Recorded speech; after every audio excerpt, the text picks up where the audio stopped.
Chapter 1. The Warning. Don't stop. No matter what you see, just keep driving. Brian Jameson's voice cracked with emotion. Get as far from the city as you can, as fast as you can. When you get to your dad's place, tell the general they used drones with aerosols to attack the bases. It's worse than anything we ever imagined. But Brian, I don't have... Liz interrupted. Brian interrupted. It doesn't matter what you don't have, Liz. You and the girls have to leave now if you're going to survive.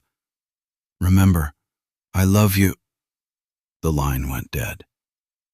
Liz called back twice, but each attempt went straight to voicemail. She tried a third time and got a busy circuit message. She tried texting, but the call dropped and produced an error message. Too much cell traffic was not a good sign. She remembered the same issue with the cell phones during the last big storm on the coast. She pulled her 9-month-old Claire from the half-full shopping cart and walked out of Walmart without looking back. She drove to Fort Sam Houston Elementary School on Nursery Road. When she looked in the rearview mirror, she saw her face and hoped no one noticed the paleness of her complexion or the panicked look of her eyes.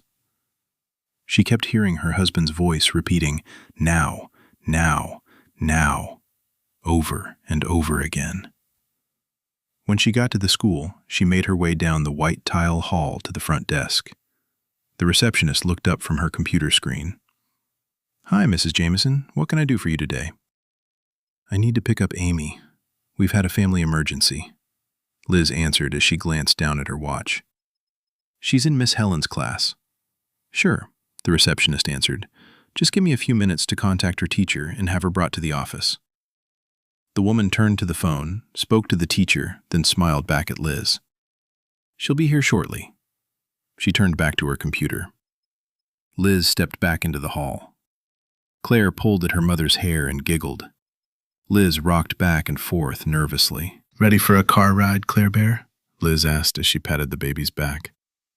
While she waited, she did a mental inventory of the diaper bag contents, a can of dry formula and a box of plastic baby bottle liners, at least half a dozen diapers, 4 bottles of water, wafers, 2 changes of clothes, an extra blanket, and half a dozen protein bars. If she drove straight through, she could make the 10-hour drive with only stopping for gas and maybe take out from a Mickey D or a gas station. "Mommy?" Amy smiled questioningly. "Where are we going?" Liz jumped at the touch of her daughter's hand against her bare arm.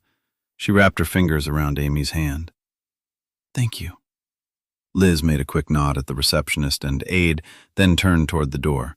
She glanced down at Amy and answered, "We have to go see Grandpa. We have to hurry." Liz got the baby settled with a bottle in her car seat. Amy belted in and pulled out of the parking lot. She stopped at the first Shell station she saw after leaving the school. She filled up the gas tank, grabbed a handful of snack bars, and half a dozen bottles of water. She drove the surface streets to the closest on-ramp and got on the freeway. She turned north out of San Antonio at the interchange. Over the next 20 minutes, traffic slowed and grew more and more congested as emergency vehicles joined the overcrowding. Sirens screamed in the distance. Liz studied the traffic. It was a lot more than rush hour beginning early. They neared the military base and traffic slowed to a standstill. Liz looked around and saw they were stuck behind a row of old retail buildings. The brick structures included half a dozen businesses. The back parking lot was surrounded by an 8-foot hurricane fence. It all looked just a little run down and tired, with the dumpsters and trash blowing around the alley and rear parking. From what she could see, the buildings included a bar at the end, a nail salon, a couple retail stores, and 2 buildings that were so nondescript they could be anything with overhead doors. "Mommy, are we going to Grandpa's house?" her daughter asked. "Yes, honey, as fast as we can," Liz answered. With her foot on the brake, Liz looked over her shoulder and studied her daughter. "What are you drawing, Amy?" Amy held up a sheet of paper. Inside a red heart was written, "Claire and Amy." Amy beamed. "See? Claire and Amy love Mommy." She passed it over the seat to Liz. "I made it for you." Thank you, sweetie. I love it. Liz smiled and passed it back to her daughter. Put it in the diaper bag so I can keep it. She passed the sheet of paper to her daughter and turned back at the stalled traffic ahead. The city street she could see below the freeway had grown even more congested, right along with the freeway traffic. Now they were at a standstill. She couldn't get off the freeway, and even if she could, it was no better on surface streets. She turned on the radio. The station was reporting a terrorist attack, then unusual assaults and groups of soldiers attacking other soldiers on the base. Liz waffled between wanting to know what was happening and not wanting to alarm or frighten Amy. Liz finally turned off the radio. She realized the attack had somehow caused people to violently attack anyone they came in contact with. The base was overrun, and the violence was spilling into the civilian communities surrounding the base. They were barely a mile from Fort Houston. They were in trouble. Nothing could change the fact they were in deep trouble. Frustrated drivers honked and jockeyed for small gaps in the traffic. Liz looked at her phone. The charge was nearly depleted. She pulled a charger from the glove box and plugged in the phone. Traffic had not moved for the last 30 minutes. She glanced over her shoulder at her daughters while she drummed her fingers against the steering wheel. The baby was sleeping in her car seat, and Amy was reading since Liz had turned off the radio. Liz watched the fuel gauge slip below 3/4 tank and turned off the air conditioner. She began to worry if they would even make it to the edge of town before she would need to stop for gas again. When the air in the 10-year-old silver Buick became hot, she worried the girls would get too warm. She lowered both front windows to let in the fresh spring air, hoping it would cool the car. After a moment, she realized the air smelled wrong. Liz sniffed and wrinkled her nose. There was a scent in the air. Something unpleasant mingled with the odor of exhaust, fresh mowed grass, and cooking meat from a nearby barbecue restaurant. The invading stench was a mixture of slaughterhouse and an open sewer. Still considering the unpleasant aroma, she glanced through the windshield when she heard shouting and a distant scream. She leaned toward the window to listen. A massive four-wheel drive truck roared to life a few vehicles ahead. The driver held his foot on the brake and raced the engine. He leaned out an open window and yelled at a Fiat driver directly in front of him. "Move it!" he waved in frustration. "Get that piece of shit out of my way!" The truck driver eased the truck with its off-road tires forward to tap the back of the Fiat with the front brush guard. He cursed at the Fiat driver again, then jammed the truck into reverse and slammed into the minivan behind the vehicle. While the truck driver raced his engine and yelled, both the minivan and the Fiat drivers made tentative efforts to move. But they were trapped by the vehicles in front and behind them. The truck driver jockeyed back and forth again and again. He worked on maneuvering the truck toward the grassy decline at the side of the highway, but the vehicles in front and behind had him wedged in tight. He yelled and cursed, but neither vehicle could move enough to free him despite the damage he was doing to the vehicles. Screams of frustration and anger from all three drivers filled the air. Liz watched the cars ahead, but could only see beyond a couple dozen vehicles because of the gradual curve of the highway. There seemed to be a commotion taking place around a UPS truck at the beginning of the turn among the furthest vehicles. Liz watched two men in khaki uniforms appear from the front of the brown panel truck and stumble toward a car directly behind the truck. Both men walked in an uncoordinated, jerky stagger that made them appear drunk. Their khaki uniforms sported blotches of dark red stains. The massive pickup continued pulling forward and backing up while the driver doubled his verbal abuse of the two offending drivers. Each time he shifted from drive to reverse, he rammed into the offending vehicles more violently. Terrified by the vehicular assault, the Fiat driver escaped his automobile and stood at the side of the roadway, screaming his own string of profanity. The pair of khaki-clad men made their way to the first vehicle behind the UPS truck and slammed their hands against the sedan's side window. Liz could hear yells from the female driver and the thuds of the assault against the glass. The truck driver stopped his frantic efforts to escape the traffic jam to watch as well. Liz's heart rate began to quicken. What she was seeing was crazy. The sedan's male passenger jumped out of the car and raced around the back of the vehicle to confront the two men beating on the driver's window. The muscled passenger, with bulging arms stretching the fabric of his white t-shirt, puffed up his chest to confront the two men. He raised a fist. One of the khaki-clad men turned on the passenger and pulled him into an awkward bear hug. The second delivery driver turned from the car and leaned his head toward a flailing arm of the protesting passenger and grabbed it with both hands. He buried his face against the bare flesh. When he straightened up, his face was covered in blood and his jaws moved up and down, chewing at a hunk of flesh hanging from his mouth. The victim, screaming in pain and rage, thrashed about trying to free himself from his captors. The second attacker leaned into the man's neck and shook his head back and forth like a dog tearing at meat. When he pulled his face away, blood sprayed across both attackers from the ripped flesh of the man's neck. The passenger's screams stopped. He quit flailing and slumped against the attacker. The captor dropped the man to the ground, and the terrified screams of the sedan's driver intensified when the UPS men redirected their attention at the vehicle's window. Liz stared ahead, unable to believe what she was seeing. Her breath came in quick, shallow gasps. Under her breath, she whispered, "Oh my God. Oh my God. Mommy?" Amy whimpered. Unable to even respond to her daughter, Liz watched as more people appeared behind the delivery drivers. All were covered in splotches of blood and looked horribly injured. They moved in the same halting, jerky gait as the USP men. They stumbled toward the pair that had renewed their assault of the sedan's window. Several of the new arrivals began their own attack at the windshield. The window glass suddenly shattered and arms reached into the car to pull the woman from the vehicle. The driver screamed and slammed her fists against her attackers, then disappeared into the cluster of bloodied bodies. Liz stared on as more and more bloodied and injured people stumbled around the vehicles and made their way toward her car. The wave of horribly wounded people lurched past the sedan to the next vehicle.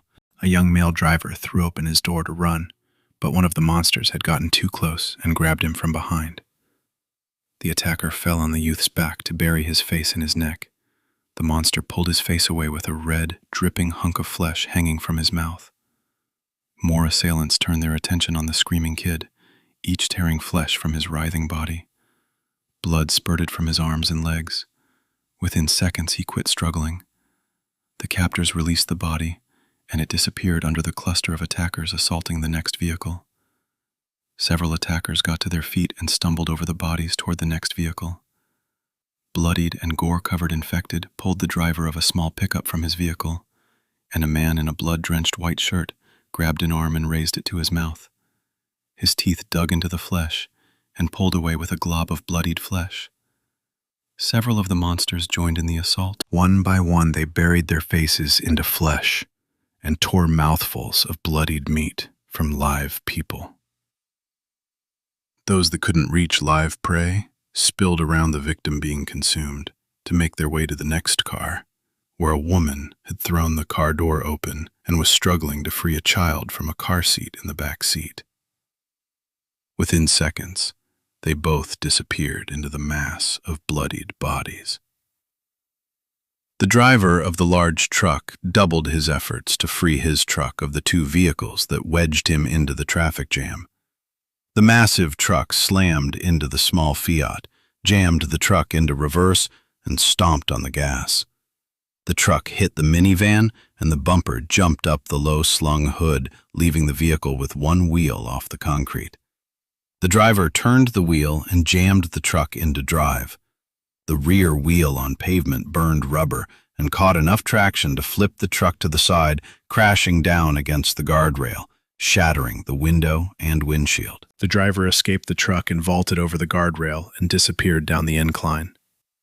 Liz watched in the waning afternoon light as two more women were pulled through shattered windows. Screams filled the afternoon. More of the infected headed for the next car, and the man struggling to release his seatbelt to escape was surrounded and disappeared under the assault. People threw vehicle doors open and ran from the wave of blood-covered aggressors, working their way from car to car toward Liz.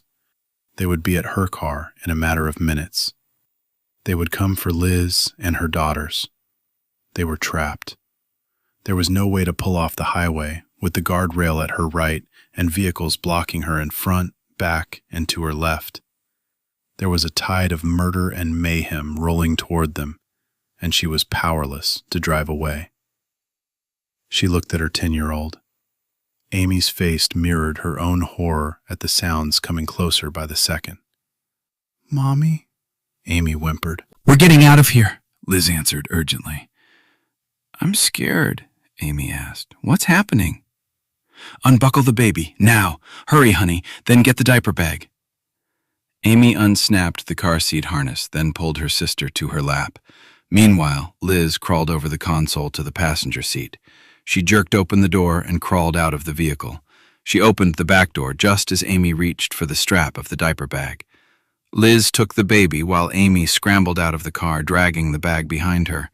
Liz dropped 2 extra bottles of water in the bag. Looking over her shoulder at the advancing attackers, Liz grabbed Amy's hand and pulled her between 2 cars. At the edge of the highway, they climbed over the metal guardrail. Clutching Claire to her chest and still holding Amy's hand, Liz faltered down the steep incline toward the distant fence, stretching across the back parking lot of the row of businesses. When she glanced up behind her, she saw some of the infected had noticed their escape and were beginning to follow. The infected weaved between vehicles and headed toward the barrier.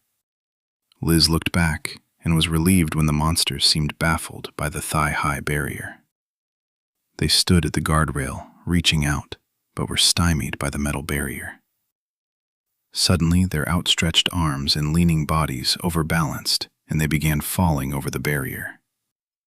They lined up at the guardrail, and one by one, the infected face-planted into the gravel on the other side. The first creature, with a shaved head and biker jacket, tumbled over the barricade, skinning the flesh from half his face. He stumbled to his feet, got overbalanced, and hit the ground again. He tumbled halfway down the incline to stop where he got caught on a cluster of oleanders. One after another of the infected leaned over the guardrail until they fell. More and more of the tattered and torn people pressed against those leaning into the barrier until none could move. 3 of the monsters were halfway down the incline when a massive, overweight woman in a bloodied house dress fell over the fence and began to roll. She hit the trio. The 4 ended in a massive pile with limbs trapped under the woman lying on her back. With her head downhill and with bodies on either side, she lay wallowing there, unable to roll over. More and more of the monsters fell over the guardrail, got up, and began making their way toward those trying to escape. Dozens of people raced past Liz and the girls, but none offered to assist them. They were on their own, and quickly being left behind to suffer a horrible fate. Liz grabbed Amy's hand. "Run, honey, we have to hide." As they ran from the roadway toward the 8-foot hurricane fence, Liz looked up and down for an opening. They had to get away. She had to find a place her children would be safe. She turned toward the end of the fencing, looking for an entrance, and saw nothing. Near panicked, she saw a dip in the grass under the woven metal fence behind what appeared to be a bar or eatery. She could see a neon sign at the front of the alley. Boxes surrounded the massive dumpster midway from the front of the building. Liz dragged Amy toward the divot in the ground.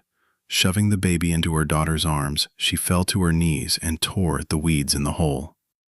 When the grass was cleared, she dug into the soft, wet earth with her bare hands. After a full minute, she pulled at the bottom of the woven fencing, testing the size of the opening. The wire gave way several inches, and the opening was almost big enough for her daughters to get through. She dug frantically, ignoring the pain of breaking and tearing nails. She glanced over her shoulder. The infected were less than 100 yards away. "They're coming," Amy whispered frantically. As the first of the streetlights blinked on, Liz realized she was out of time. She jumped to her feet and pulled at the fencing with all her strength. It was now or never. She ignored the guttural moans growing louder and closer by the minute. "Put Claire down and crawl through the opening," Liz ordered.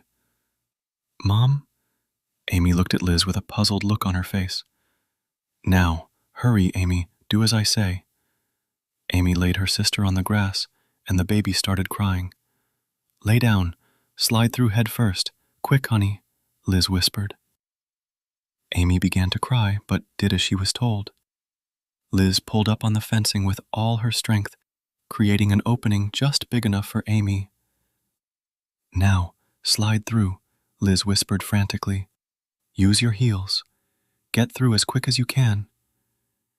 Amy lay down on the grass with her head at the opening. She kicked her heels into the ground while she pulled at the grass on the other side. When Amy was through, Liz released the fence and fell to her knees. "I'm sorry, sweetie," Liz cooed as she picked up Claire. She pushed the bag toward the opening. "Pull the bag through, Amy. Hurry." Amy gave a tug, and the bag caught in the middle of the opening under the fence. Liz pushed, and Amy pulled on the long strap. Her eyes grew large. "Mommy, they're coming. Please hurry." Liz scooted around on her butt, then placed her foot against the bag and shoved. The bag burst through, and Amy fell to her bottom. While Amy got to her feet, Liz pulled the baby to her chest and kissed her forehead. She clutched her close as she covered her daughter with the blanket, then guided the infant through the hole. Shush now, Amy. Take your sister. Put the bag over your shoulder. Run and hide." She could hear the dead getting closer. "Hurry, Mommy. You have to get under the fence," Amy wailed near panic. "I can't. I'm going to run now. Head for the building and find a place to hide. Stay safe and I'll find you." Liz turned and ran. Dozens of the dead followed her, while still others leaned against the fence, reaching out toward Amy and her sister. "Mommy!" Amy screamed. Tears ran down her face as Amy backed from the fence, clutching Claire close. She stepped away from the reaching arms and watched her mother run around a distant corner of fencing and disappear behind a brick building. When she could no longer see her mother, Amy adjusted the strap on her shoulder, turned, and ran toward a blinking neon sign. Escape. Della watched the mob approach the San Antonio Veterans Clinic. She decided the mass of bodies moved like a single-cell organism. The fringes of the crowd ebbed and flowed, swallowing up people too slow-moving to escape. Individuals who tried and failed to outrun the horde were torn apart and lurched over by the mob, with them barely breaking stride. The bodies disappeared amid the stumbling feet. Even from a block away, Della could see grievous wounds on each and every one of the people in the horde. Few cars moved on nearby streets. The building was void of normal office sounds and the usual hum of conversation. The only thing she could hear now was the steady moan of the infected and random screams of the dying. In the last hour, only a couple vehicles had ventured out. One of those had slammed into a stalled civilian Humvee, and the second stopped by the sheer volume of bodies surrounding it. In both cases, screams had ensued, then fell silent. The horde moved on, and the vehicles remained.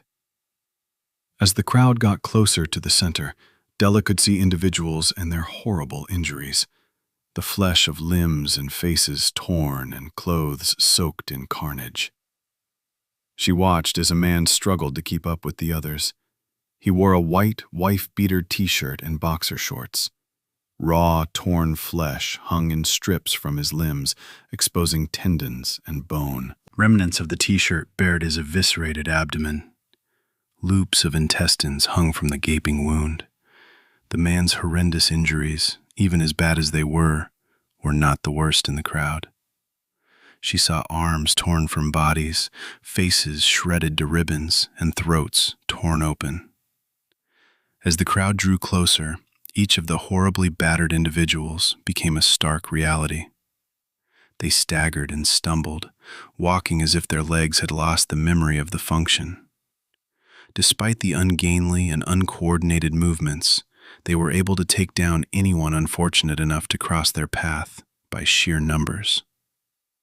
From time to time there were gunshots, but from what Della could see, body shots made little impact. "It's just like the news reports said. There's something wrong with those people," Della whispered. "We have to get out of here, Steve. They're heading this way." She looked over her shoulder at the soldier sitting on the bench. Steve adjusted the new carbon fiber running prosthetics she had fitted to his healed stumps. He had been a runner before serving in Afghanistan, where an IED cost him both legs below the knees.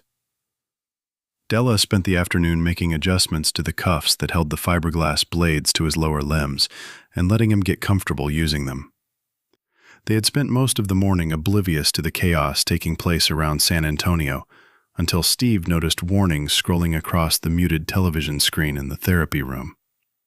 They turned up the volume and watched news reports of attacks around the city, and even saw a video feed of victims attacked by the infected. The news was horror-filled and graphic. Some of the reporters speculated the attacks were caused by an airborne virus, while others insisted it was a terror attack. Of course, there were those who claimed it was end of days and the wrath of God. "We're running out of time." Della placed her slender ebony hand on Steve's elbow to help him stand. With a crash and scream from the lower floor, she added, "They're in the building," Steve answered. "I'm ready. I can do this." He shifted his stance on the blades and looked out the window one last time. "They keep raising their noses as if scenting like a dog. Do you think they can smell live people?" Della gathered a canvas satchel. "I don't know, and I don't intend to stick around long enough to ask them." Her dark face blanched as the whites of her eyes betrayed her terror. "I hear running in the hallway. We're trapped." Steve took a tentative step. He wobbled, then steadied himself and pointed toward the back of the room. "Supply closet. Now," he ordered. Steve grabbed Della's arm and pushed her forward. Together they hurried across the room to a closed door. Della pulled a key from her ID badge and inserted it into the lock. She opened the door and Steve pushed her inside. He pulled the door closed and pushed the button in the knob. It was a cheap, hollow core door and $5 door lock that wouldn't hold for long. Della pulled the string of the overhead light. The room filled with pale yellow glow. Steve glanced around the small room, looking from floor to ceiling. He noticed an attic access, but his attention settled on the shelves of cleaning supplies at the back of the room, next to a deep mop sink. He stepped closer, turning a number of the plastic bottles around, to read the labels until he finally selected one. "We're testing my theory," Steve commented. "If they can smell live people, this should cover our scent." He grabbed the bottle and twisted off the cap. The air filled with the harsh odor of ammonia-based cleaner. He held the bottle close to the floor and poured a trickle of the liquid under the door. After a moment of hesitation, he poured even more across the door frame at the edge where the door met the framing. When he was done, he closed the lid, set down the bottle, and reached out to cover Della's hand with his own while he raised the other to turn off the light. The closet went dark. The smell of ammonia hung heavy in the air. Steve leaned toward Della and whispered, "I'm sorry. It's my fault you're still here. If you hadn't been adjusting the blades, you wouldn't be here now." Della shrugged, then answered softly, "I would have been out there. I should be thanking you for keeping me late." That's when a scream startled them to silence. Della whispered in the dark, "I thought we were alone. Everyone should have left by 3. "Shh, shh. We don't know who it is," Steve whispered. They heard hurried footsteps enter the therapy room.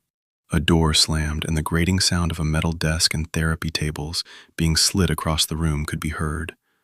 They heard heavy benches being stacked at the door. Someone whimpered, Angry voices tried to quiet the person crying. "There weren't any chances of this room going unnoticed," Steve whispered. Della and Steve waited as the voices whispered, frantically. Broken bits of conversation filtered through the closet door. "In here. Only room open." "The door isn't going to hold long," a deeper voice whispered. "Shut the fuck up and cover the window," an angry voice answered. Pounding fists on the hall door drowned out the rest of the conversation. Hurried steps approached the closet door and the doorknob rattled. A voice from outside whispered just loud enough for Steve and Della to hear. "Oh God, they're coming." "Did the fucking door open?" a distant voice called out. "We have to hide." "Smells like ammonia." "Get the door open, they know we're here!" More footsteps rushed toward the closet. The door handle rattled and turned frantically. A female voice outside the door lamented, "Oh God, oh God, we're gonna die." Splintering wood and sliding furniture sounded beyond the closet door. Della gasped, then whispered, "We have to do something." Steve turned the doorknob and swung the door outward. It stopped suddenly when it hit someone's face. He looked out and saw a thin young man crumpled to the floor with his cupped hand clutching at his nose. Bright red blood spilled between his fingers. A large black kid dressed in scrubs pulled the fallen kid to his feet. They both stared wide-eyed at Steve. They noticed his legs and the blades, and their mouths fell open. Della's breath caught when she saw the 2 young men and 3 women standing outside the door, unmoving. She grabbed one of the girls and pulled her into the closet. "Hurry! Get your butts in here!" "My fucking nose! You broke my nose!" the skinny kid whined. "Get in here and be quiet," Steve ordered as he pushed the younger 2 women into the closet. Della pulled the receptionist and the boys deeper into the closet to allow Steve to step inside as well. He pulled the door closed, depressed the lock, and turned the light back on. "This isn't going to hold for long," Steve whispered. Della examined the 5 new arrivals huddled together. "What are y'all still doing here?" One of the girls whispered back. "We were in the HR office completing paperwork for the intern program. The director left and didn't come back." Tears slid down her face as she stared back at Della. "Why does it smell like ammonia in here?" "Doesn't matter now," Steve answered. "We need to figure out how to get out of here." Without being told, the entire group pushed even further from the door. Steve glanced at the framed opening in the ceiling above the utility sink again. Outside the closet, the sound of the hall door being pushed open and heavy furniture sliding across the wood floor could be heard. The moans and groans of the infected grew in volume to be heard above the whimpering of one of the girls. She sniffed, and her breath catching as a terrified sob escaped her lips. Della whispered forcefully, "Quiet!" The room grew silent. Everyone froze. Shuffling steps grew louder. The sound stopped outside the closet, then sniffs and snorts announced the infected's interest in the closet.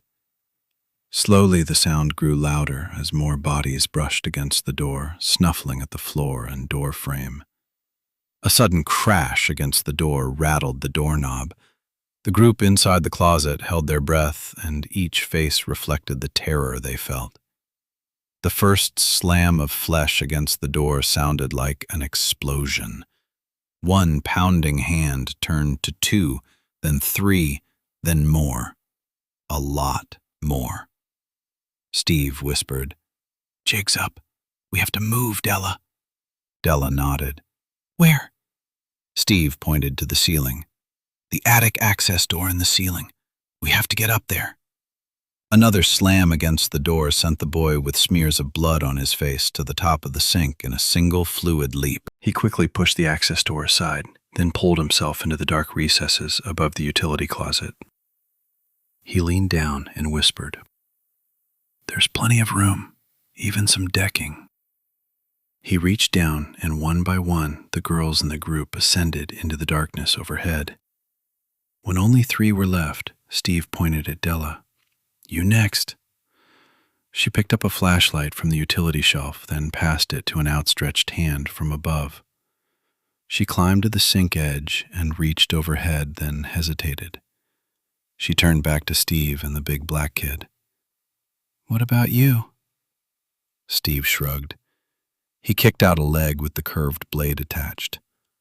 "I'll never make it up on the sink." The sound of the hand pummeling the door grew louder. Frustrated at not reaching their prey, several of the infected outside the door slammed their bodies against the wood. The door rattled and the frame creaked with the abuse. The black kid jumped. "You folks can stick around if you want, but I'm out of here." He reached out to pull himself into the sink. Della stepped out of the sink and pushed against the kid's chest. "Not so fast, bonehead." "Okay, Steve, don't be stupid. Get in the sink. We'll hold your legs and you can pull yourself up. We'll be crawling anyway. You can do that." "All right, we gotta hurry. That door is not going to hold long." Steve stepped toward the porcelain sink. Bodies slammed against the entrance, splintering wood on the outside of the door. Steve reached up to pull himself into the sink. The kid gasped as he reached out to steady Steve. "Hurry, man!" Steve raised his right leg and placed a blade to the rounded edge of the sink, and the kid glommed onto the curved fiberglass. The footpad slipped, and Zach tightened his grip. "Get up there fast," the kid pleaded.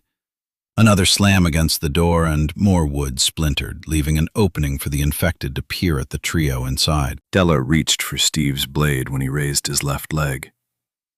"Hurry, Steve. We don't have much time." Steve disappeared into the gaping maw of the attic. Bodies slammed against the door, and the frame began to tear away from the wall. Della slammed her hand against the kid's back. He jumped into the sink just as the assault crashed against the door again. He reached up and kicked off from the sink. The sink yawned away from the wall with a loud groan. It hung at an angle, supported only by the drain and pipes.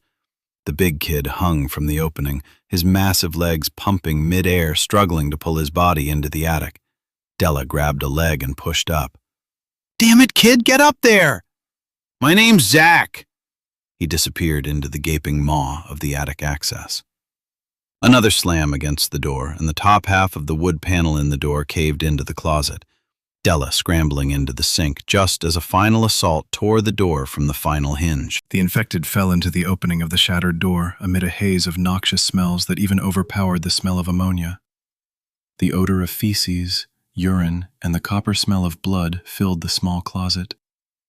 The stumbling attackers struggled to their feet, only to be trampled by more of the infected anxious to get to the prey. Della jumped up to grab at the rafters above the opening. The sink wobbled and shifted away from below her as Della clasped the bare wood. The infected reached out, and Della screamed. Strong hands closed around Della's wrists and jerked her hands free of the 2x8. She was hauled into the dark. Dead hands clawed at her scrubs as she was spirited into the attic. Her terrified gasp filled the darkened void. When she was released at the edge of the opening, she fell to her knees, trembling. "You're safe now," Steve whispered. A whining voice whispered, "But we're trapped in an attic." Chapter 3. The Orange Bitch. Tate Hamilton had not slept in nearly 24 hours. Between drive time, a 3-hour wait to offload the trailer, then getting the rig back across town, it had been a hell of a day. A really profitable month, though. She thought about renting a motel room, but when it came down to parting with the money, she always reconsidered. The hefty truck payment due at the beginning of each month seemed daunting at times, but then she'd slide into the black leather seat of her rig and, well, it was worth it. The orange rig with red and gold flames stenciled on the side of the hood, she referred to as the Orange Bitch, was hers. Well, hers in the bank.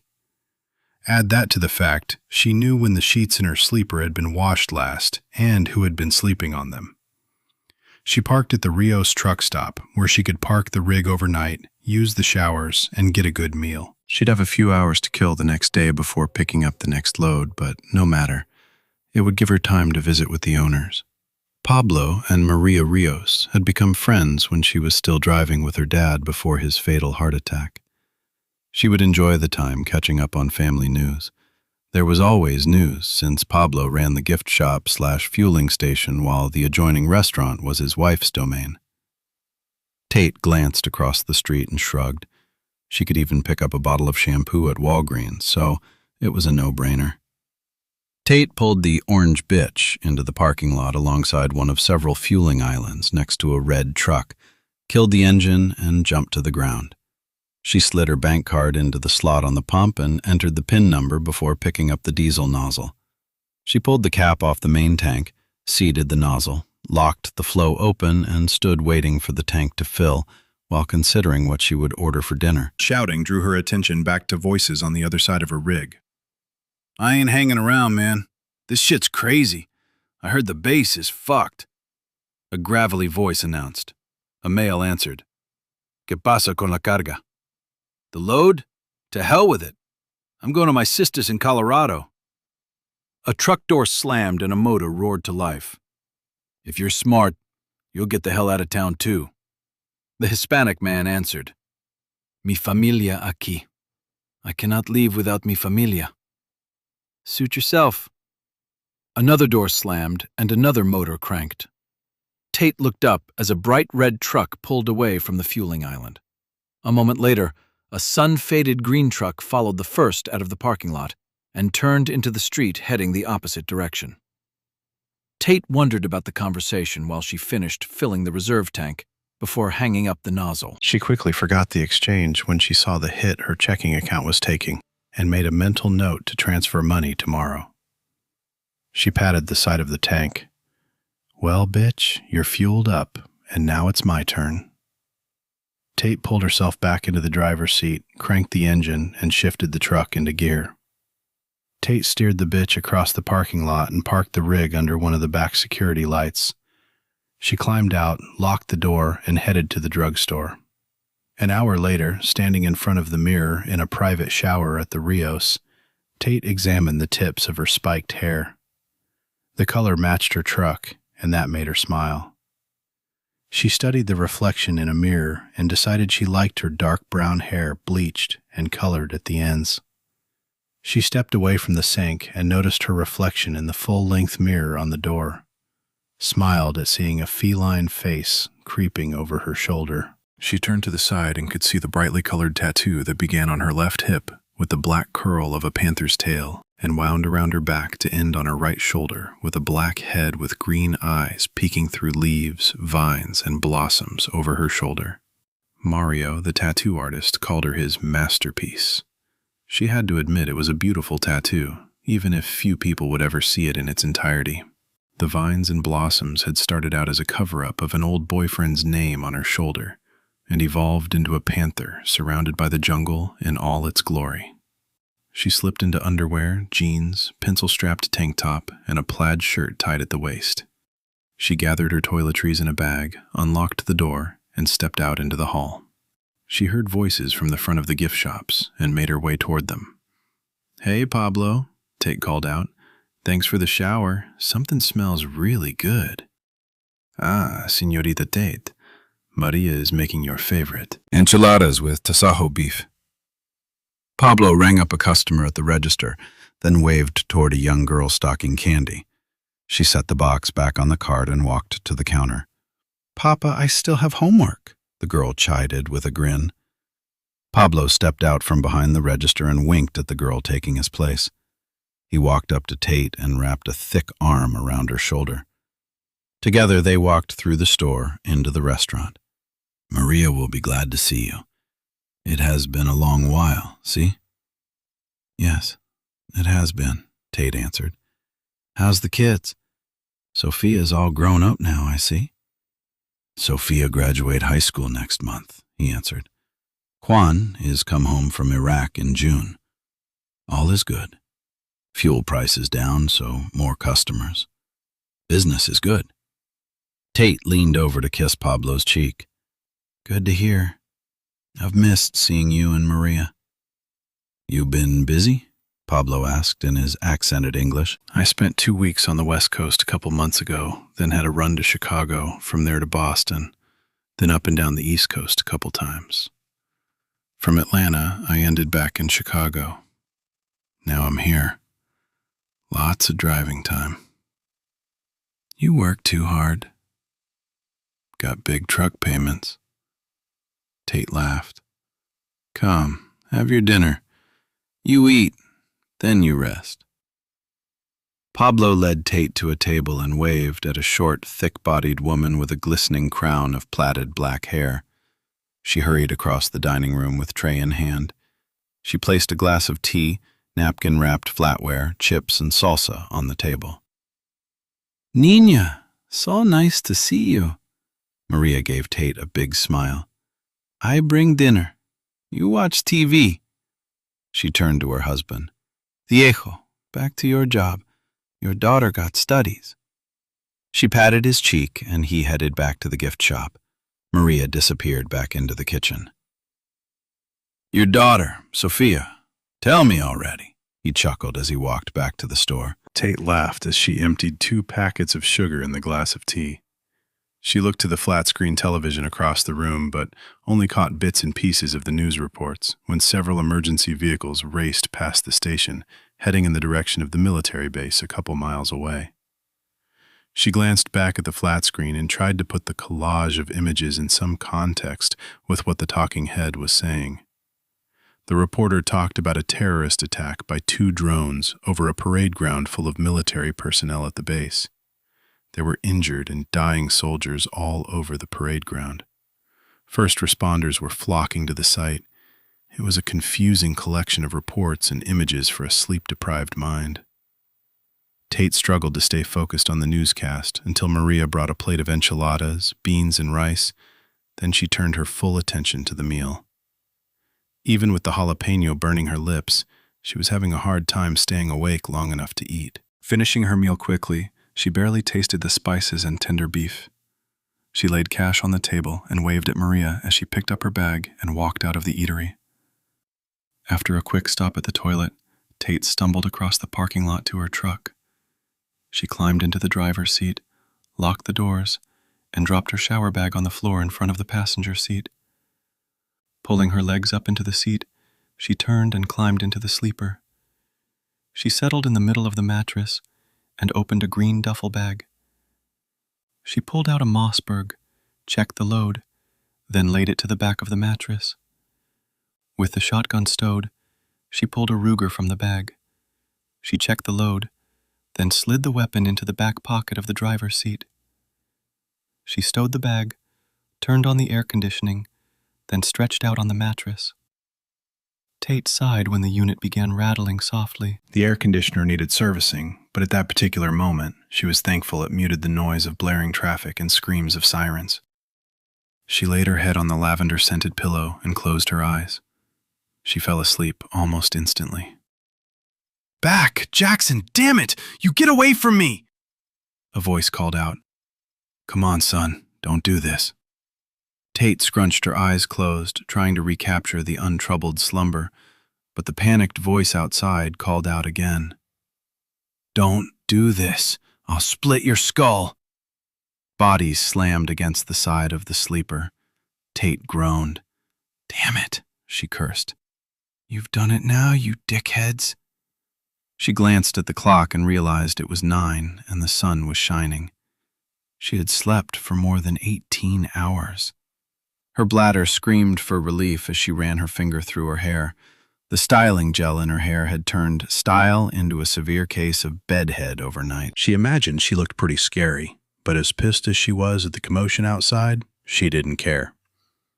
She ignored the cotton feel in her mouth and climbed into the driver's seat, stepped into boots, and jerked open the door just as the combatant slammed into her sleeper again. "Hey, you dipshits!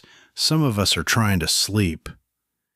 Tate jumped to the ground, ready to enter the fray, but froze in place when she saw the 2 men. They were locked in a grappling struggle, but the fight itself was not what drew her up short. The younger of the men was covered in blood and gore. The back of his pants were stained dark brown, and the stench wafting from his direction left little doubt as to what the stain was. He had remnants of a dressing on an open wound on his arm. His neck had a patch of ragged, torn flesh. A strip of tape hung from his neck where a bandage had fallen away. His eyes were glazed over with a whitish film. The undamaged flesh appeared gray and cyanotic. He kept leaning his bared, gnashing teeth toward the older man. Tate was dumbfounded when she realized he was trying to bite the man's face. The older man grappled with a bat, pressing the length of wood against the aggressor's chest, trying to keep him away. The assailant just pushed closer.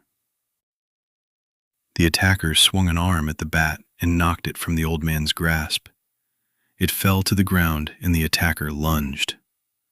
The man grabbed at the attacker, shoving his hands into the blood-splattered throat wound, pushing the snapping teeth from his face.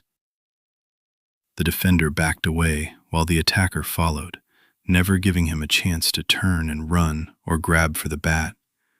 He looked over his shoulder and yelled at Tate, "Get the bat! Hit him over the head!" Tate glanced from the battle to the bat on the asphalt and back again.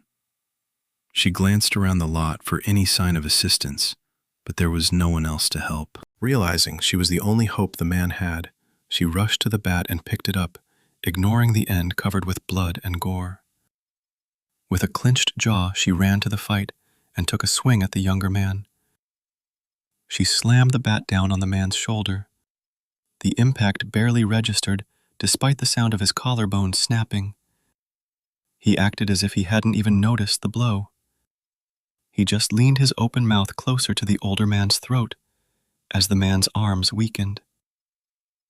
"Hit him in the head," the defender huffed. "Do it now!" Tate took a step back, raising the wood over her left shoulder, then swung with all her might. The bat made a wide arc connecting with the side of his skull with a hollow, bone-shattering thud. The man collapsed in a heap of blood and gore. He remained still, not moving again. Tate was horrified to see the side of his skull had split open with the momentum of the swing. Blood, so dark it was nearly black, and gray matter oozed from the gaping wound. The old man fell to his knees at the side of the body. He pulled the younger man into his arms and cradled the body as he wept and mumbled, "Son, I am so sorry. Oh God, son, how am I going to tell you, Mother?" Tate looked on in horror. "I'm sorry," she whispered. I didn't mean to." He turned to face Tate. "You did what you had to do." He got to his feet and glanced around the near-empty parking lot. "What are you still doing here?" "What do you mean? I spent the night here. I've got a load to pick up down the street at 2 this afternoon." "What in the fuck is going on? Why is all the lights out? Where is everyone?" "You don't know?" The man took off his jacket and laid it over the face of the young man at his feet. "You don't know about the infection on the base?" "I saw something last night on the television about an attack." She got an uneasy feeling and noticed for the first time how really quiet it was. There were no cars or trucks moving on the streets around the truck stop. Traffic lights were out. She looked back at the building just as Pablo, Maria, and half a dozen others stumbled through the shattered glass storefront of the truck stop. Each was covered in blood and bore terrible wounds. "Fuck, girl, you just woke up to a new world and it ain't pretty," the old man declared. "We gotta get out of here." Chapter 4. Hiding. The big blue dumpster sat at the side of the building her mother had pointed toward. With the boxes of empty bottles and lack of food garbage, Amy was pretty sure it was a bar where people spent their time drinking beer. When she saw the metal lid on the dumpster, she wondered if they would be safer in the building with the people or in the big metal box. She knew drinking men were not always nice, so she decided on the box. "We're going to hide in the box, Claire Bear," Amy whispered. "I have to put you down for a few minutes. Don't cry. We have to stay quiet." She handed the baby a toy from her pocket. Amy dropped the diaper bag at the side of the metal box and sat her sister on a clean piece of cardboard.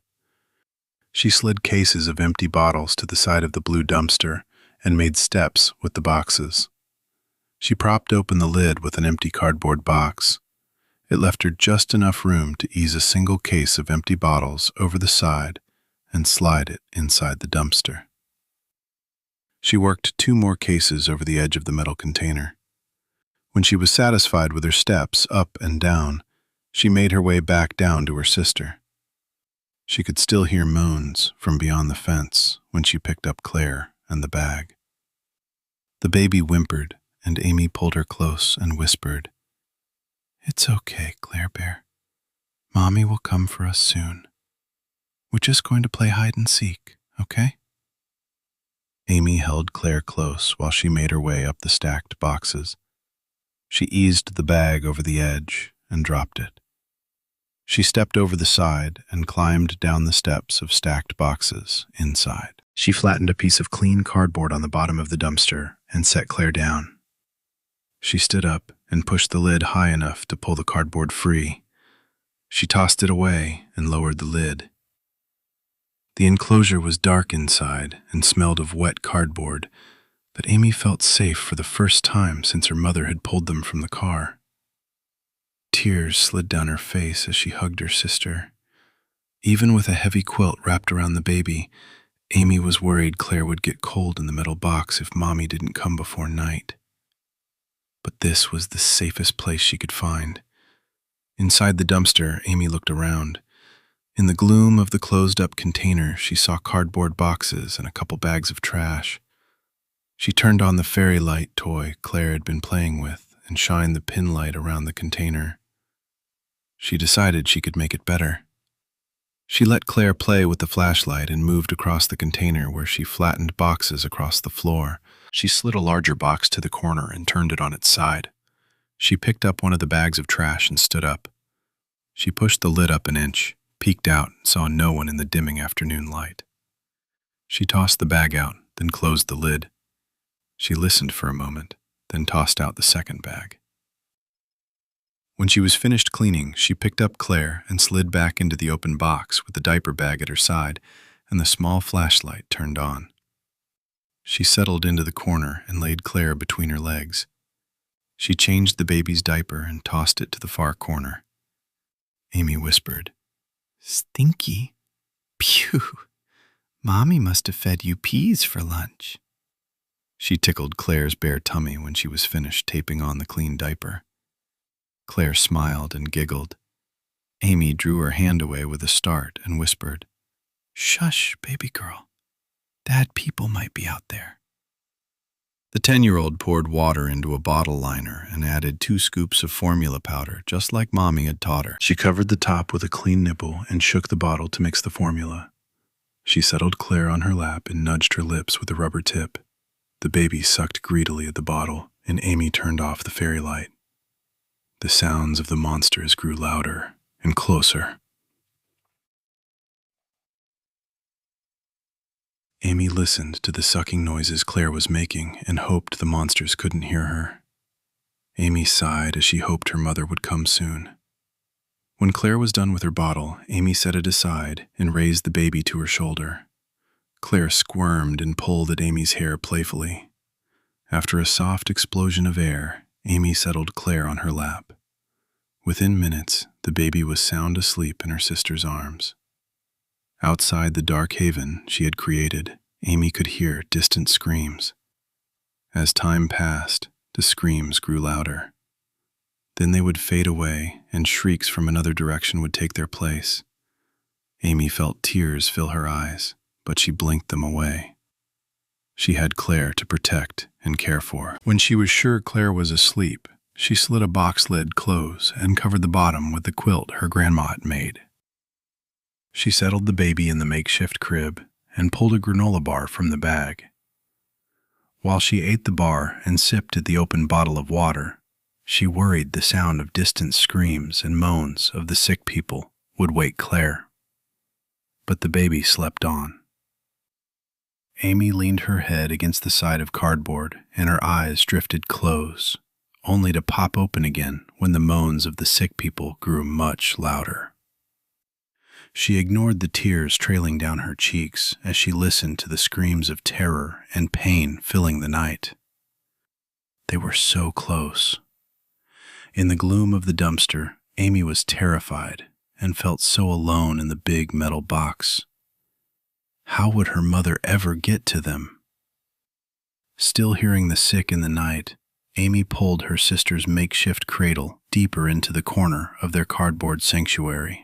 She leaned her head against the side of the box, closed her eyes, and prayed.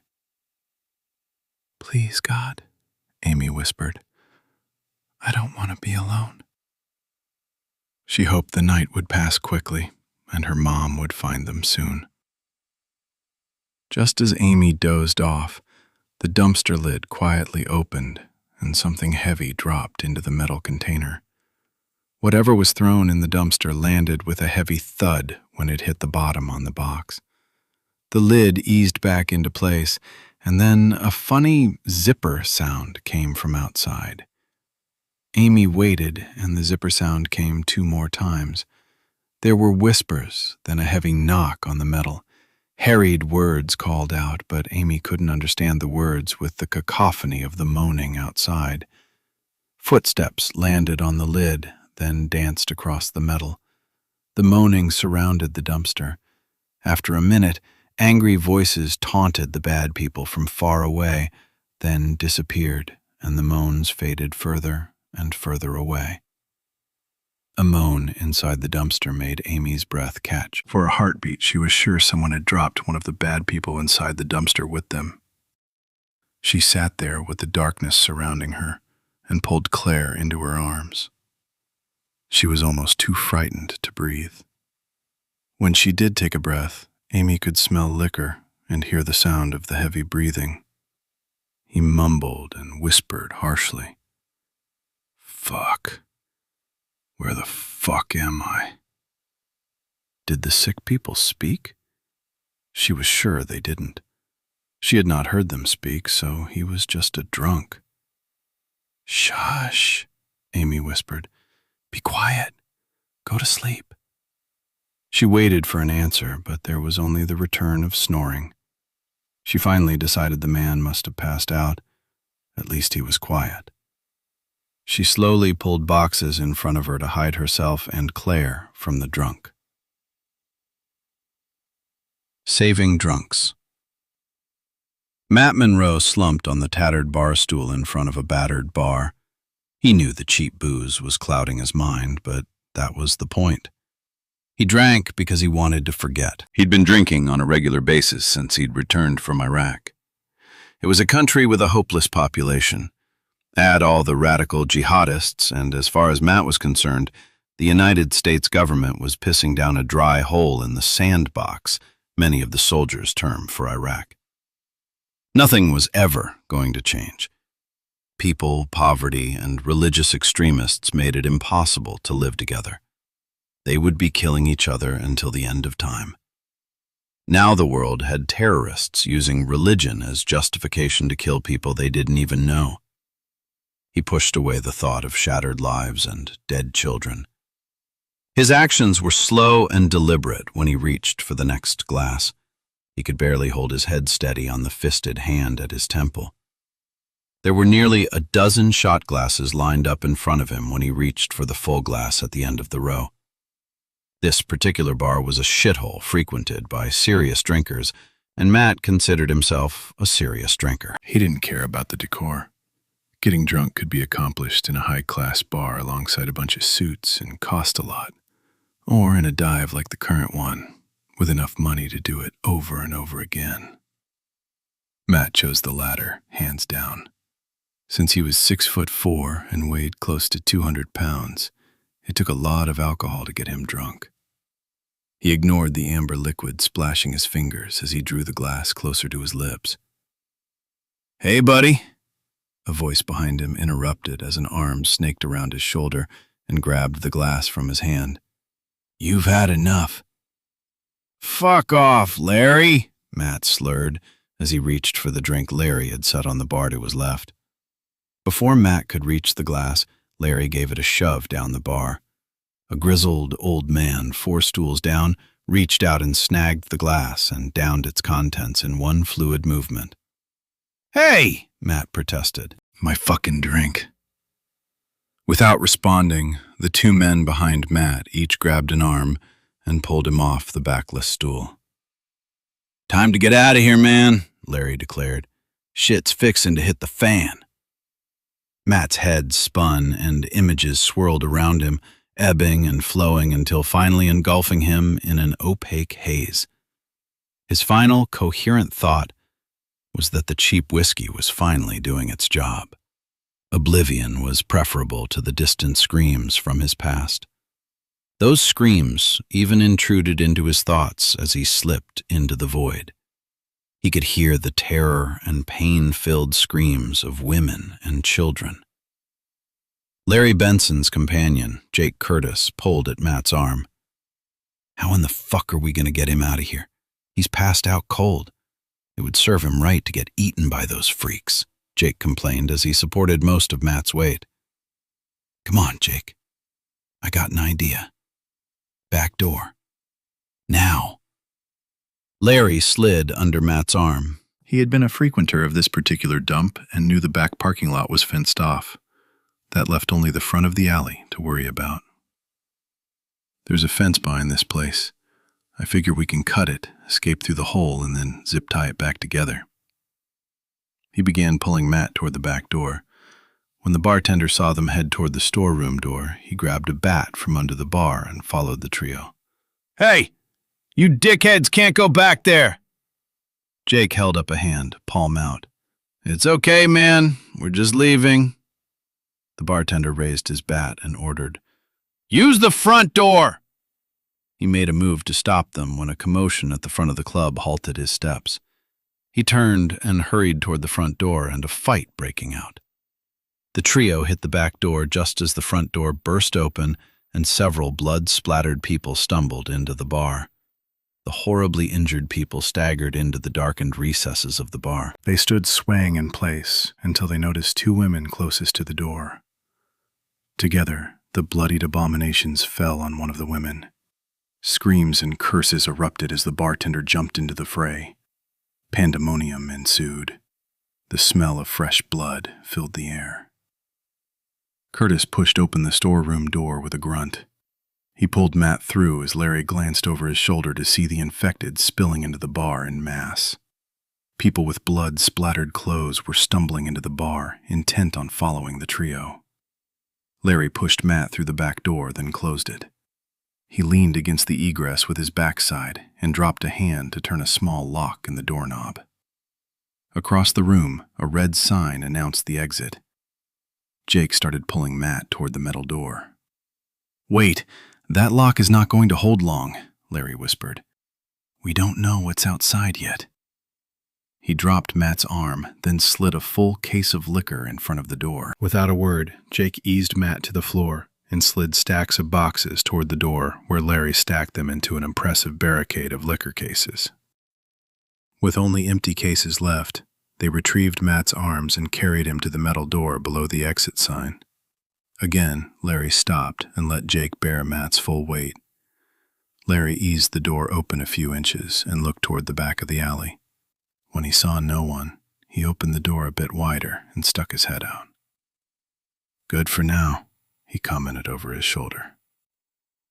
They stepped into the darkened alley with Matt held between them and heard moans at the back fence. "We're fucked," Jake whispered as he jerked his head toward the front of the alley. Shadows stumbled into the alley entrance. Both men looked from the front of the alley to the back. Escape was blocked by a fence with dozens of the dead staring back at them. When they saw the trio, they began pounding on the fence and moaning even louder. The undead at the front of the alley turned and began shambling toward them. More and more joined the crowd at the alley entrance. "Fuck, back back inside," Larry whispered. "No, we'd be trapped," Jake answered. "We climbed to the roof." "What about Matt? He's been a dumbass lately, but we can't leave him," Larry argued. "No, hell no. We put him in the dumpster. We can't get him up the ladder, and the bar is full of those bastards. If we go back inside, we're trapped." Jake pulled Matt toward the dumpster. "We'll seal it and then head up the fire escape. We'll draw those fucks out of here and then find a way to get back for him." In the waning light and hidden from the front of the alley by the dumpster, Jake climbed the boxes at the side and held the lid open while he eased Matt over the edge of the rim. Larry pushed on his backside while Jake guided him into a pile of cardboard. With a thud and groan, all went quiet. Jake eased the lid closed and secured it with heavy zip ties. "Time to go!" Jake jumped to the ground and tossed a box at the side of the dumpster to the opposite side of the alley. "Fuck, let's move!" Larry tossed 2 more boxes aside. "I'll give you a leg up." He bent over and laced his fingers together in front of him. Jake tapped on the dumpster. "Man, I'm sorry about this, but we have to get out of here." Without saying more, Jake stepped into Larry's laced fingers and vaulted to the lid of the dumpster. He turned on his heels and reached down to Larry's outstretched hand. Jake pulled Larry up in a single smooth movement while he slipped from the dead fingers reaching for him. Larry kicked out and his boot heel jerked from the grasp of a bloodied hand. "That was close," Larry commented with a wry chuckle as he walked across the dumpster. "You sure Matt will be okay?" Jake looked concerned. "No, but I don't know what else we could have done." The sounds of the dead made speaking almost impossible with their cacophony of moans. The stench was near overpowering. Jake followed Larry toward the fire escape. "We have to lead them away from here and make sure he survives his own stupidity tonight." The 2 men scampered up the fire escape. "Hey, assholes! Lunch is this way!" Larry shouted at the crowd below as they made their way toward the front of the building. Slowly, the crowd looked up and watched Larry and Jake make their way back across the roof toward the lights of the distant street, all the while waving their arms and shouting at them. The infected turned to follow the 2 toward the street, reaching toward the men, unable to comprehend their prey was out of reach. As they walked toward the front of the building, Larry glanced over his shoulder. "You know, if we don't make it back, he is really going to be pissed." He leaned over and yelled at the dead stumbling after them. "Hey, dinner bell is ringing!" Larry yelled as he vaulted up the wall to the next building. "At least he'll be alive to be pissed," Jake answered. "Besides, I slid a multi-tool in his back pocket. He can get out if we don't make it back." Matt's thoughts drifted to how dead kids were his fault and nothing could change it. He could still hear their moans of pain. The nightmares never went away. He saw their broken and torn bodies even when he closed his eyes. He was lost in their shrieks of terror and moan of anguish when he heard a baby whimper. Somewhere in the darkness, a small voice whispered, "Shush, it'll be all right. Go back to sleep, baby girl. Mommy and Daddy will find us." The voice calmed his troubled mind and blackness followed.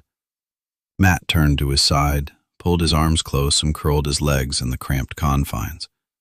He fell into a deep, dreamless sleep.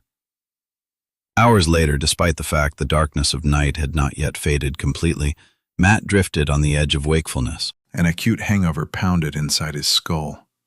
He thought he could hear the sound of a baby whimpering and the shushing of a voice trying to quiet the child. He could smell a thick, heavy aroma, not adult stench, but the mix of baby formula and a dirty diaper. It was a baby smell, heavy, warm, laced with talcum powder, and it filled his nostrils. Matt pushed himself up, and his thumb broke through a thin film of plastic. He felt something cold and squishy. When he used his hand to extract his thumb, he felt a round bundle of a balled-up diaper. No wonder he smelled shit. He struggled to sit up and looked around in the gloom, but only saw the outline of a couple boxes. He reached out his arms and realized he was in a metal box. His elbow rammed into the side, and the sound echoed inside his skull. As the fog cleared, he remembered his buddies, Jake Curtis and Larry Benson, dragging him off the bar stool. It had to have been them. His head throbbed and ached as if he had a metal drum over his head, and someone was beating on the sides. Slowly, he realized his buddies had thrown him in a dumpster. "Fucking jerks," Matt cursed as he reached up to open the lid. "Shh, shh, shh," a voice whispered. "Please, we have to be quiet," the small voice begged. "Who's there?" Matt growled. The only answer was a timid whimper. "Damn it, answer me!" he barked. "Just me and my sister," the voice answered. "Please be quiet. The bad people will hear you." "Where are we?" Matt asked a little less gruffly. "In a dumpster. You fell in last night," Amy answered. "We're hiding from the sick people." "They threw me in a dumpster?" Matt asked. He reached above his head to test his theory when he heard the snap of wire cutters cutting zip ties. Before he could respond, the lid of the dumpster swung open and sunlight invaded the dark recesses. Matt blinked at the glaring light and saw a small, fair-haired girl sitting in the dumpster with him, less than 6 feet away. She couldn't be older than 10 and held a squirming towhead that he assumed was a sibling. She stared at him, more than a little frightened. Matt looked down and saw 3 neatly bundled diapers inches from where he sat. A deep voice called over the edge. "Okay, buddy, we gotta go. The world has gone to shit, and if we don't hurry up, we're getting flushed." Jake's black face peeked over the edge with a big grin. Fuck, he's got company. Amy had had just enough time to see a black man wearing military clothes peek over the edge of the dumpster. Tears welled up in her eyes as she imagined being alone in the dumpster again. "Ah, Jake. Don't tell me they got him." A second voice that Matt recognized as Larry answered. "Oh, fuck." "No," Jake answered. "A couple kids, just sitting there with him." Matt struggled to make sense of being in a dumpster with shit on his hand. He tossed the offending diaper across the alley as he looked from the 2 men to the little girl holding a fidgeting baby in pink. "What the fuck is going on?" Matt demanded as he glared at his friends. "We ain't got time to explain," Jake said. "Come on, sweetie. We need to get out of here." He turned to Matt. "Get your ass out of there or you'll end up like those dead fucks we came across during the last mission." That got Matt moving. He stumbled to his feet and reached out to the girl. "Come on, kid. When Jake says we gotta go, it's time to go." "But my mommy," Amy protested as she slowly got to her feet, still clutching Claire to her chest. "We'll try to find her, but right now we have to go. Give me the bag." Matt wiped the brown goo from his hand to his pants leg and passed the bag to Larry. He motioned for the girl to stand up. When she got to her feet, he grabbed her under the arms, still clutching her sister, and lifted her over the edge of the dumpster. Jake caught the child and set her on her feet, careful not to disturb the squirming bundle in her arms. "Go with him, sweetie," he whispered as he pointed toward Larry as he hurried toward them. Jake turned back to help Matt stumble over the edge to the ground. Matt stood staring at the alley entrance. His face mirrored his horror. "Thought it was a dream." "In the Humvee now," Jake called out as several shambling forms had taken notice of the activity and turned into the entrance of the alleyway. The infected shambled steadily closer as they headed for the Humvee in front of the dumpster. Larry grabbed the bag in the child's hand to hurry her to the vehicle, but she dug in her heels and balked. "My mom will be coming for us. We can't leave. She won't know where to find us." Larry grabbed her arm and pulled her toward the vehicle. "Kid, you don't have a choice." He opened the door, set her inside, and pulled a seatbelt over her lap, careful to avoid the baby in her arms. He dropped the bag at her feet. "Don't move, kid." Amy gave a quick nod, then looked around, searching for a glimpse of her mother. She didn't want to leave. "My mommy is coming. She'll be worried." She knew the soldiers would protect her and Claire, but how would her mother find them? How would they find her daddy? Tears filled her eyes and quietly slid down her cheeks as she resigned herself to staying with the soldiers. Larry jumped behind the wheel of the Humvee and the machine roared to life. Matt stumbled into the back seat next to Amy, scarcely able to control the bile at the back of his throat. Jake slammed the back door closed, then jerked the passenger door open. Jake slid into the front seat and pulled at the door, but an infected had wrapped its fingers over the top and reaching toward him. The blood-covered soldier's vice-like grip forced the door back open. The barrier became the prize in a tug-of-war with Jake wrestled against the infected soldier's steely grip. "Drive, damn it!" Jake yelled. Larry jammed the vehicle in gear and stomped the gas despite the open door. A blossom of black appeared on the infected soldier's forehead. The soldier's grip relaxed. His body slid down against the door, leaving his fingers still hooked over the door. He was shot. What the fuck? Jake looked at Larry and saw he had both hands wrapped around the steering wheel, no gun in hand. He glanced over his shoulder at Matt, who was barely sitting upright. "Who fired?" "Damned if I know," Larry answered. "Close the fucking door!" Jake pulled the door shut, severing off 2 fingertips still clinging to it. The infected disappeared down the side of the vehicle just as another shot echoed in the distance. Larry slammed his foot into the accelerator and raced over another fallen infected toward the entrance of the alley. They rolled over 3 more newly felled bodies as they spilled into the morning glare. "We had help, but beats me who in the hell they are." Matt looked out the window just in time to see a rifle barrel disappear from a nearby rooftop. Chapter 6. River Rats. Liz pulled herself to her feet and ran. She could hear the infected getting closer. They were stumbling down the embankment all around her. She heard moaning and faltering steps following her, but she was focused on escaping the infected in front of her. She didn't have time to look over her shoulder. Tears slid down her face as she dodged around outstretched arms. She prayed sending her girls through the fence would keep them safe. With her, they had no chance. They would have died. She could only pray Amy would find a safe place to hide. "Run, Amy," she called out. "Hide!" "I will find you." 20 minutes later, Liz was exhausted and could barely stay ahead of the infected still following her. She had no choice but to keep running away from her daughters if she wanted to survive. Even though she was leading a growing crowd of infected away from her daughters, she was also moving farther and farther away from them herself. Her sides ached, her breath grated in her throat, but she kept moving and dodging around the blood-covered creatures. Their reaction to her passing was slow and confused. By the time the infected grabbed for her, she was out of their reach. She just had to keep moving and not let them close in around her. Liz's mind fought to make sense of the horror movie come to life.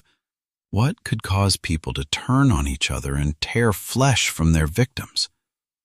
Liz was terrified for her husband and daughters. She prayed they would stay safe. She passed 3 vehicles and noticed a van parked at the side of the street with a side door open. She had outpaced the closest infected and dodged around the stalled cars. She knew she could not continue at her current pace, so she duck-walked around the car nearest the van, keeping low enough the infected could not see her. She eased up to the van and peeked inside.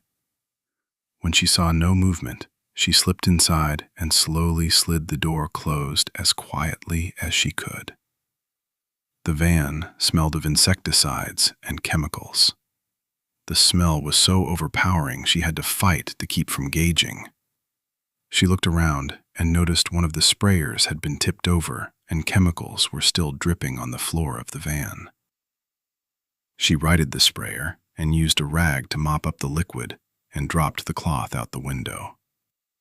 With the chemical smell saturating her sinuses, she couldn't tell if it helped much. She squatted behind the front seat near the open window and balled up a wad of her white sundress skirt and covered her mouth and nose. She took shallow breaths while she listened to the infected stumbling past the van, still looking for prey. An hour later, she got up enough nerve to peek out the window from behind the seat. She crawled to the back of the van and looked out the back window. Nothing was moving on the sidewalks or street behind the van. She made her way to the front seat and looked over the seat through the windshield. A few of the infected stood before a door half a block away, but otherwise the street was clear. She figured it was as good as it was going to get. It was time to get back to her girls. Liz slowly slid open the van door, glad to finally escape the chemical smell. Her head felt light and her stomach rolled in protest. She stepped out into the night air and took a deep breath to clear her throbbing head, but instead was forced to her knees by a gnawing pain in her stomach. She vomited. Again and again, she was unable to move with the insecticide leaving her so violently ill. After several minutes, she had nothing left to throw up, and her stomach began to calm. Terrified she had been noticed, she got to her feet, ready to run. She looked from side to side, ahead and behind. If any of the infected had taken notice, she would have died. She took a steadying breath and stepped around the side of the truck and made her way to a darkened doorway.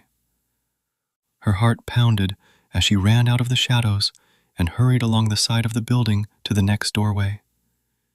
She fought against fits of returning nausea as she made her way down the block, doorway by doorway, building by building. She came to the first cross street and stopped to catch her breath. When her pulse slowed from the exertion and the sound of blood pulsing in her ears silenced, she could hear growls and slurping nearby. She imagined a starving animal would make such sounds after a fresh kill. She forced herself to look around the corner, and her breath caught. 3 infected soldiers huddled over a body laying a few car lengths down the street. They leaned over a body, pulling at the flesh and stuffing it into their mouths. She had to get across the juncture without being noticed if she intended to get back to her girls. She cursed under her breath. With the light brush of a breeze, her skirt billowed around her as if a white flag of defeat. Liz gathered the unruly skirt in her fist and took slow, deliberate steps across the intersection. All the while, she watched the feeding trio. At least her sandals made little noise on the pavement. Every breath she took was slow and measured for fear the infected would hear her. She spent the next 3 hours working her way down one street to the next, detouring around one gathering of infected after another, only to return to the path again. One detour was several blocks out of the way, because the surrounding infected were all heading toward the street in front of a balcony. A man sat on a deck chair, gulping Jack Daniels and hurling curses and bottles at the assemblage below. Despite the detours, she was steadily making her way back to the small strip center where she hoped her girls were hidden and safe. Just thinking of the monsters with their hands on her children made her tremble with fear. Liz's breath caught. They had to be alive. They had to be safe. She came to the corner of the fence surrounding the retail buildings at the side of the freeway. She saw the brown UPS truck on the freeway overhead in the distance and realized she was within blocks of where she had put the girls, through the wire fencing behind the buildings. When she looked from the alley to the freeway above the shopping center, dozens of infected milled around the cars.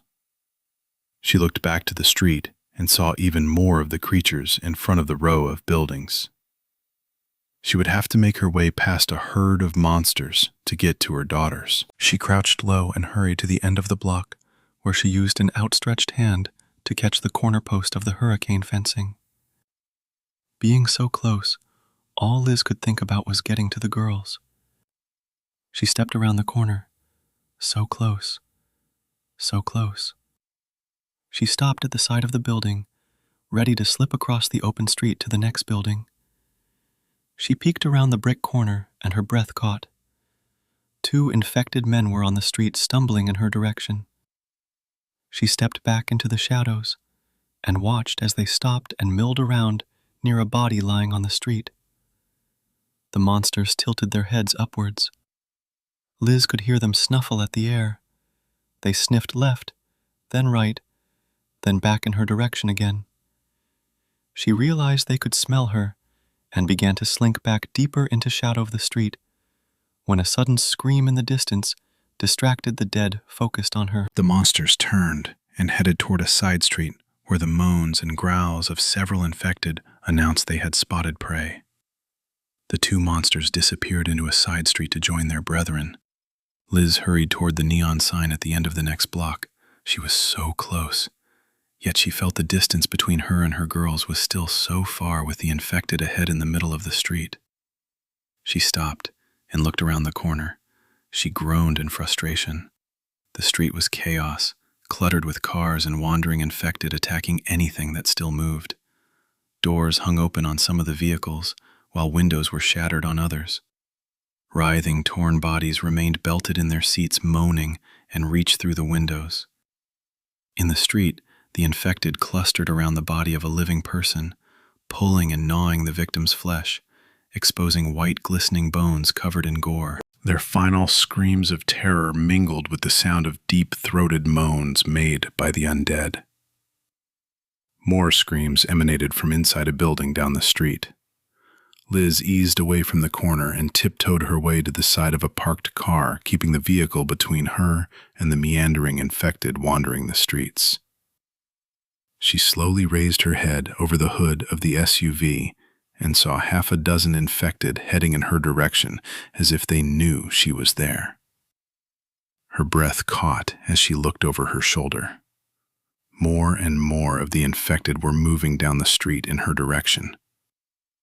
She ducked behind an open car door and peeked over the window, then squatted back down to reach inside the car looking for a weapon. She grabbed a heavy flashlight lying at the side of the driver's seat. Suddenly, 2 men bolted from a nearby building. Liz rose at the commotion to peek over the car. Still looking over his shoulder at his pursuers, the leader almost crashed into the back of an infected woman. Both men skidded to a stop and turned toward Liz. She saw the terror on their faces as the closest man changed direction and ran toward the alley across the street. The second man followed suit. The infected in the vicinity turned at the sound of running feet. The leader slammed his fist into the face of the nearest infected. It was a bone-shattering blow. When he pulled his hand away, it was covered in dark blood and gore. The strike left the infected with one eye dangling and bones caved in around the eye socket. The creature still reached out and grabbed the retreating arm. Before the man realized it, the monster was taking its first bite. The man screamed in pain as 2 more attackers fell upon him. Staring at the attack on his companion, the second man stopped so suddenly he fell. When more infected headed toward him, he crab-crawled backwards into the arms of 3 more infected. His screams filled the night. God! Liz whispered as she fought the bile building at the back of her throat. Suddenly she could hold it no more. She retched and bile spilled onto the ground. How could she survive this? How could her children survive? Still crouching behind the SUV, Liz jumped at the sound of a muffled moan behind her. She straightened up, ready to jump to her feet and run, but a cold hand grabbed her shoulder, holding her in place. She opened her mouth to scream, but her voice failed. Frozen in fear, she waited for the pain of the monster's teeth tearing into her flesh, when suddenly she was drenched in cold, sticky goo. She jerked away from the cold hand, only to be grabbed again from behind. A thick arm circled her waist as a meaty hand covered her mouth. She was pulled away from the prone infected on the sidewalk while a deep voice ordered, Be quiet if you want to live. The arm around her pulled Liz from the sidewalk into the dark recess of a cave-like entrance. Her feet left the concrete sidewalk and scraped across wood planking. Once inside, a heavy wooden door closed quietly across the opening and a bolt slid into place. She mumbled curses and orders to let her go while clawing at the hand covering her mouth. She kicked out, but the soft sandals made little impact against the heavy boots of her captor. The man whispered into her ear, "I'll move my hand, but you have to be quiet, okay?" Desperate to be free, she made a quick nod. The arm around her waist and the hand covering her mouth fell away, and she was free. Her freedom came so quickly she fell to the floor with the loss of support. "Sorry, lady, I couldn't take a chance you'd scream and bring the rest of the crazies down on us," the deep voice apologized. He reached out to help her to her feet. Liz drew a deep breath into her lungs and looked up at the bear of a man in front of her. She accepted the calloused hand, and he pulled her to her feet. As soon as she was standing, she pulled away to get a good look at her savior and his two companions. As her eyes adjusted to the dark, relief faded. She had been saved by a trio of rough-looking bikers.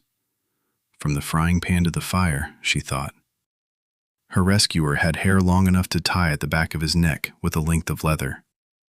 He was a big man, well over 6 foot, with the lower half of his face covered in a thick, dark brown and gray beard. She felt diminutive when he leaned toward her.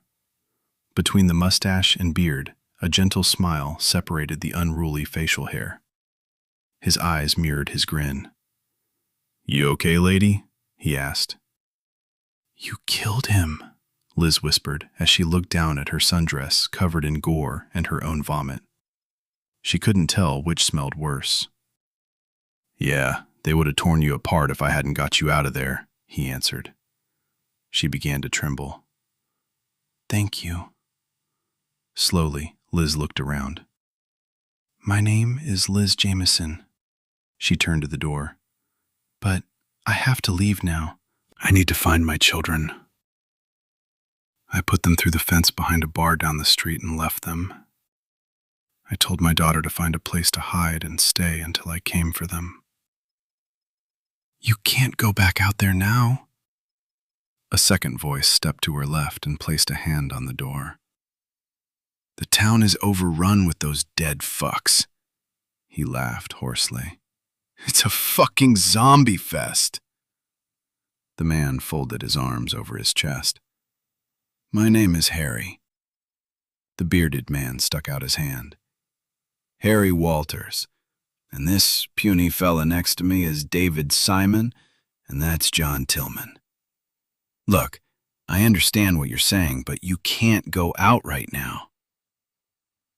I hate to tell you this, but if they're out there, they're probably dead already," John commented with a scowl. "No!" Liz gasped. Harry stepped up and wrapped an arm around her shoulders. "We'll figure something out in a little bit. If you die, you can't help your young'uns." When she didn't answer, he let his arm drop and led Liz to a door marked private. "Let's find you some clothes. You're covered in zombie shit and smell like puke." He turns to his companions. "Dave, watch the door. And John, you stock up the bikes in case we have to leave in a hurry." Liz allowed herself to be led away, unsure of what else to do. The blood from the infected was beginning to get tacky and dank on her skin. Not good, Liz thought. It smelled foul and toxic. She looked around the room and realized they were in a rundown sports bar of some kind. The center of the back wall included a display of bottles behind a chipped and scarred bar top. To the left of the alcohol display was a gas grill, a toaster, and chest freezer. On the opposite side sat 2 glass-fronted refrigerators sporting a collection of bottled beer, water, and soda. An old-style television sat on top of the second refrigerator. At Liz's raised brow, Harry shrugged. "It's a private club, sort of," Harry commented at Liz's look. "Don't look so scared." "The 3 of us are old toothless dogs," he chuckled. When are we going to find clothes? Liz asked. I don't imagine you keep a collection of women's clothes lying around. Well, Lizzie, there's a patio through that side door, and it leads to the resale shop next door. Liz looked around and found they were leaving the bar and stepping out into an open courtyard. At the far end, a wrought iron gate with a smattering of ivy protected the open space from the street. 3 small tables and a half-dozen wrought iron chairs were arranged on a concrete patio. One of the tables included remnants of someone's lunch. In a distant corner, something was covered with a blanket. It looked like a body. Liz hesitated when she realized it could mean only one thing. What? Harry sighed. Edith. He guided Liz toward a second door. It's her resale shop we're going to. She called, said she wasn't feeling well. We offered to drive her home, but she turned us down, so we said we'd check on her later. We kind of forgot about the call since we were watching all this crazy shit on the television and talking about what we'd do if we saw one of those crazies. We heard someone scratching and beating at the patio door. John opened the door and she fell into the bar and attacked John. I swear she was trying to eat his face. Anyway, Dave grabbed a crescent wrench on the bar and caved in her skull. After that, we couldn't decide what to do with the body, so we drug her outside and covered her up. Dave was pretty friendly with Edith, living in the apartment upstairs and all. Liz glanced at Harry. I'm sorry, it sounds terrible. Harry just shrugged. They crossed the courtyard and Harry took out a set of keys from his pocket and opened a second door. He stepped inside a dark storeroom and crossed to an open door. He reached inside and a single dim light in a bathroom came on. He pushed the door closed, leaving only a narrow beam of light. Harry nodded toward the front of the store beyond a dark curtain stretched across the room. We can't turn on more lights or they'll notice. When you're out there, duck down and stay behind the racks. There's glass across the front and we don't want one of those crazies to look inside and see us. The store was a typical resale or second-hand store. Racks and rows of clothing filled the place. After a quick scan, she realized the children's clothes were up front and women's clothes hung on racks to the right of a main walkway. Harry stood to the side with his arms folded across his chest. Get a couple sets of whatever you need. There's a shoe rack on the far side. Myself, I don't much care for someone else's toe jam in my shoes, but under the circumstances, you can't be too picky, I guess. Liz gave a quick nod and made her way to a rack of jeans. She pulled a pair of size 6 from the hanger, stepped out of her sandals and into a pair of pants. She decided they would do, buttoned the waist and left them on. She pulled 2 more pairs from hangers. After a quick examination to make sure they weren't shredded on the legs, she draped them over her arm and moved on to a rack of t-shirts. She glanced over her shoulder toward Harry and saw he was watching the front window. She pulled 4 dark-colored shirts from the rack, then headed toward the front of the store where racks of new underwear and socks were displayed. As an afterthought, she grabbed a cart of hairbands. When Liz got close to the front window, she ducked below the checkout counter to make her way to the display. After a quick perusal, she found the right size socks, grabbed 2 packages from the shelf, and retrieved a package of boys' briefs when she didn't find anything but frilly scraps of nylon for women. She stooped behind a row of racks displaying purses and bags. She grabbed a backpack from the display. As she walked away, she stuffed clothes in the bag, keeping one shirt out to put on after she got cleaned up. Her last stop was the shoe rack. She found her size, but saw nothing she thought would be practical, so she moved down the aisle to the boys' shoes. She found a pair of boys' work boots with a steel toe.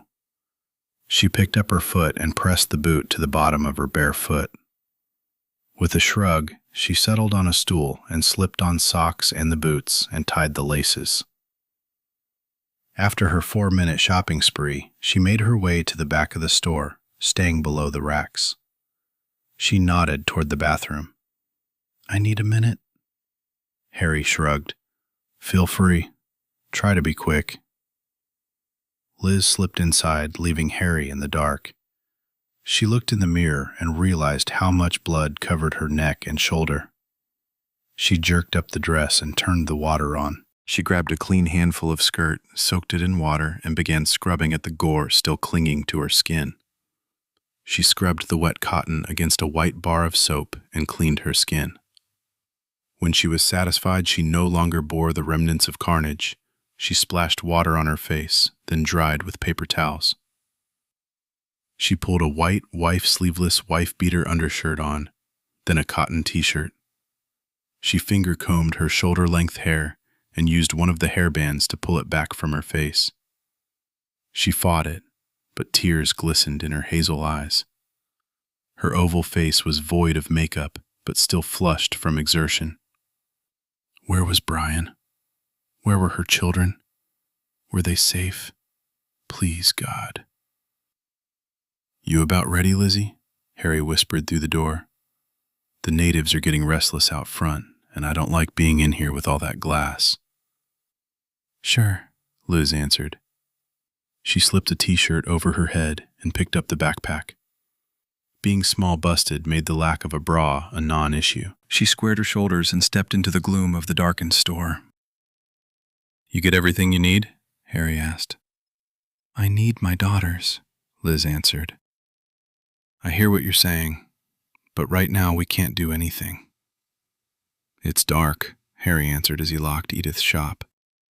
The streets are crawling with those fucks.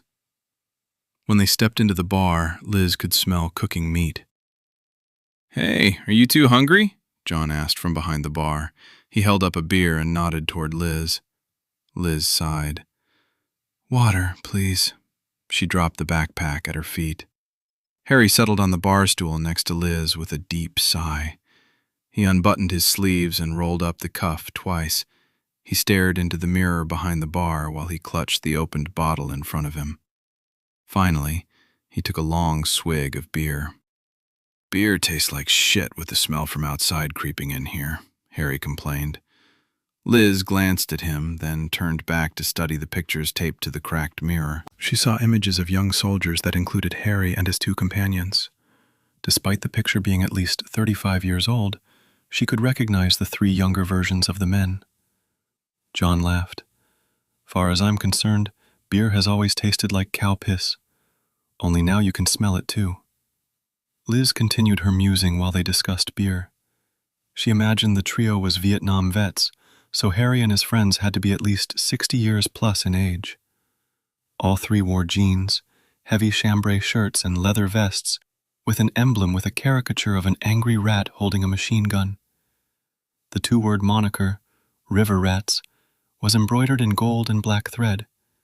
The angry rodent was surrounded by a medallion edge of bamboo. Harry chuckled. So you've been drinking a lot of cow piss so you'd know what it tastes like. John coughed. Fuck you, Harry, you're a disgusting fuck. Harry just grinned back and raised a hand with the middle finger extended. Liz felt the corner of her mouth raise at the good-humored ribbing and continued her assessment. John was a man of medium build, with dark hair thinning at the top. His eyes sported a fan of lines at the side, and she imagined the hazel color sparkling when he laughed. The laugh lines at the sides of his mouth were hidden by more than a 5 o'clock shadow, hinting at the number of days spent away from home. Dave was the smallest of the trio.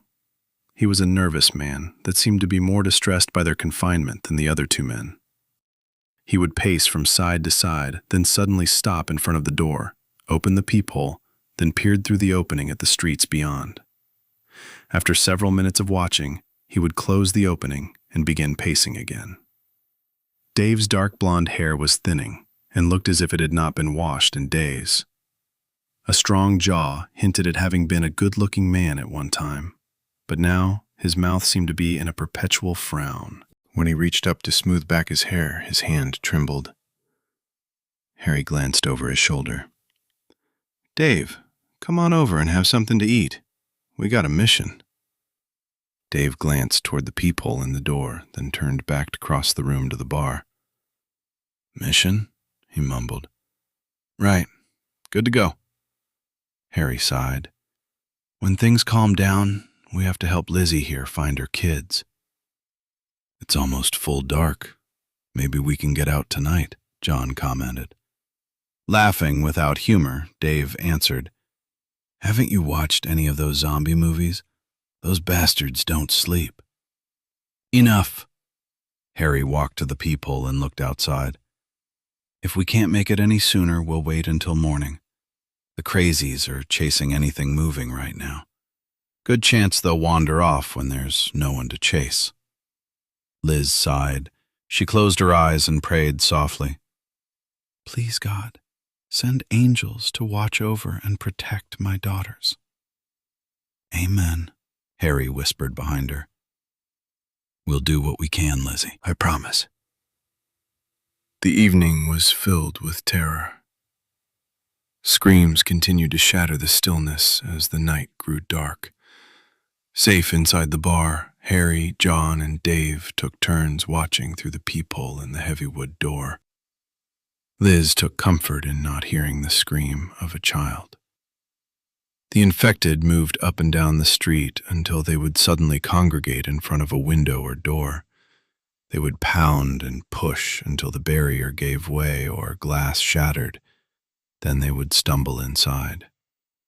Those who ran for their vehicles were quickly surrounded. They would try to dodge and weave around the bloodied bodies only to be pulled to the ground and devoured. Their terrified screams echoed through the night until they fell silent, time and again. One such attack happened right in front of the bar door. They hid behind the door, but no one made a move to open it. They knew it would be a fatal mistake. The victim's screams finally stopped. Liz stood by with tears sliding down her face. Harry took a deep breath, then whispered, "Let's go upstairs and get some rest. Dave, can we use your place to crash tonight?" Dave looked as if he would protest, then shrugged and turned toward a side door. "Sure." When Liz followed them up the side stairs, she realized Dave had lived above the small bar in the apartment for several years. The one-bedroom apartment included worn remnants of carpeting and the barest of furnishings. He had a few pieces of living room furniture, a dinette table and 2 chairs, while the bedroom held a battered dresser and a neatly made double bed. A couple cots and sleeping bags had been stacked in the corner. Dave offered the bed to Liz, but she insisted she wouldn't sleep so she could rest on the couch. As it was, none of them got much rest. The rest of the night was filled with the screams of those unfortunate enough to be found by the infected. As soon as it got quiet, another unfortunate soul would be torn from their hiding place, and the terrified screams would begin again. The men took turns watching the street from the second-story windows, while Liz curled up on the couch to worry if her children were warm and safe. As the night wore on, tears slipped from her eyes, until finally exhaustion pulled her into a fitful sleep, where she dreamed of Brian. Her husband's arms held Liz close. "If anything ever happens, head to your dad's cabin. The General and I have plenty of supplies stocked up. It's important you don't wait for me. Get in the car and get there. I'll find you." "We can't leave you," Liz sighed as she stroked his face. Brian pulled Liz away. "There have been things going on that really scare me, Liz. We live too close to the base for you and the girls to be safe. If I'm not able to protect you and the girls, you have to do like I say. And if the base ever declares an emergency, you have to leave right away. No question. Go to your dad's and I'll know where to find you." Liz snuggled into his arms and fell asleep, knowing Brian would always be there to protect them. Chapter 7. Finding a Way Out. The group of 7 sat or squatted on the small area of decking around the attic access door, unsure what to do next. Steve dropped the square of plywood back in place. After covering the opening, the sound of the infected decreased, but a telltale stench still wafted up from below. Della flicked on the larger flashlight she had retrieved from the closet shelf. Steve looked from one terrified face to the next, realizing he knew only one of the new arrivals. The woman was the receptionist from the first floor. Her hair, usually neat and styled in a sculptured bob, clung to her face in damp ringlets. Her face was pale and streaked with makeup after the terror of their escape from the ground floor. Her clothes were twisted and in disarray. She looked ready to cry. Steve searched his memory for her name. Audrey, Annie, no, Andy. That was it. Andy, I'm glad to see you. Andy nodded and he continued. You know both Della and me, but who did you bring along? Andy introduced the others. She nodded toward each and whispered a name. Sandy, Martha, Jimmy, and Zach. They're students checking out the internship program. I found them in a classroom a few minutes ago when I ran in there to hide. When we heard the crazy people break through the security door, we ran up the stairs and they followed. I thought we could barricade the therapy room door and we'd be safe. I was wrong. You made it. That's the important thing, Steve responded. He studied each of the kids and realized how really young they were. Both girls stared at Steve with eyes wide with terror. Sandy was thin and fine-boned with an oval face framed by thick, dark hair. She looked as if she were ready to cry. Steve tried to give her a reassuring smile. Steve nodded a hello to Martha. She was a little taller and bigger than Sandy, with curly blonde hair trimmed short to frame her round, frightened face. She kept glancing toward the square of plywood between them. The kid with blood smeared across his face was Jimmy. He was thin and sported a shock of curly red hair. He used a handful of tissues Della had shoved at him earlier to staunch the flow of blood. Steve could hear him struggle to breathe around the wad of tissue pressed to his face. The fourth member of the group was a thick-bodied black kid with a hesitant smile. He probably outweighed Steve by 50 pounds, so he weighed over 220. He was well-muscled, with a roundness suggesting a kid in a man's body. Steve imagined him as a linebacker on a high school football team and hoped he would be able to help if things got dicey. We have to figure a way out of here. Where is Della? Della leaned around one of the kids and answered. I'm here. Steve nodded. Okay, we're at the front of the building. We need to use the back stairway. You mean the one at the southwest corner of the building, near the main parking lot? Della asked. The front stairs are crawling with those dead people. They followed us when we ran up here, Jimmy commented. We know that, Della pointed into the dark. That's why we're heading to the other end of the building. The back stairs should be that way. Okay. We have to get down from here, and that looks like our best option, Steve answered. But before we do, we need to get some weapons, and I have an idea where to get them.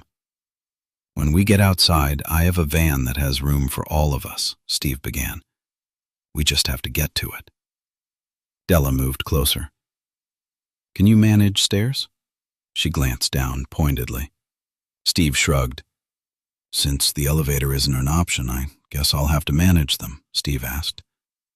Where is the fabricating room from here? Della pointed toward the back wall. That way, but we can't get to the door. Steve grinned. We don't need to. We can go through the ceiling. We have at least a couple strong arms to help make an opening. He looked to Zach.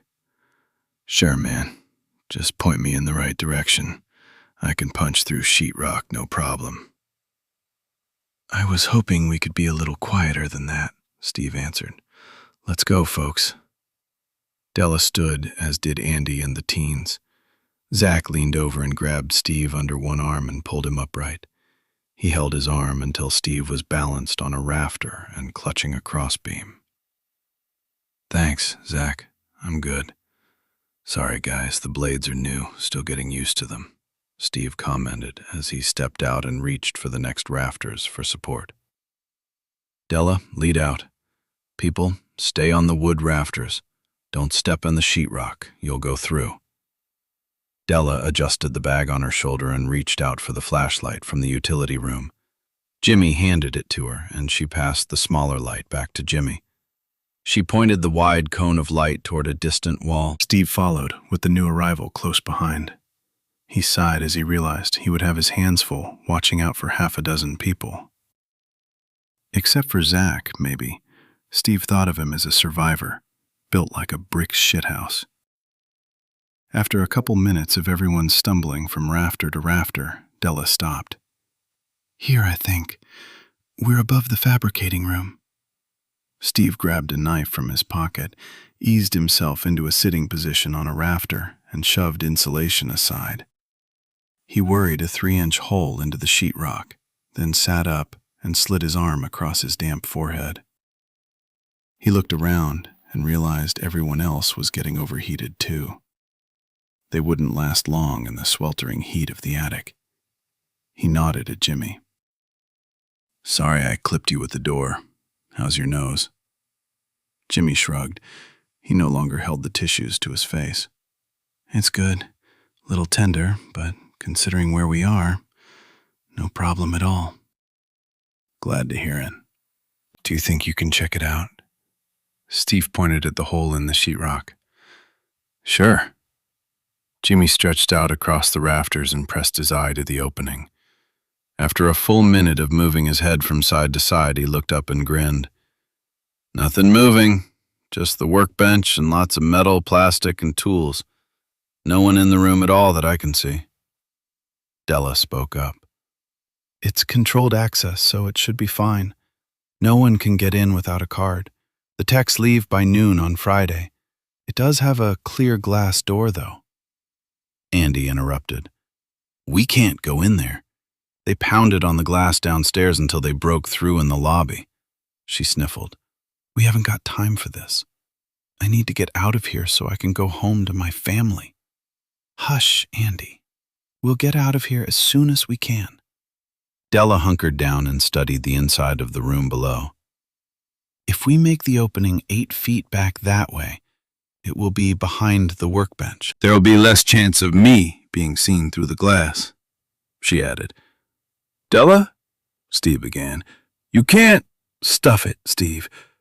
I'm not sending one of the kids. Andy wouldn't have a clue, and you, well, I won't even begin to tell you why you can't do it. Besides, if anything happened, who would drive your van?" Steve shrugged. "Okay, but the first hint of trouble—" Della sighed. "Let's get this hole started." The team crept down the rafter toward the place Della indicated. "This should be over the workbench, but on the back side." Steve leaned down and began to saw at the sheetrock with his knife. He quickly grew heated, but kept sawing at the opening despite the perspiration dripping from his face. Suddenly, a large, dark hand covered his and retrieved the red-handled multi-tool. "Sir, I got this," Zach said. Steve leaned back and wiped his sleeve across his forehead. "You're a handy kid to have around, Zach." Within minutes, an opening large enough for Della to slip through provided a panoramic view of the room below. Della stuck her head into the hole and studied the fabricating room. "It's clear." Della sat up and dangled her legs over the edge of the rafter into the hole. Without another word, she used her arms to ease herself onto a workbench below. She stood on the bench and peeked over the top edge of the center tool panel at the glass door. The infected milled around in the hall. They moved in a counterclockwise direction. Each of the monsters seemed to follow the one in front of them, creating a swirling mass of bodies. Periodically, 1 or 2 of the monsters would stop, cock their heads, and appear to be sniffing the air. After a few seconds, they resumed their aimless wandering. Della lowered her head and settled her butt on the workbench, then eased her feet to the floor. She made a quick survey of the tools and supplies in front of her on the bench. She retrieved 2 huge screwdrivers and hammers and laid them on the bench together. Next, she examined the supplies on hand. She sighed as she recognized the names on the bins with bits and pieces of prosthetics being fabricated. She grabbed 3 30-inch-long stainless steel rods from a side bin. They would never become part of prosthetic limbs now. All the veterans she had worked with and grown fond of were probably dead or infected. Her heart ached when she thought of them trapped in wheelchairs or hospital beds with no way to escape or protect themselves and their families. She fought back tears and clenched her jaw. She had a job. She would help Steve get the kids out of this mess. She knew he was a man they could depend on. Della laid the makeshift weapons on the bench and pulled a small ladder to the side of the bench. She climbed to the work area. Squatting behind the panel, she looked up to see Zach grinning down at her. She handed up the weapons. Zach retrieved each piece and passed them to waiting hands. When all 7 items were passed around, he pointed at a shelf and whispered, "There's another flashlight on the wall. Can you get it and the roll of duct tape on the counter?" Della grinned up at the kid and made a circle with her index finger and thumb. She picked up the duct tape and tossed the roll to Zach, then slid to the edge of the bench. Still squatting out of sight of the infected, she peeked around the edge of the panel mounted to the middle of the double-sided workbench. For a moment, she watched the infected shuffle in a fluid ebb and flow beyond the door. She studied the movement and decided she would have to time it just right. Most of the infected just followed the monster in front of them, but a few would pause and look through the glass door as they passed. She had to be careful when she reached for the flashlight, or one of the more alert monsters would see her. A quick grab at the right time, and she would have the extra flashlight. It was worth the risk. She took a deep breath, then leaned toward the wall, her hand reaching out.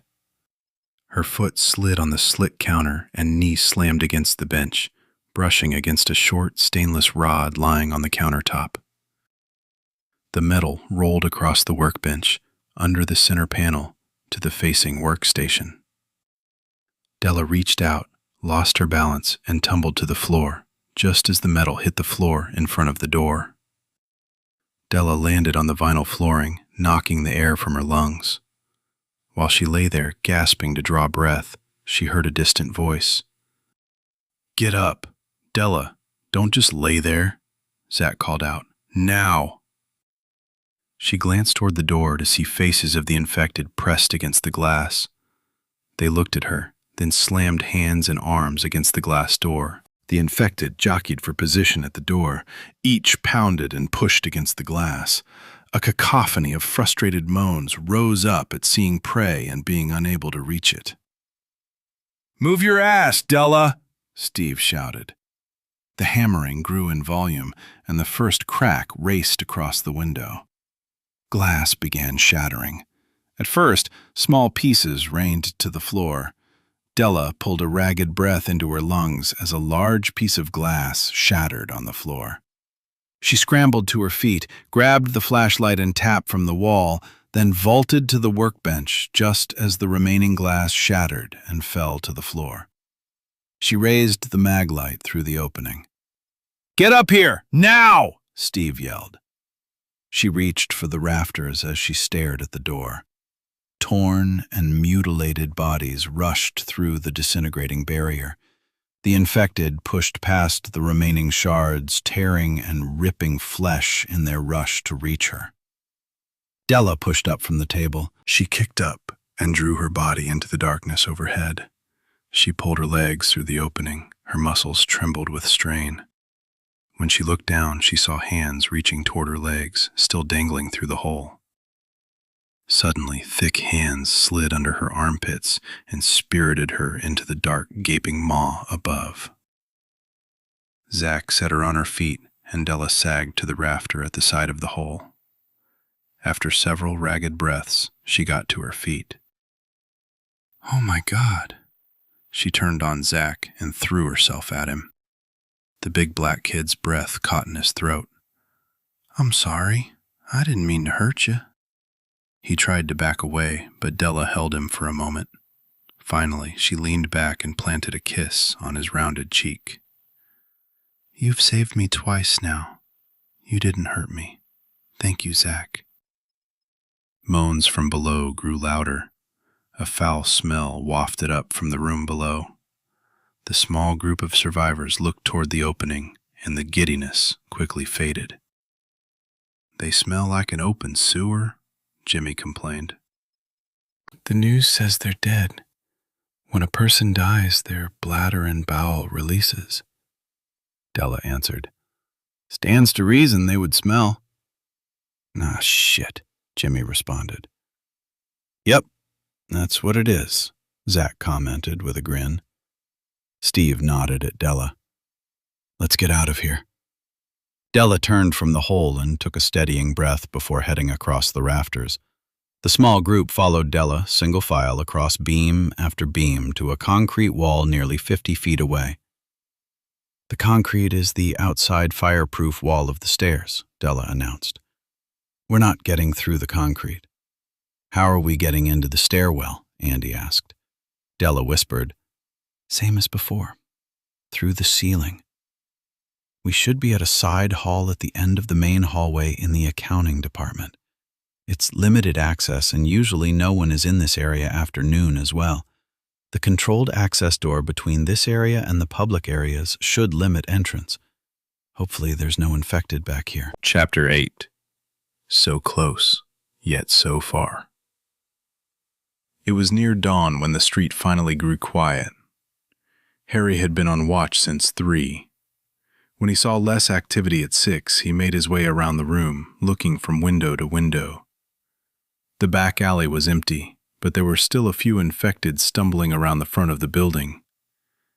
The only real threat in the last hour was when half a dozen infected congregated at a window across the street and started pounding against a glass. The glass broke, and the infected spilled into the opening. Screams followed, then silence. Harry raised the window as quietly as he could and leaned out the second-story window. He looked toward the Irish pub at the end of the block. The infected seemed to have wandered away from the end of the block. Harry crossed the room to where John rested in a tattered recliner and touched him on the shoulder. Time to find those little girls. He turned to wake Liz, but she was already sitting up. Morning, Lizzie. He stepped to the bedroom and knocked on the door jamb. Up and at 'em, Dave. Time to get to work. Why are you doing this? Liz asked. Harry shrugged. Needs done. He answered as John and Dave came into the room. Well, Harry, what's the plan? John asked with a grin. I've been thinking, Harry began. Dave snorted and John interrupted. We're in trouble already. Really think you ought to start thinking at this late date? Harry scowled. And you're the comedian that always points it out. He continued. We can get to the roof from the resale shop, cross the building roofs, and then go down the fire escape at the side of the dry cleaners across the alley from the bar. It's a no-brainer. We get there, find the kids, and then bring the kids back the same way. Sounds easy enough, but what about the crazies in the street? John commented. Hopefully we won't draw much attention, Harry answered. We'll be back here and having breakfast before they figure out we've even been out there. Liz pulled on her new shoes and walked to the bathroom. She slipped inside, did what she needed to do, then splashed water on her face. She finger-combed her hair and pulled a hairband from her wrist to secure her hair back from her face. When she came out, she waited for each of the men to take a turn in the cramped bathroom. While she was busy, Harry had retrieved a canvas bag and set it in the middle of the living room. When they were all in the room again, Harry opened the bag.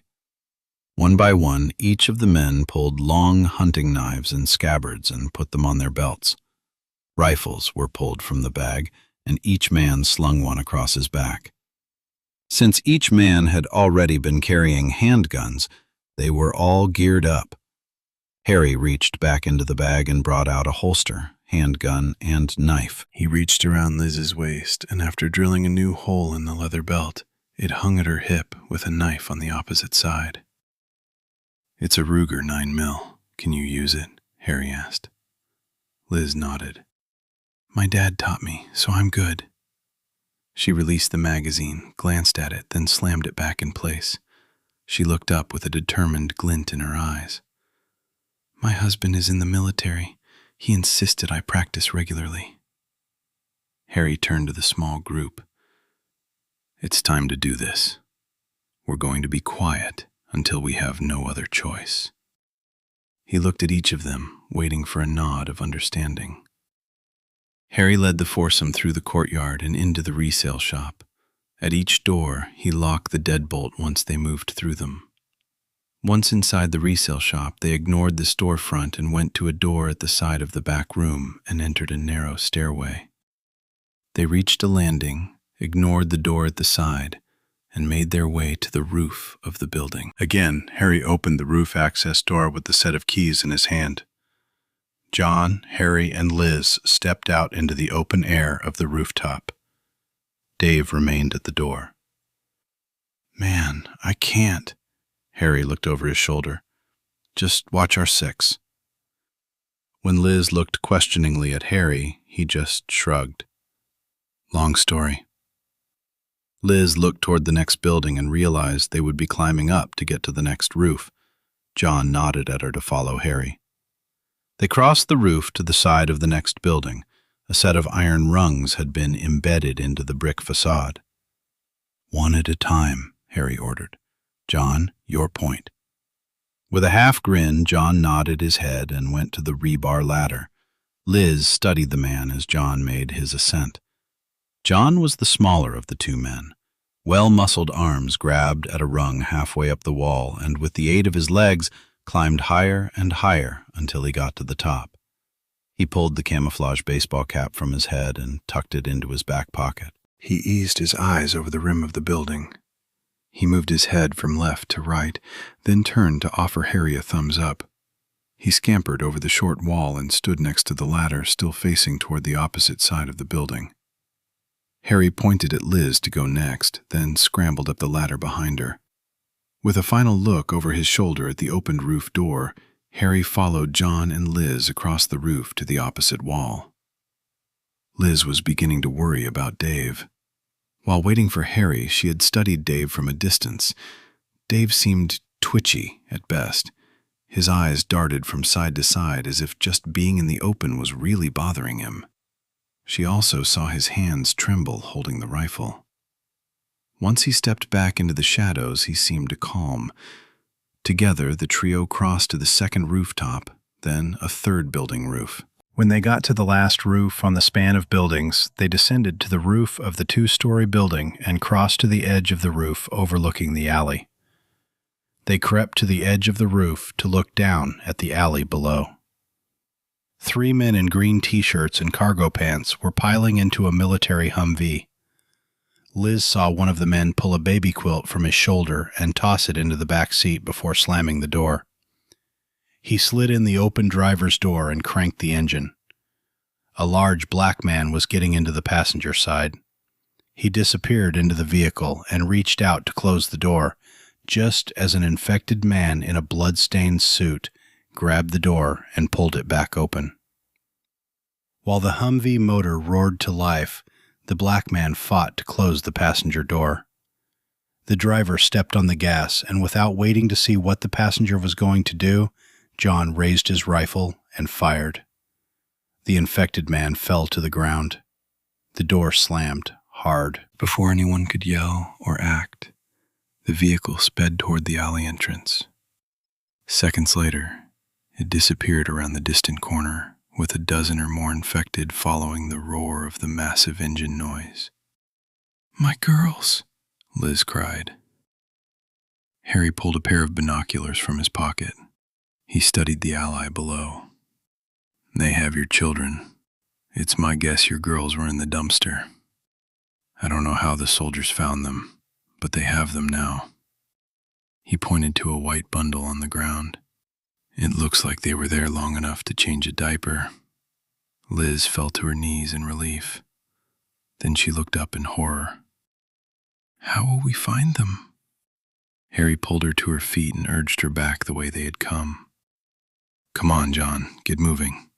We have to try to catch that Humvee." John laughed and gave him a thumbs-up sign. "Head 'em up, move 'em out, asshole."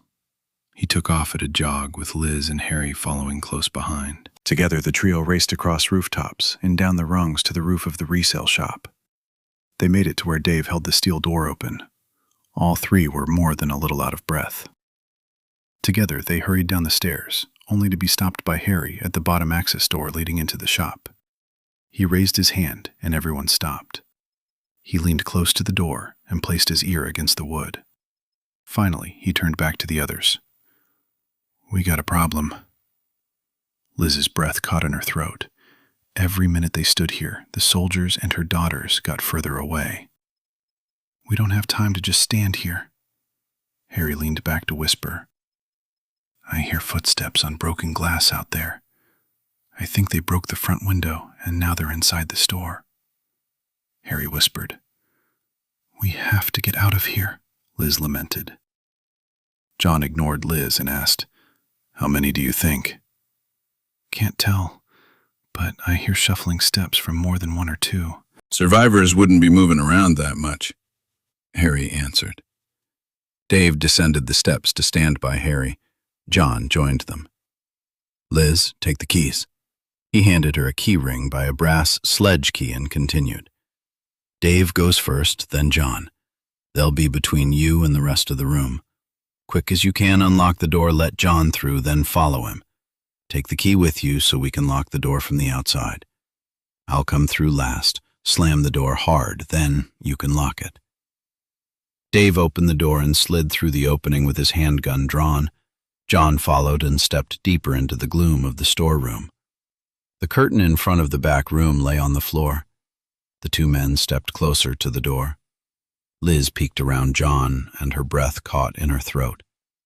The front window and glass door at the front of the store had been shattered, and half a dozen infected were silhouetted against the morning light, milling around at the front of the store. Liz stepped around the men and crept toward the side door that opened into the atrium between the thrift store and the bar. When she was halfway to the side door, Harry pushed the door open a few more inches to accommodate his bulk. A hinge squeaked. Liz and the three men froze. The infected stopped.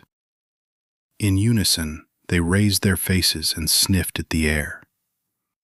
After a heartbeat, they turned toward the back of the store. Limp arms rose as they turned toward the sound and began walking toward them. Dave planted an open palm on Liz's back and pushed her toward the door. "Move," he ordered. He was so close on her heels, his ragged breath ruffled the hair at the back of her neck. The infected honed in on the movement, and each began stumbling toward the back of the store. A low moan came from the few infected at the front of the store. More of the infected from outside tumbled through the half wall into the store and stumbled through the door. "Hurry!" Harry ordered. "The jig's up." Liz rushed to the door and jammed the key into the brass lock. With a twist of her wrist, the lock clicked free and the door opened. Dave pushed her through, tearing her hand from the key. She stumbled into the courtyard. Dave, John, and Harry darted through the opening without firing at the approaching infected. They pushed the door closed with a slam. Harry pushed his foot against the door and turned back to Liz. "Keys!" Liz's breath caught. "They're on the other side of the door." "Fuck me," Dave murmured. "I pushed her through before she could pull the key out." He stepped back to the door where John and Harry held the barrier against the infected, pushing on the other side. Dave handed his rifle to Liz and reached for his handgun. "I got this." Harry slipped his rifle to his back and pulled his own handgun from the holster on his hip. John nodded at each man in understanding. "We can only open the door wide enough to slip your hand through," Harry stated. "Give us time to clear the door before you reach for the key. Lizzie, keep hold of his belt and don't let him get pulled in." "Let's do this," Dave answered. Without hesitating, John slid his foot back from the door. The infected on the inside pushed, and the door lurched open wider than John and Harry intended. Dave stepped closer and reached out. Harry yelled, "Not yet, man!" John threw his weight against the door while both Harry and Dave fired into the darkened room beyond. John struggled against the mass of bodies' unrelenting press against the barrier. Despite the hands still reaching through the opening, Dave grabbed for the keys in the lock. Suddenly his body slammed against the narrow opening between the door and door jamb, and he dropped his gun. Liz was jerked into his back. She pulled back while Dave yelled and pushed back from the door. Harry fired into the mass of bodies inside the building. John pulled at Dave, trying to free his arm, while Liz pulled at his belt with all her weight. Harry grabbed Dave's shoulder and fired his handgun into the dark. Suddenly, Dave was free. He tumbled to the ground with Liz under him. The keys fell from his hand as he rolled off Liz. The keys slid across the flagstone walkway. John slammed the door shut and kicked the toe of his boot against wood. Bodies slammed against the door and it bounced open a few inches. Harry pushed his bulk against the metal and it slammed closed again. John threw his weight into the barrier. Liz scrambled to her feet, grabbing the keys as she rushed to the door. She added her weight while she fumbled through the jangling ring for the correct key. She found the key and aimed it toward the lock. The door bounced open. Harry and John grunted against the strain as they pushed it closed again. She jammed the key into the lock and gave it a turn to the right. The pounding from the other side continued, but the lock held. "Well, fuck me, that was scary," John commented from behind Harry. Harry reached down to pull Dave to his feet and saw him clutching his left arm to his chest as a rivulet of blood trailed down his hand. 2 of his fingers were gone. Dave gave Harry a crooked smile. "Well, this kind of sucks," Dave sighed. "I guess we know what this means." Liz reached for the bottom of her t-shirt to pull it off, but Harry stopped her. She looked from Dave to Harry. "What? We have to stop the bleeding."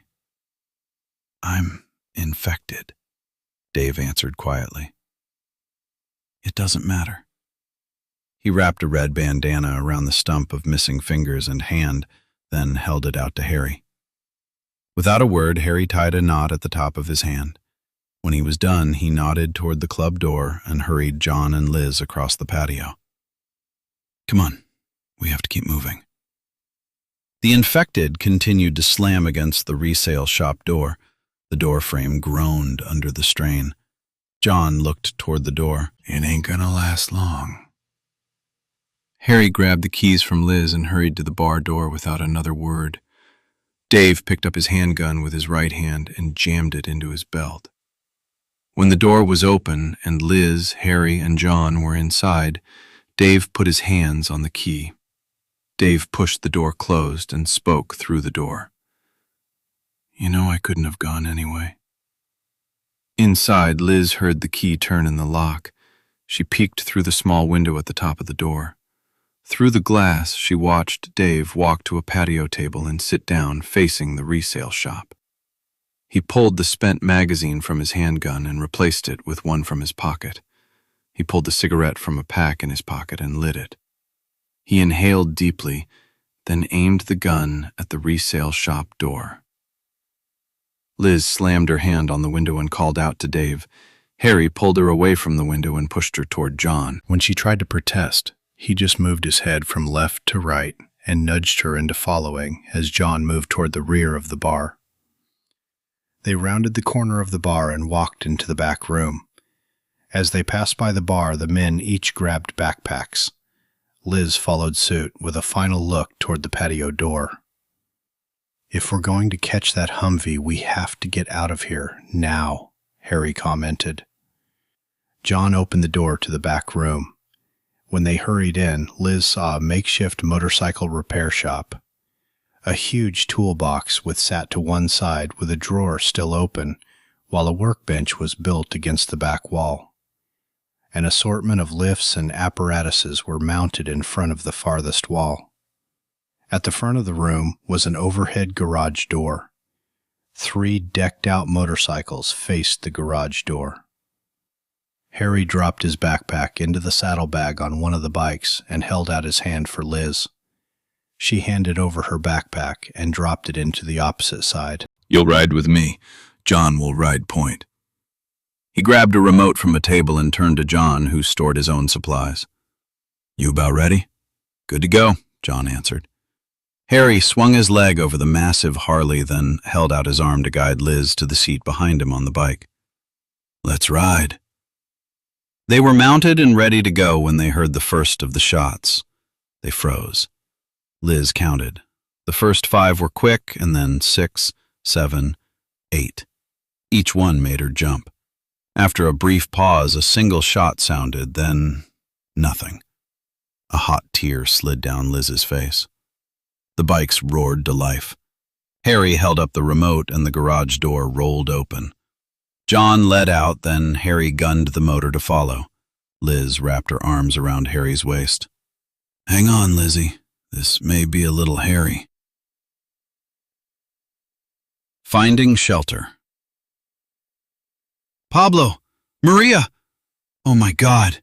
Tate called out as she turned toward the couple, ready to run to them. How could her friends from the truck stop still be walking when covered in such terrible wounds? Strips of flesh were torn from their arms and faces. Maria's peasant blouse hung off one shoulder, exposing the remnants of a tattered and blood-soaked bra, and the raw, open wound where her ample breast had been. Her throat had been torn out, leaving another gaping injury. Pablo had a yawning hole in his belly, big enough to spill loops of intestines from the opening. The others, following Maria and Pablo, each had their own terrible injuries and were covered in blood and gore. The old man grabbed her arm, nearly pulling her shoulder from the socket. She spun around, stumbling to her knees, her arm still in his grasp, and held over her head. He released her and stepped back. She jumped to her feet, turned on him with a clenched fist, ready to deck the old man. When she saw his face, her rage dissolved. His eyes glistened with tears. He covered her fist with his hand and pushed it down. "You can't do anything for them," he whispered. "Get in the truck or you're dead too." He gave her a gentle shove toward the truck door. Tate looked over her shoulder one last time, then opened the door and climbed into the driver's seat. Through the open door, she stared across the parking lot at Pablo and Maria as they stumbled toward the truck. Tate stared at the assemblage until the old man slammed an open palm against the passenger door of the cab. She pushed the automatic lock release and he climbed inside, slamming his door. "Close the damn door," he ordered. She pulled the door closed, then turned to her passenger. "What happened to them?" "Infected got 'em. They're dead," he answered. "How in the hell can they be dead and still walking around?" she demanded. "Bioterrorism, or so the news report said." The old man took a deep breath. "I'll tell you all about it, but right now, we need to get out of here." He pointed toward the drugstore, where a gathering of the bloodied populace had noticed the commotion earlier and were making a beeline toward them. "Are they really coming after us?" Tate asked in disbelief. The old man sighed. "What does it look like? If you want to live, crank this rig and get us out of here." Tate scowled and turned the key. "You don't have to be such an asshole. I just woke up and I gotta pee like a racehorse. Drive now, pee later." He groused back. Tate maneuvered out of the parking lot onto the street, heading away from the truck stop. She weaved through stalled vehicles, scraping the brush guard and trailer more often than not. She used the bumper to push vehicles out of the way since gatherings of infected stopped them from even considering getting out of the truck and drive the vehicles out of the way. The shiny chrome bumper was taking a beating, and Tate cringed at each scratch and scrape. The old man introduced himself as Charlie Duffy. He directed her down side street after side street until Tate thought she would either pee right in the seat or her eyes would pop out of her head from the pressure. It was a toss-up as to which would come first. "You know how much my payments are for this truck?" Tate complained. "We have to stop. I'm not pissing in my fucking seat. We're gonna stop sooner rather than later." The old man shrugged. Take a piss with the streets swarming with infected, and one of those bastards will be on your ass before you can pull down your pants. As for truck payments, I doubt it matters now. In another week, you can use cash to wipe your ass when you take a shit. Trying to ignore her bladder screaming for relief, she asked, "What do you mean?" It won't be long before there won't be anyone left to stop the infection. When the bastards hit the military bases, they took out the only hope of controlling it. Nowadays, without the military, there aren't enough people that know how to use the guns it'll take to put down all the dead. Charlie answered, "If the brain isn't destroyed, the bastards just get back up and come after you again." They drove through silent streets where the only people they saw were bloodied and now were monsters. Men, women, and children alike had become fiends ready to tear the flesh from the living. As the truck passed, the infected reached out and turned their faces with gnashing teeth toward the sound. Tate struggled to ignore the stench wafting up from the groups of infected. The smell was worse than an open sewer line. She closed the vents in the cab, but the disgusting odor invaded the confines of the vehicle. "Smells like shit," Tate groused. "It is. Bowels and bladders release when they die. Most of the dead are stumbling around with a full load in their pants." "Great. Not bad enough they want to eat us. They smell like shit." Charlie shrugged. "Sums it up pretty much." The rig finally cleared the suburbs and escaped into the country. Tate had not seen an infected person in over a mile when she noticed an abandoned roadside park a few hundred feet ahead. After checking the mirrors, she decided there was no one around. She downshifted, jolted to a stop, and slammed the truck into park. She pulled the key from the ignition, jerked open the door, and slid from the leather seat to the bare dirt of the neglected driveway. After pulling down the zipper on her jeans, she squatted where she'd landed. Her bladder released, and she almost wept with relief. The puddle grew in the dry-packed earth, spreading out to trail away from her booted feet. She sighed as the minutes trickled away. She heard the passenger door open and close, then she could hear a similar sound on the opposite side of the truck. When finished, she pulled up her pants and walked away from the cab. She turned at the sound of booted steps near the front of the truck and saw Charlie standing with his back to her, looking toward the city. "It's gone. It'll never be the same," Charlie announced. "Those assholes think they're destroying this country, but in the end, it'll come back to bite them in the ass. This time, there won't be an army of do-gooders from this country left to save them. Because this will get out, trust me. It's too deadly not to go beyond our borders."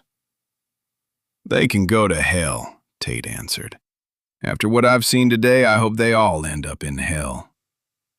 "They will," Charlie answered.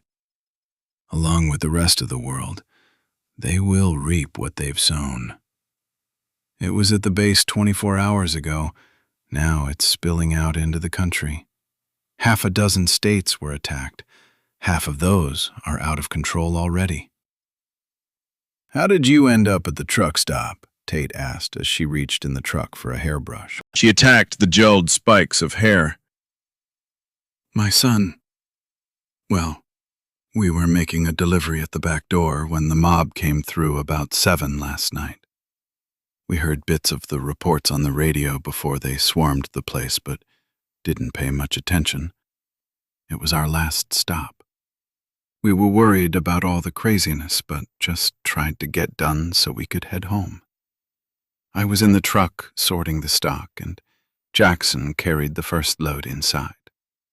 He saw the infected soldiers come through the front and attack people.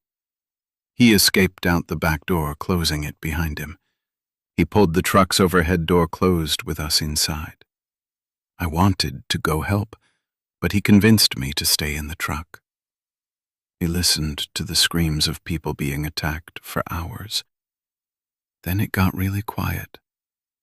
I wanted to leave then, but Jackson talked me into waiting until around 7 this morning. We thought they were all gone, so we raised the door real slow and got out. I got down on the driver's side and Jackson headed around to get in the passenger door and walked right into a teen in a football jersey with half his face missing. The bastard had Jackson down on the ground before I even realized something was happening. When I heard him yelling, I grabbed the bat from the cab and ran around the front of the truck. I beat the bastard's head in, but it was too late. "I'm sorry, Charlie," Tate responded. I pulled Jackson into the cab of the truck. There was so much blood, and I just didn't know what to do other than try to bandage the wounds, then get him to the hospital. I tried cranking the truck, but the battery was dead. We'd left the damned lights on. So we just sat there. I must have dozed off because I woke up when I heard growling. It sounded like a rabid dog or something. I opened my eyes to see Jackson crawling toward me. I grabbed the bat and used it to keep him back, but I just couldn't. His voice cracked with emotion. Tate put her hand on Charlie's shoulder. "I'm so sorry this happened to you and your son." Charlie shrugged. "Nothing to be done now." "You mentioned your wife." "I need to get home." "Can I take you there?" Tate asked. Charlie turned to look at Tate. "It's about 30 miles west of here. If we can find a vehicle, I can make it." "No, I want to take you," Tate answered. "It's the least I can do." "Sure wish I had a few of the honey buns from the back of my delivery truck," Charlie commented. "I could eat a fucking horse." "Have you noticed a theme here?" Tate responded, but Charlie only looked confused. "Let's find some food, then get you home." "Unhitch the trailer before we pull out," Charlie answered. "It's just costing you gas, and I think that'll be a problem sooner rather than later." After jacking up the trailer, Tate pulled away with one last look in the side mirror. She felt as if she were leaving her life behind. She wondered if the habits of the road were lost forever. When she looked at the road ahead, she noticed vehicles in the distance and wondered about the people who just stopped in the road and left them at the side of the road. As the rig drew closer, she could see open doors, shattered windows, and bodies alongside some of the vehicles. With each mile and cluster of abandoned vehicles, what she saw grew more horrifying. When she glanced into the blood-splattered cars, she saw the remains of adults and children alike still held in place by seatbelts. Their bodies bore horrible wounds and showed evidence of the carnage they had suffered. When the truck neared, heads of the monsters inside the vehicles turned and their teeth gnashed. "We are so fucked," Tate whispered. "Some of those men wore military uniforms." The National Guard was called out to stop the spread of the infection, but they ended up in the middle of it and overwhelmed. "Now they're part of the problem," Charlie remarked. "I hope some of the smaller rural towns organize and figure out how to protect the community. It's the only hope." Tate turned on the radio and they listened to news reports. General emergency instructions filled the airways no matter the channel. Evacuation information and refugee camp locations were broadcasted at regular intervals. Those unable to get to designated secure sites were being advised to board up windows and shelter in place. According to the reports, all transportation was at a standstill in the affected cities. Outside the cities, train schedules were limited or stopped altogether. Air traffic was restricted and expected to be grounded altogether within hours. The president, already well known for his executive orders, threatened even more to deal with the crisis if the affected states didn't get it under control. Of course, it was being threatened from the security of his secure bunker.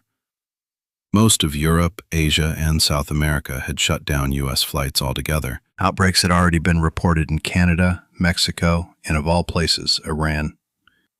The Iranian outbreak had started in a small, remote area out in the middle of nowhere and been sweeping through village after village until it was now moving into all the major cities. Estimated death toll to date in Iran was 30%, and the infected were wandering into Afghanistan, Pakistan, Turkmenistan, and Iraq. The talking heads speculated as to the reason for such an isolated outbreak in Iran.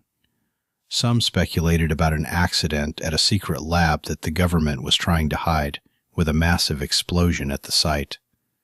The Iranian government claimed the explosion was the result of an unprovoked U.S. attack on a small farming community. Despite all the posturing, tweets verified more and more cases in the Middle Eastern countries. Twitter accounts were burning up with cries for help. The only country that seemed to have locked down quickly enough was Israel. A national edit stated no one in or out, no exceptions. Most of the adult populace was protecting the borders to ensure its isolation. Tate switched off the radio. I can't listen to it anymore. Nothing but bad news. Charlie turned down the radio. Ain't gonna get any better. Utilities will shut down pretty soon. Fuel and food will get scarce as the infected spread out. When that happens, not everyone will be out there helping. People will take advantage of the situation or kill to get what they want. Without law enforcement to stop some, murder and anarchy will become a way of life. Being a woman is not going to be easy, Tate. I figured as much when they started talking about law enforcement being overwhelmed. Prison has been the only deterrent, and that hasn't worked very well for years. Tate commented, I know after this there won't be anyone to stop them. You know how to use those guns? Charlie asked. Yeah, I can use both my guns. Better than most, to be honest. My daddy started taking me with him, driving cross-country when I was 14, and wanted me to be able to take care of myself. She chuckled. I got my high school diploma and an associate's degree riding in a big rig on the open road. When I got old enough, I got my CDL and began doing most of the driving. By then, he had no business driving, and we had to keep the money coming in to pay the truck note and support the family. Tate pulled the rig into the parking lot of a small mom-and-pop bait store with a single fueling island. Charlie and Tate walked into the small store and began talking to the elderly couple behind the counter. The pair seemed to consider the state of emergency a minor inconvenience. Tate used her credit card at the pump to top off the gas tank, then picked up breakfast rolls, jerky, packages of chips, and candy bars. As she pulled away, she wondered how long before they would be overrun by the infected wandering the roadways. She had tried warning them, but they waved her away and said they would be fine. The old man pulled a .357 from under the counter and grinned a toothy farewell with a wave. Traveling was slow. It took nearly an hour to go 10 miles with the number of stalled and abandoned vehicles left on the road and along the roadside. Charlie directed Tate from one small road to yet another. Finally, he pointed at a sign for the town of Gardner. This road bypasses downtown. We'll turn off the main road up ahead. Take the next right. Tate downshifted and turned the rig onto the narrow blacktop. When they crested a hill, they were met by a roadblock in front of a narrow bridge. A massive road grader was parked across the road at an angle. All traffic was forced to stop without any chance of going around, since both sides of the road dropped off into a creek. 4 men with handguns and rifles stepped out from behind the machine to face them. One of the men stepped forward. "Shut her down there. The road is closed, and we don't want outsiders. Turn around and go back the way you came." Charlie stuck his head out of the side window and called out, "Cool your jets, Henry Smith. I got as much right as anyone to be on this road." "Charlie?" Henry called back. "Charlie Duffy, is that you?" "Yeah, it's me.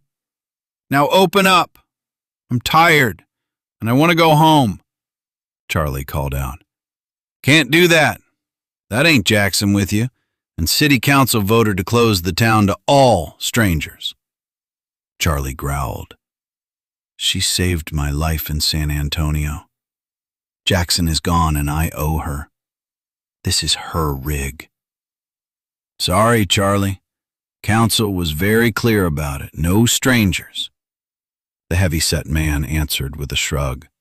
Look, I lost my son this morning, and I'm going home to tell my wife, so either move that grater or I'll move it for you.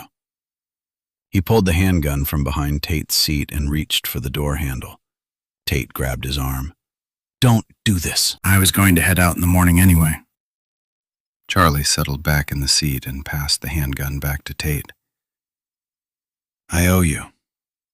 At least let me get you food and water for traveling. Tate shrugged. I'll figure something out. Charlie continued. No, let me do this.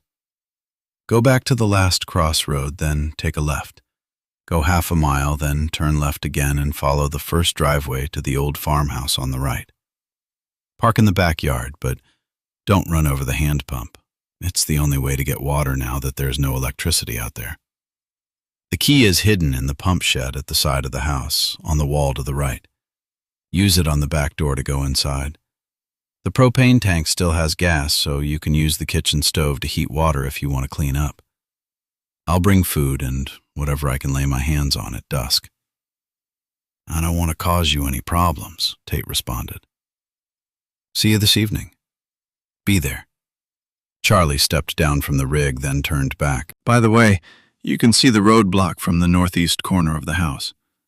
I'll blink the headlights twice when I head up the driveway, so you'll know it's me. He turned away and walked toward the roadblock. All right, I'll see you later, Tate answered. She cranked the engine and maneuvered the rig to turn around. As she pulled away, she hoped Charlie could make it back home. Following the directions he gave her, she found the farmhouse. She pulled around the back of the house and parked between the house and two outbuildings. After gathering a clean set of clothes and her handgun, she walked toward the house hoping it was as empty as Charlie claimed it would be. Tate found the key and used it to open the door. She stepped inside and closed the door behind her. She walked from the kitchen to the front hall to look through a doorway at the parlor. The inside of the house looked as if the occupants had just walked out the front door. A framed, cross-stitched picture hanging on the entryway wall included the Duffy name and a pre-World War II date. She realized she was probably in Charlie's parents' home. After looking around, she walked back into the kitchen and turned a knob on the stove. When she heard the hiss of gas, she turned it back off and glanced around for matches. She pulled open drawers until she found a box. She picked it up and shook it, grinning to herself at the rattle of wooden matches inside. Tate opened cabinet doors until she found a large aluminum canning pot. She walked out the door to the pump and set it on the wooden platform surrounding the rusted pump. She grabbed the handle and pumped up and down several times before a trickle of rust-colored water spilled from the spout. She shrugged and pumped the handle again. Water flowed from the spout, growing clearer with each rise and fall of the handle. The faint smell of iron wafted up, but the water looked clear and clean. She leaned over and slid her hand under the flow. Tate brought it to her mouth and slurped at the puddle in her palm. The water tasted a little funny with the hint of iron and no chlorine, but it was cold and refreshing in the 80-plus degree temperatures. She gulped at handful after handful of the cool, refreshing liquid. Finally sated, she filled the pot and headed back inside the house. Back at the stove, she struck the tip of a wooden match against the side of the box and held it to the burner, then turned the knob again. Flames flared to life. She put the pot on the stove, found 3 additional pots of varying sizes, and one by one filled and carried each inside. Once Tate had water on to boil, she spent a few minutes looking around and found an empty plastic scrub bucket. She carried it to the old-fashioned pump, pumped the handle to draw enough water to rinse it out, then carried the bucket of cold water to the bathroom. She rinsed the dust from the claw-footed tub, then plugged it and poured in the remainder of the water. While the water came to a boil in the kitchen, she carried several buckets of cold water to the bathroom and added 3 to the tub, then another to fill the toilet tank. She carried a final bucket to the bathroom to use in the toilet later. When the water on the stove came to a boil, she carried each pot to the bathroom and added them to the cold water in the tub, all the while hoping she wouldn't be sitting in tepid water. Tate stripped her clothes off and stepped in the shallow bath. She leaned back and slid her hair under the surface. After using soap and shampoo, she sat in the tub with her face pressed against her drawn-up knees. She imagined her friends and family facing the monsters she saw in San Antonio. If Ellington had been hit by the terrorists, was Houston as devastated as San Antonio? She fought the tears threatening as she realized how much the world had changed in just 24 hours.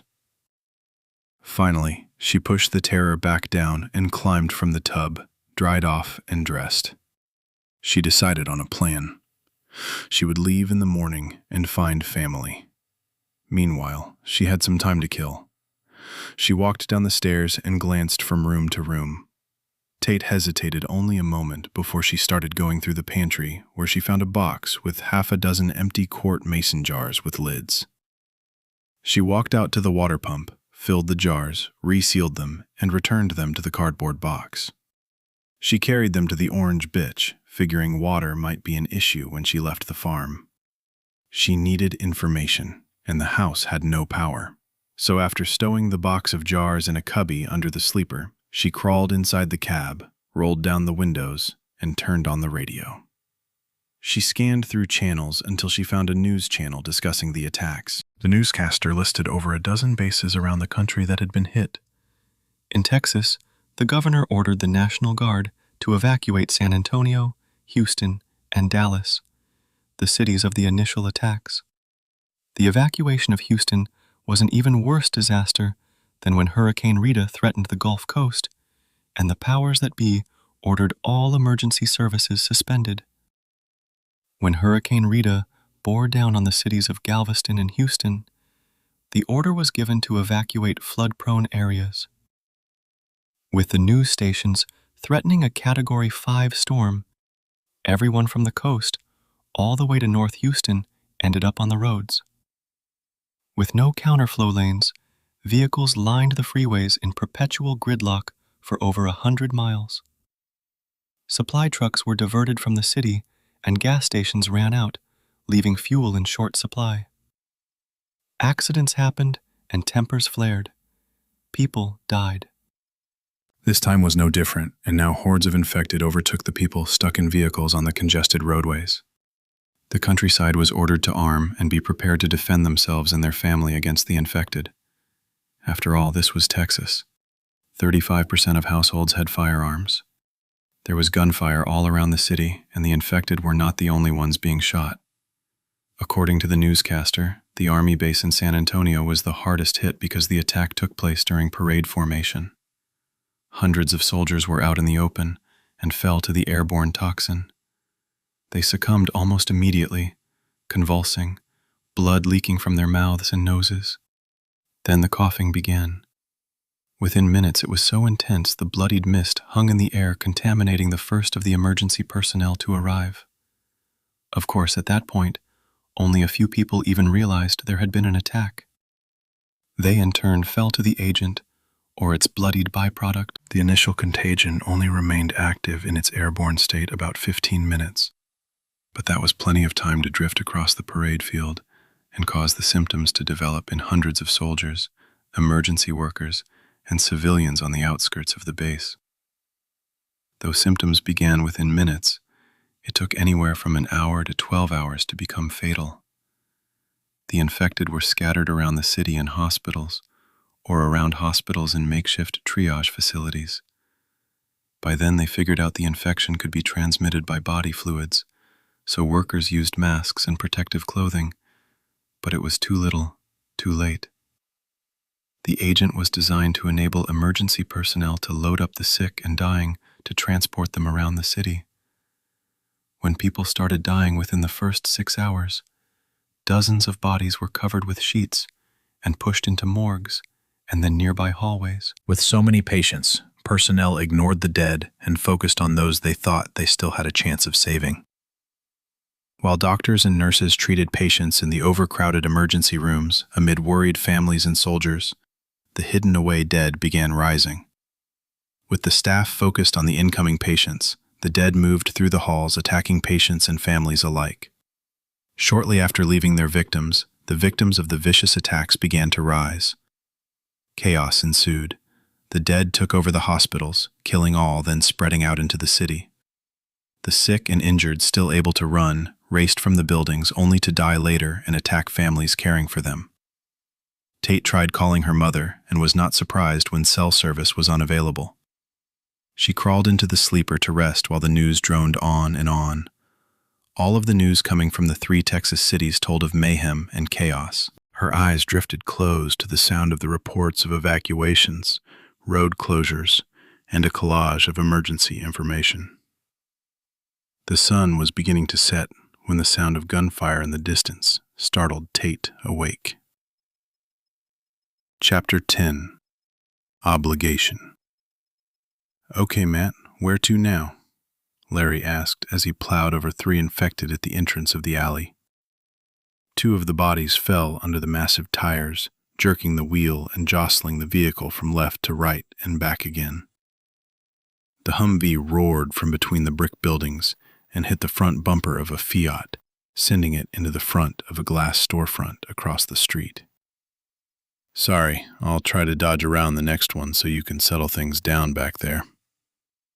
The baby in Matt's arms screamed and fisted her hands. Matt had no experience with babies, and the screaming made his head throb. He didn't have a clue what to do, so he just clung to the squirming bundle, trying to keep her from slipping from his grasp. "Larry, damn it, slow down and stop hitting shit. You're scaring the shit out of the kids back here," Matt ordered, "and I need a fucking drink." "Sorry," Larry mumbled over the crying children. "My mommy? We have to go back for my mommy," Amy wailed. Matt sighed as he looked at Amy, then down at the sobbing baby in his arms. He had to get his shit together. When he looked at the men in the front seat, he realized the 3 of them were the only hope for the 2 kids. It was time to man up. Larry slowed the Humvee to a speed that allowed him to dodge around stopped or crashed vehicles, but still outpaced the roaming infected. Matt slid closer to Amy and wrapped his arm around her trembling shoulders, trying to calm her terror. "We're going somewhere safe. Can you help me, Amy? Let's get your sister a clean diaper and calmed down." Amy nodded and pulled a pacifier from the diaper bag. She popped it into the baby's mouth. The baby began sucking the nipple, and silence filled the vehicle. Matt gave a big sigh of relief. Amy unlatched the seatbelt and slid out from under Matt's arm to reach deeper into the diaper bag. She passed Matt a disposable diaper, then settled back and reattached the seatbelt. Matt accepted the diaper, then laid the unhappy baby across his lap on her stomach. "Not like that," Amy protested. "On her back. Her head there," she pointed to his knees. "My daddy can do it like that." He carefully laid the baby girl down as instructed and, with a little help, removed the wet diaper, then opened the window and tossed it out. The wind caught the open diaper and it flew into the face of an infected man as they passed. Amy giggled. "Oh, you like that, huh?" Matt asked as he grinned at her. Amy shrugged and grew silent. He unfolded the new diaper. "It can't be that hard, right?" He looked to Amy and asked, "Now what?" "That end goes under her bottom," Amy advised. Matt followed the directions, then pulled the front up and between the baby's legs. He pulled down at the top as he wondered about the closures. Amy leaned over and pulled the tabs up and over the front. It was done. He sighed in relief. "That wasn't so hard. You think she's hungry?" Matt asked. Amy nodded. Matt leaned toward the front seat. "Hey, Curtis, hold the baby for a minute." He passed the infant to Jake, who immediately made faces and baby sounds. It was funny seeing a huge black man playing with the tiny baby girl. Her sudden smile caused her to drop the pacifier, and the road sounds were drowned out by a giggle. Amy helped Matt make a bottle of formula, then passed the bottle to Jake. Within minutes, the vehicle was quiet except for an occasional slurp of the hungry baby. Matt looked at the 10-year-old girl and asked, "What's your name?" "Amy." "Is this your sister?" "Yes. Her name is Claire. My daddy is a soldier. How are we going to find my mommy?" "We're going to work on that as soon as we can," Matt answered as he rubbed at his temple. When they got a few miles away from the alley, Larry pulled off on a side street with a good view of the surroundings and stopped.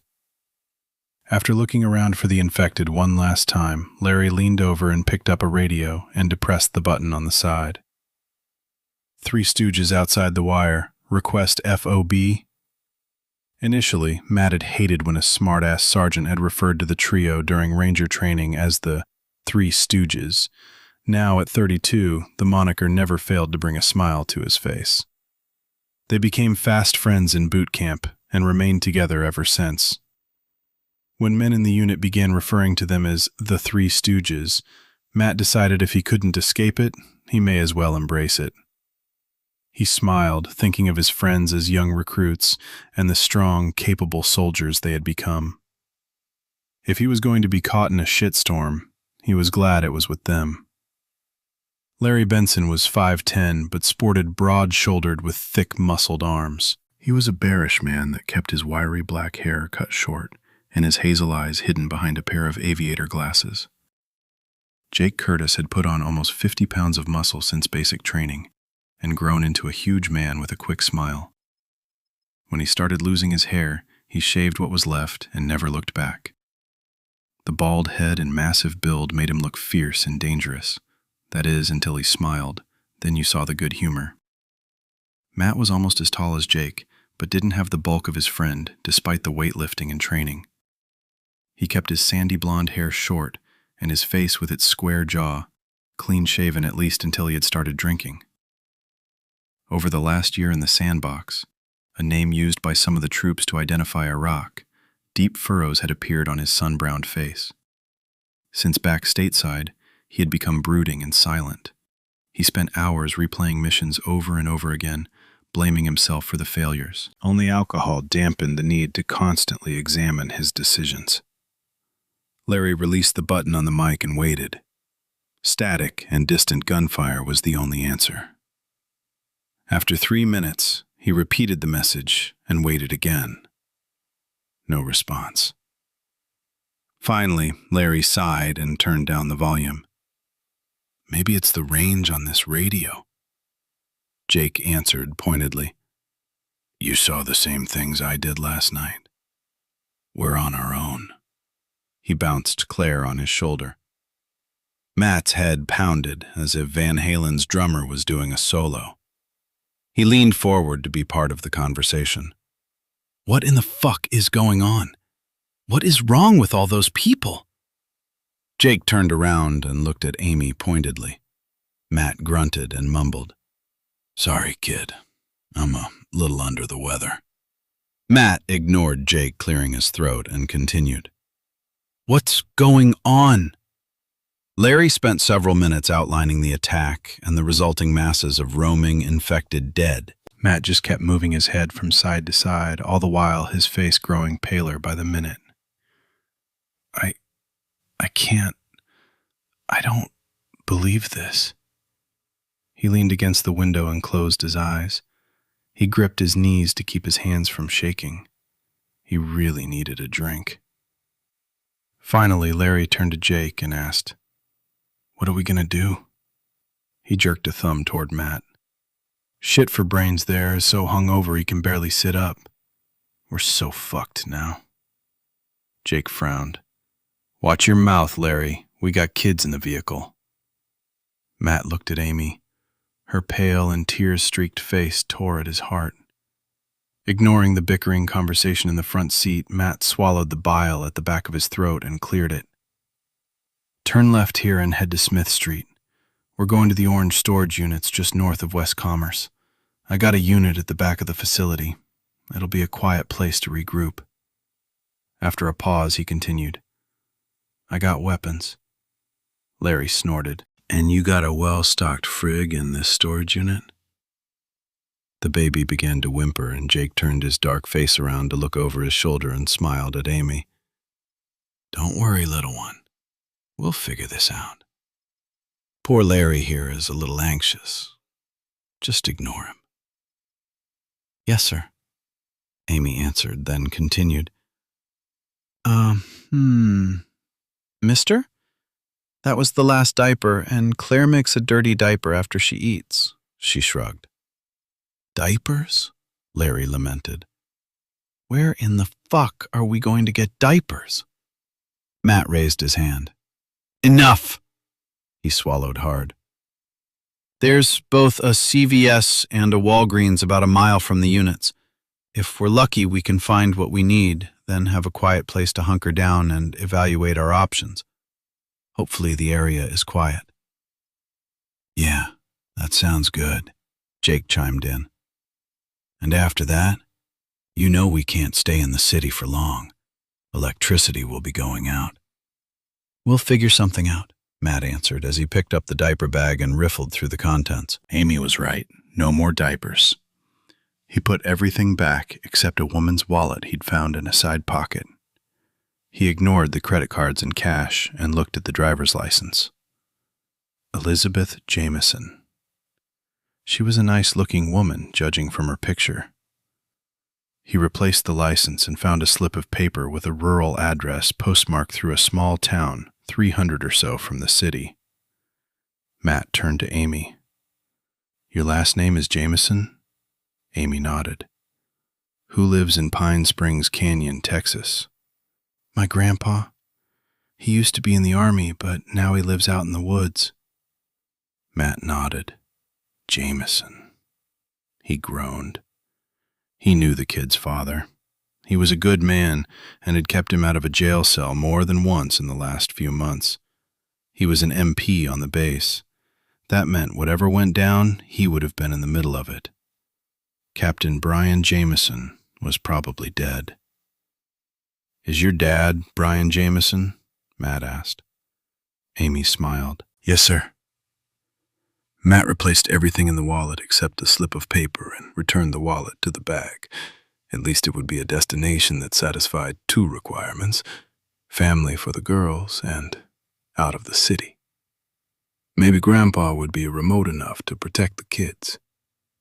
Matt buckled Amy into the seatbelt next to him while Larry put the Humvee in gear and pulled from the gloom of the side street onto a boulevard that led to a thoroughfare. He guided the vehicle around a small fender bender and eased down the street toward the warehouse district. They passed gatherings of the undead. Each time the vehicle grew close, the faces turned and arms reached out toward them. The infected would begin to follow, and Larry would accelerate and leave them behind. Nat was horrified. There were hundreds of the mangled and torn dead stumbling around the city. The bodies were walking nightmares. Matt leaned toward Amy. Hey, don't look out the window, okay? Amy turned to face him. Claire is supposed to ride in a car seat. Matt chuckled. I guess you'll have to tell us what we need for your sister. Larry used the medium to drive around a roadblock as they got closer to the base. Clusters of the infected dressed in military garb stumbled through the streets aimlessly until they spotted the moving vehicle. As they neared a group of stumbling monsters in the middle of the road, Matt saw they were feasting on two bodies. The world has gone to hell. 20 minutes later, the Humvee approached an intersection where three infected dressed in tattered and torn business suits leaned over a body still trapped in a car. The car had been involved in a minor accident, crumpling the front fender.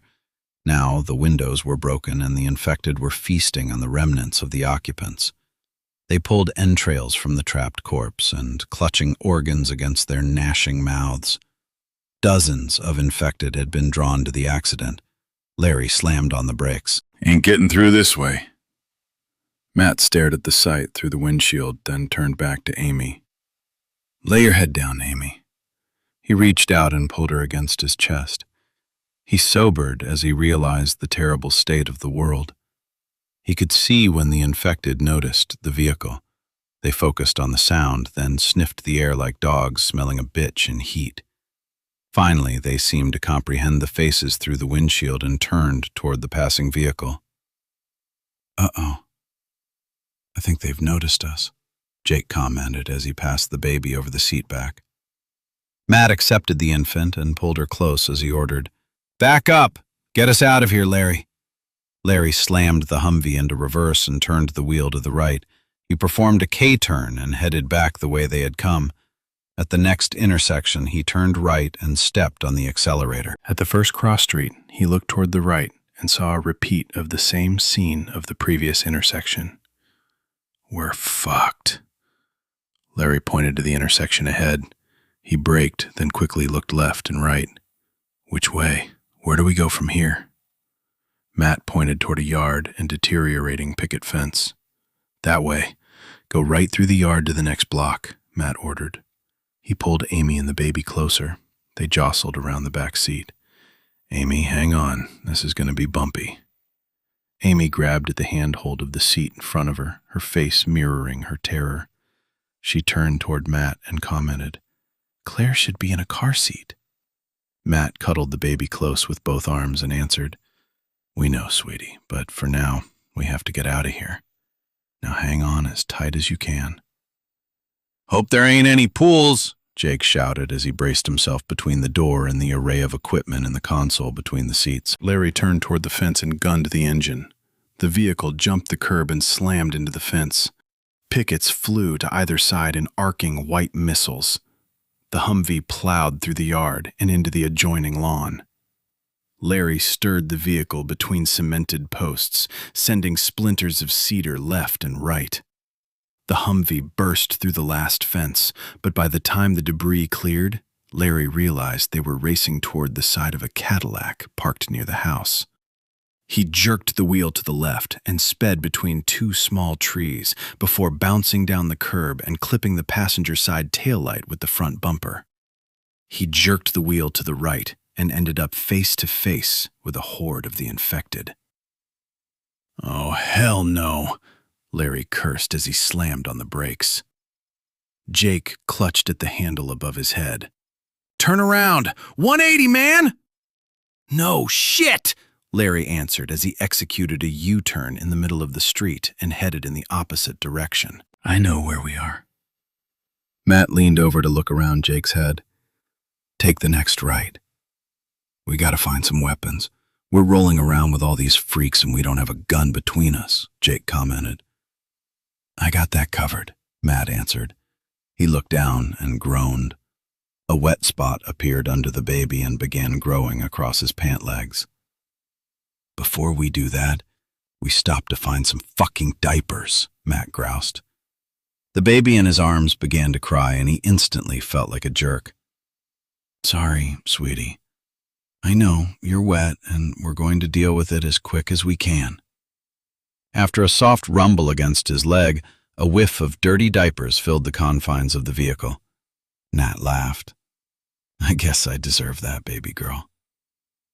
The residential area gave way to a sparsely occupied commercial zone with blocks of overgrown vacant lots. They drove nearly a mile before they saw occupied buildings in the distance. As they drew closer, the trio realized it was a small strip center with half a dozen stores. Only 2 storefronts were occupied, one with a Dollar General store and the other a florist. An infected woman paced back and forth inside the small flower shop. She clutched a wilted rose in one hand while the other hung limp at her side, still covered in gore from the shoulder to fingertips. The dead woman just stood at the window, staring through the glass. The retail center gave way to several office buildings, then the open parking lot of a large discount store. "Hey, look there," Jake pointed at the Walmart. Larry slowed and turned into the parking lot. He headed toward the front door, driving slowly through the vacant lot. He parked the Humvee about 20 feet from the door and studied a sign on the door. The store was closed the night before for inventory. "Could be people in there," Jake commented. "Yeah, could be, but chances are a lot less than an open store," Matt commented. "Jake, with me. Larry, stay with the girls. If anything happens, get to my storage locker. then take the girls to their grandfather's place. He scribbled an address on a scrap of paper and passed it to Larry. If anything goes wrong, head to the storage unit at this address. It has everything you'll need. These keys will get you in the unit. He laid a key ring on the center console. I wrote the code to open the gate on the paper. He turned back to Amy and passed the baby to her. Hold your sister while I'm gone.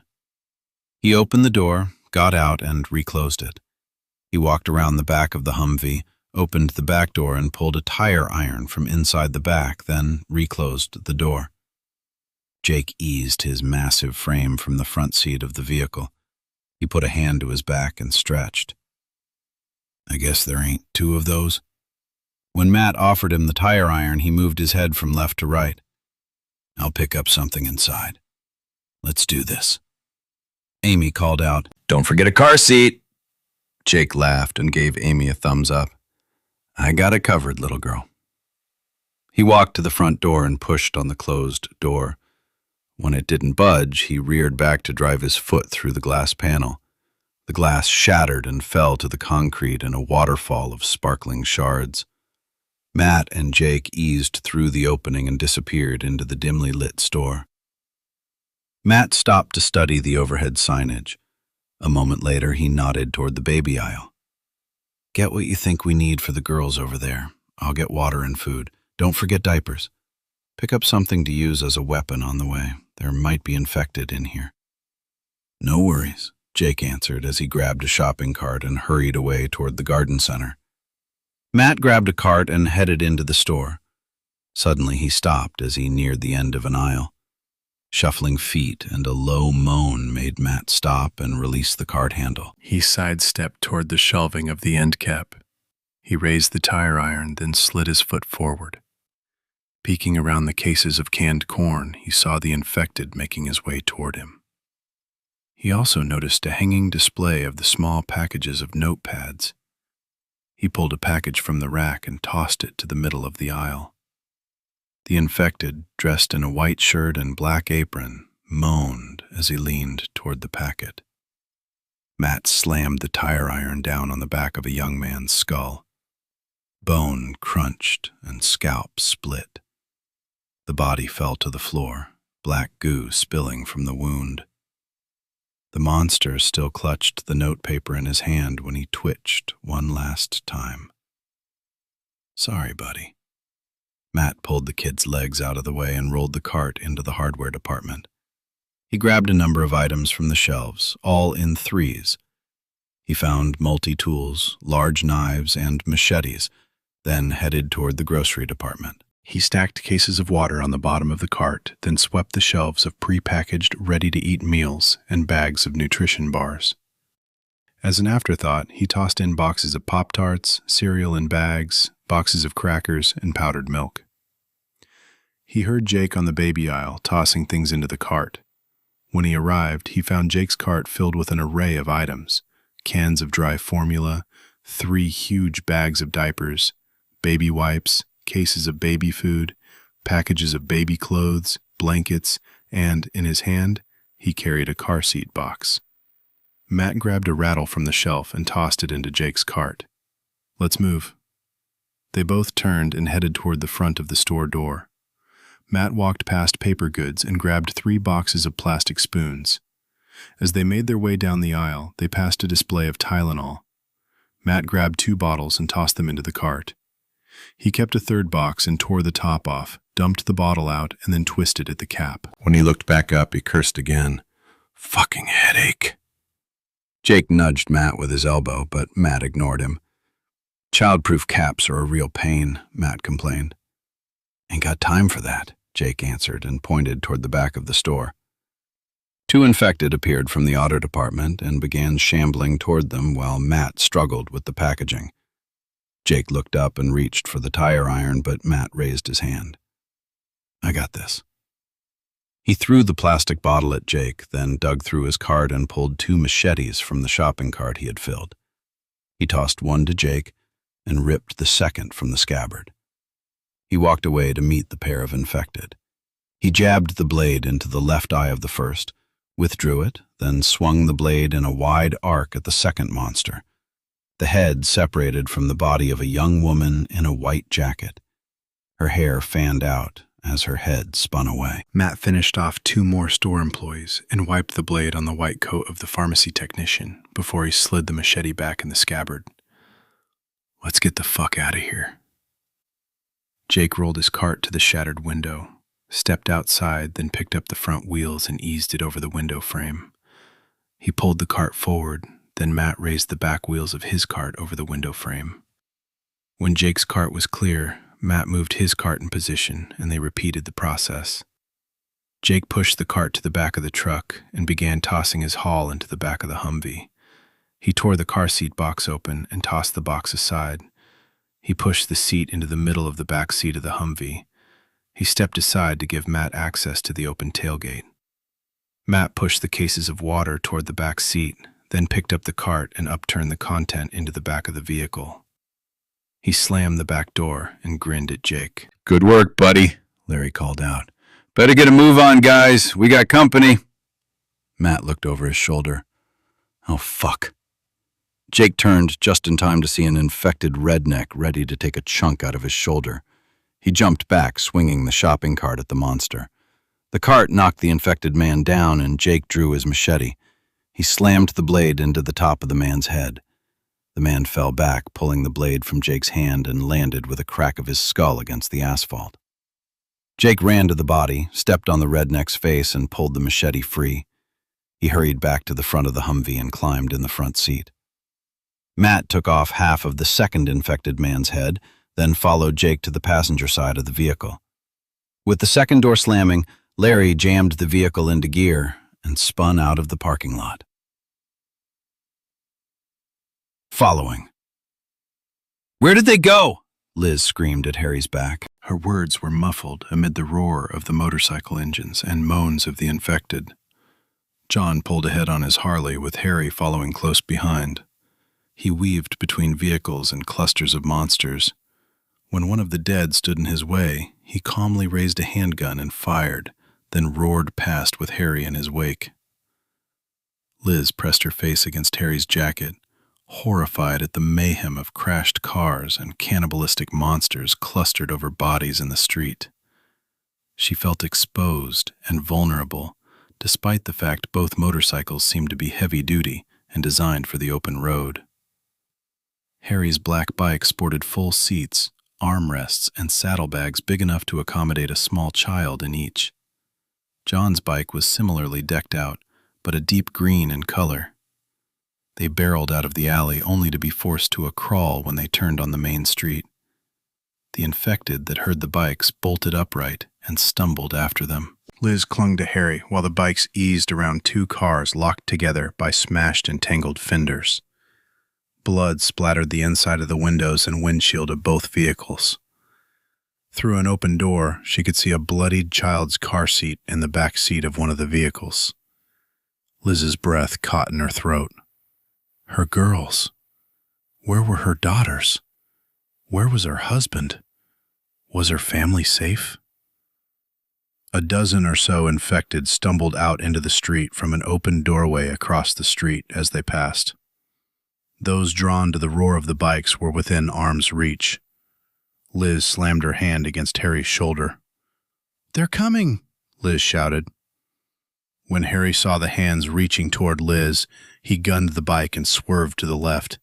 He hit the curb with a jolt, then bounced to the sidewalk. John gave a puzzled look at Liz's frantic pointing and yells. When he looked where she was pointing, he saw the approaching horde. He roared a curse, then gunned his engine to follow Harry. They sped down the sidewalk until Harry turned off into an alley that exited into a darkened industrial park. They stopped behind 2 big rigs backed up into a loading dock. Both men cut their engines. Liz climbed off the seat, and the men backed the bikes down a ramp into the shadow of a big rig. "What are we doing?" Liz asked. "This is bad, worse than I thought it would be." John agreed. "We can't keep doing this. The bikes draw the fuckers like a dinner bell to the mess hall." "Got that right, man," Harry answered. "But I'll be damned if I'm leaving my bike." John looked around. "We need something bigger, if not quieter." Liz looked up at the cab of the truck behind them. Maybe you won't have to leave the bikes. Give me a minute. Harry looked at her. What the?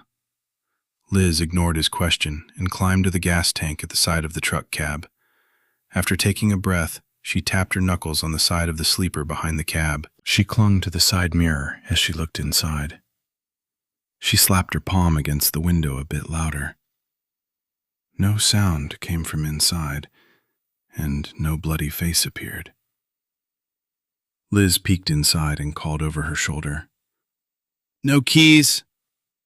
Her voice and face mirrored her disappointment. And no driver inside either. Let's take it. Good idea, John chuckled.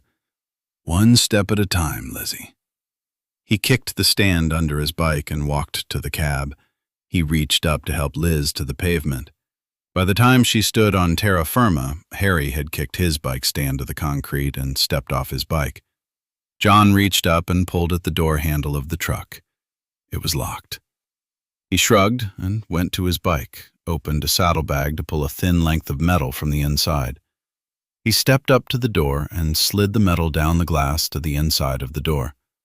A moment later, there was a soft click from inside the door, and John opened it. He slid into the driver's seat only to reappear a few minutes later, shaking his head. I looked in all the usual places. No spare keys, John announced. Harry shrugged. Let's see if we can get inside the warehouse. Most likely the driver is still here. It's the only way we'll get the bikes into the back of the truck anyway. He turned to Liz. Stay here until I make sure there's no infected inside on the loading dock. Liz frowned. It's too dangerous for you to do it alone. I need help. She walked toward the ramp and metal side door 3 bays down. Harry shrugged. If you're sure. If I don't start defending myself, I'm dead. I won't do my girls any good dead, she answered. When she got near a massive dumpster, she saw a 3-foot piece of rebar. She pulled one free and nodded at Harry. This will be quieter, Liz announced. She pulled 2 more metal bars free and leaned them against the dumpster. Close on her heels, each man picked up a length of rebar themselves. When they got to the door, Liz raised the rebar and tapped on the metal door, then pressed her ear against the metal. She listened. No sounds came inside. After a couple minutes, she tapped on the metal again. I can't hear anything inside. I don't know if it's because the door is too thick or if the loading dock is empty. Liz announced with a shrug. She pulled down on the metal handle and pulled. The door was unlocked. She peeked inside, but it was dark as midnight on a moonless night. Liz took a deep breath and started to open the door, but a hand on her shoulder stopped her. John grinned and passed her a flashlight. Thought we might need these. He stepped to Liz's side. Let's do it, Lizzie. You open, I go first, okay? Harry, watch the bikes and cover our 6 until we get the doors open. Harry nodded and stood his ground. Liz gave a quick nod, then pulled at the door. The metal barrier opened silently. Together they sent beams of light into the darkness. The warehouse was not empty. 2 men shambled from between pallets, both covered in blood. Their eyes looked nearly opaque in the glare of the flashlight beams. The younger of the 2 was a skinny teen wearing a shirt with his name on the breast pocket. Fuck, John whispered. Get back, Lizzie. I'll take care of the kid. You get the fat guy, Liz answered as she sidestepped toward the kid. If you need help, holler, John answered. John swung the rebar at the big guy's head, then stepped clear of the reaching arms. He caught the dead man low on the neck and his head tilted at an odd angle. The infected barely slowed despite the fact his head bobbed from side to side as he stumbled forward. Blood-covered hands reached for John again, but John swung the rebar into the man's knees and the guy toppled to the concrete floor, with both knees shattered. John stepped back and swung the rebar one last time. The monster's body lay still. Meanwhile, Liz, filled with pity, looked at the thin body of the monster approaching her. He was young, and she doubted he had ever really needed to shave. The sadness threatened to overwhelm her. While she mourned the life lost, the infected made his way closer and closer. Liz suddenly realized her danger when he moaned. The kid reached for her and she swung the rebar in a wide arc. The metal met the side of his head with the dull thud of shattered bone. The kid dropped like a stone. Liz dropped the rebar and stood looking down at the body as tears slid down her face. John picked up Liz's rebar and handed it back to her. "We need to make sure that's all of them." The warehouse was quiet except for the sound of Liz's gasping breath. Finally, John spoke. "He was long gone, Lizzie. That was only dead meat," he whispered. "You did him a favor." "I know," Liz answered with a sniff. What do you want me to do? She squared her shoulders and looked at John as she wiped away the tears on her cheeks. "Okay then. I'll see if this is the driver, and you can look into getting the overhead doors opened." With flashlight in hand, Liz walked toward the rolling overhead doors. John patted down the pockets of the fat man. He ignored the blood and gore touching the front of the denim with the top of his fingers. A moment later, he slipped his fingers into a pocket and pulled out a set of keys with a GMC fob on the key ring. Bingo. He dropped them in his pocket and followed Liz to the roll-up door behind the big rig outside the warehouse. He pulled the chain. The door moved a few inches, then stopped. What the hell? Liz shone her light on the chain wheel overhead and followed it down to a padlock near the bottom. The loop of the padlock was threaded through the chain and a hole in the track. John cursed under his breath, then jammed the rebar between the shackle and the body of the lock. With a grunt and quick snap, the lock popped open. After jerking the metal loop free, he pulled the chain again, and afternoon light spilled into the warehouse around the back of the trailer. Once opened, Harry vaulted up into the warehouse. "You took a while. I was getting worried," Harry complained. Then he noticed the body is near the door. "Well, fuck. Why didn't you call me?" Liz answered. "We had it covered. Let's get busy." When John looked puzzled and Harry continued, "Before we load the bikes, let's put on a few pallets of food and water. Won't be any Mickey D's, and I don't want to be scrounging for our next meal. All we're going to need is a few camping supplies." Liz nodded. "We have to hurry. The soldiers are getting farther away all the time." John grabbed a pallet jack and started loading pallets stacked with boxes onto the trailer. He didn't seem to be too discriminating because Liz noticed he included a few pallets with the name Johnson & Johnson on the products. He even included a pallet of toilet paper. By the time he had quit, John had loaded 3 pallets of water, Dinty Moore stew, corn, peas, beans, tuna, and case after case of Chef Boyardee canned pasta. Within 10 minutes, the floor of the trailer was filled with pallets, creating a narrow alley to the front of the trailer. John took a final pallet and moved the product to the side and swathed it in shrink-wrap plastic. He did it with a second pallet, and Liz realized he didn't really care what product he was loading, since it was all paper goods. He was planning to use it to protect the motorcycles when they were loaded. When both men were satisfied with the loading, they jumped down and walked to their bikes. They walked them around to the ramp leading up to the side door and brought the bikes into the warehouse. Liz called out, "I need a bathroom before we go." "Be careful," Harry called out. "You see anything hinky, holler." She picked up her rebar and headed deeper into the gloom. She found a door, eased through, and looked for the bathroom. She walked deliberately, placing one foot in front of the other. She strained to hear any sounds from the offices beyond. She walked past the warehouse manager's office and glanced inside. She stopped suddenly and stepped inside. She grabbed a plastic bag from the wastebasket and dropped 6 cans of spray paint in it. She stepped back into the hall and saw the restroom sign tacked to a door next to an open break room. She peeked into the half-opened door and flipped on the light. Nothing jumped out at her. She stepped inside and leaned the rebar against the wall and used the toilet. When she was finished, she turned toward the sink and washed her hands. Liz didn't recognize the person staring back at her from the mirror over the sink.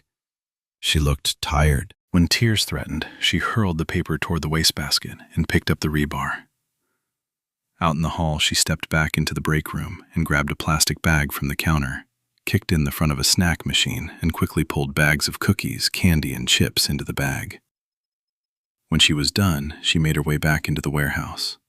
The two men had finished loading the bikes on the trailer, secured them, and then slid the trailer doors closed. They lowered the open door to the right. "I'll get the last one." Liz opened one of the cans of spray paint. She used the can to draw a huge heart on the back of the door and added C and A, "Love Mommy." She stowed the can and pulled the chain to lower the door. When it neared the loading bay floor, she dropped to her knees and slid to the ground outside at the edge of the trailer. The trio climbed into the truck, with Liz slipping between the bucket seats to sit on the edge of the sleeper. Liz threw her bags aside. "How are we going to find the soldiers?" Harry cranked the engine and the truck roared to life. He pressed the clutch and shifted into the first gear. Harry cleared his throat as he shifted the big rig into first gear. "I've been thinking about that. They're military and they need baby supplies. They'll be stopping along the way. I think we head the direction we last saw them heading, northwest." "And watch for signs," John answered. "Sounds like a plan." John opened the bag Liz had handed him and opened the top. He leaned toward Liz. "Snacks?" Liz grinned and grabbed a Snickers bar. "I usually don't eat candy, but since the world has gone to shit, I guess it won't matter how I look in a swimsuit this summer." Harry stuck his hand into the bag. "That a girl." They pulled out of the business park and a few minutes later faced the congested streets. The big rig was a monster of trucking technology. It sported a metal frame in front of a grill that mowed down any infected that had the misfortune of being in its path. Metal screamed as the truck squeezed between vehicles or bounced metal off the steel wrapped around the headlights. Despite the power and ramming capabilities that allowed them to make good time, they saw no hint of the Humvee as they moved through the streets. Even with the monster engine, there was no way through some of the massive traffic jams. Time and again they had backtracked, but in the end, they always moved west. After the first hour, Liz began exploring the sleeper behind the seat. Inside, she found a small frig loaded with cold drinks and several containers of food in plastic trays. They sat on the shelves of a storage cubby and would only require warming in a microwave. A quick look around and she saw the door above the open shelf. It was the smallest microwave she had ever seen. Chapter 12. Into Hell. Della pointed the flashlight down between the rafters. "This is it," she said. "We should come out right next to the fire exit door." Steve glanced back from the wall. "What's that way?" he asked as he pointed about 10 feet from the concrete wall. "Will it get us behind a door?" Della glanced back where Steve pointed, then back at the concrete wall, then answered, "I think so. It should be just inside the manager's office." "Let's go down there. That is, if it's empty," Steve answered. Steve pulled out a pair of fingerless gloves and his multi-tool knife. He settled on a rafter and began sawing at the sheetrock. When he got a hole outlined about the size of his fist, he stopped and punched through the sheetrock. He leaned close. After a full minute of moving his head from side to side to get a better view of the room below, he sat back up and began sawing again. After about 3 minutes, he was dripping sweat and breathing heavy. Zach tapped him on the shoulder. "Let me get this man." "This shit is tough," Steve remarked. Steve relinquished the tool, and Zach sawed at the sheetrock until he had made an opening large enough for even him to slide through. He carefully pulled the sheetrock up, snapping the last 6 inches with sheer muscle power. He set it aside, then leaned into the abyss. He looked one way, then the other. Finally, he looked up, grinning. "No surprises," Zach announced. Steve scooted closer to the opening, but Della placed a hand on his shoulder. "Let me go first. Zach can lower me until I only have a foot or two to drop. If there's a problem, he can pull me back up. Steve opened his mouth to protest, then gave a quick nod. Sure. Della sat down at the edge of the opening, with Zach straddling the hole above her. She reached up and let Zach wrap his huge hands around her thin wrists. She released her grip on the rafters and slid through the hole to hang above the carpeted flooring below. Slowly, Zach eased her down. When Zach got her as low as he could, Dell looked up and whispered, Let me go on 3. 1, 2, 3. Zach opened his fingers. Della landed with a gentle thud. Zach grunted his way upright and grinned at Steve. No problem. From below, Della whispered, Send Jimmy down next. He can help push the desk across the room. It'll make it easier for the rest of you to get down. Jimmy slid through the hole. His feet hit the carpet with a muffled thump. He hurried to the desk. Together, he and Della slid the desk to rest under the opening. One by one, each of the group dropped to the floor. The 2 girls, Martha and Sandy, got through the hole and made it to the office below where they huddled together. Martha whimpered around a handful of tissues, resulting in muffled sobs. Every couple minutes, Sandy tried to console her, but it did little to calm her anxiety. When only Zach and Steve were left looking down in the office below, Steve pointed at the hole. You next. I can hold you if you have any problems, Zach answered. You should go next, Steve answered. I can hold you steady until you get on your feet. We can't catch you from below. You might be right. Zach chuckled, then moved to the edge of the beam over the hole. He pulled his legs into the opening and began easing himself through the hole. It was a tight fit between the rafters, but he finally squeezed through. Steve leaned over, ready to reach for Zach if needed.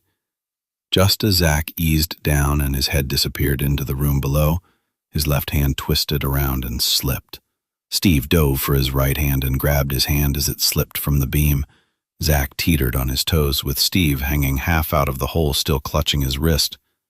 When Zach was standing on the desk, Steve released his arm and pulled himself back into the gloom. Zach slid off the desk, grinning. He called up, Thanks, man. That could have been ugly. Come on down. I'll catch you. Steve eased through the hole, and when his blades touched the desk, Zach grabbed him around the waist and pulled him from the desk. He allowed Steve to balance, then released him with a pat on his back. You good? Zach asked with a grin. I got it. Steve stepped back, then made his way to the door. He eased the hall door open and looked toward the exit sign at the T of the hallway. Walking was getting easier, even if the blades were not meant for walking. It was a matter of finding a natural rhythm in his step, he decided. He grinned to himself. It wasn't going to be easy, but he suddenly realized he wasn't going to be helpless. Looks good so far, he whispered over his shoulder. Let me look around the corner before anyone comes out. Zach, on my 6. Zach grinned and gave a sloppy salute as he stepped to the door with Della close on his heels. Steve stepped through the opening, still resting his hand against the wall. He strode with solid, sure steps to the end of the hall across from the fire escape door. He rested his hand against the wall and listened for a full minute. He could hear moaning in the distance, but nothing sounded close or seemed to be getting closer. He took a deep breath to prepare himself to peek around the corner. He eased his face to the edge of the wall and slowly leaned forward for a quick glimpse, then pulled his body back in a split second. He paused a moment, then repeated the maneuver, taking more time to really look at the wandering infected down the hall. They were 50 feet away. Finally, he turned back to the door and waved Zach and the others forward. Guided by Zach, the group made their way to Steve's side. Steve nodded toward the door. The bare tile is a problem. I can't get any traction with the blades. Della stepped forward, but Zach raised his meaty hand to block her. I got this, Steve ordered. Get through the door and look over the rail. If it's clear, hold open the door for everyone. Otherwise, get back here quick and quiet as you can. Keep an eye open in case the infected at the end of the hall notice you. Got it, Zach answered as he stepped in front of Steve. Steve laid his hand on the kid's shoulder. Be careful. Without a word, Zach tiptoed across the hall to the door. He eased the emergency exit door open, then let it slip closed without a sound. A moment later, he reappeared in the opened door, motioning the group toward him. One by one, each of the survivors clutching their makeshift weapons crept to the door. The small landing behind Zach filled. Sandy and Martha refused to move from the landing while Jimmy pressed against Zach's back to watch the remaining members of the group cross the tile expanse. Andy, clutching a stainless steel rod, shuffled across the hall. She pushed through the doorway and tried to push into the already cramped landing. Della hissed, "Sandy." You and Martha step back. Jimmy turned to add, "Make room." Della pulled Jimmy back. "You too." Steve, the last to cross the hall, stepped from the corner of the hallway. He was halfway to the door when there was a loud clatter. He looked toward the open door to see Jimmy righting himself. Jimmy had stepped on Martha's foot and stumbled. Martha had toppled against Sandy, who in turn stepped off the first step of the stairs and dropped the metal rod she had been holding. It clattered down several steps, leaving Steve the center of attention. Shit. Steve hurried through the door, turned around, and pushed against the metal barrier. The door released from the inside, and there was no way to keep it closed if the bodies on the other side leaned against the bar and the handle. Steve could see half a dozen blood-covered infected had turned at the noise and were shambling toward the fire door. "Jimmy, get everyone moving down. Be quiet and stay below the window on the main floor. Stop at the bottom and wait for me," Steve ordered as he pulled Zach toward the metal. Zach pushed his toe against the door to hold it. Martha stood with her hands covering her mouth. A piece of steel rod lay at her feet. "They're going to get us," she wailed, ignoring Sandy's efforts to pull her down the steps after the others. Zach pushed Martha toward Sandy. "Shut up and get going, Martha." He retrieved the steel rod she had picked up and passed it to Steve. "Can we wedge it under the door against the handrail?" "Maybe," Steve answered. Zach stepped up to the door and jammed the rod under the bottom of the door. The blunt end made it hard to get it wedged in the crack, so he jammed it into the corner and angled the opposite end against the handrail. He pulled the roll of duct tape from his arm and wound the roll around the end of the rod against the handrail. In careful, fluid movements, he wound the tape around the rail and rod again and again. When he decided he had enough tape to anchor the rod, he peeled off length of tape to tape the door to the frame. Steve grabbed Zach's arm and ordered, "Time to go, man." The infected pressed their faces against the glass and began slamming their hands against the door. "The door's not going to hold long," Steve announced. "You need help getting down?" Zach asked. "No, just go. It won't be pretty, but I can manage it," Steve answered. "Just get going. Get the others out of the way at the bottom." Zach raced down the stairs as fast as his bulk would permit. Steve clutched the handrail and leaned over, using his weight to propel him downward on the leather-covered palms of his hands. He used his legs to control the speed, then stagger around the mid-floor landing. He repeated the process to the bottom. All the while, the pounding from above grew louder and more violent. When Steve landed at the bottom, he righted himself and made his way through the group to the door. He clutched the handle, ready to open it when he heard a crash from above. The door opened with a violent slamming against the wall.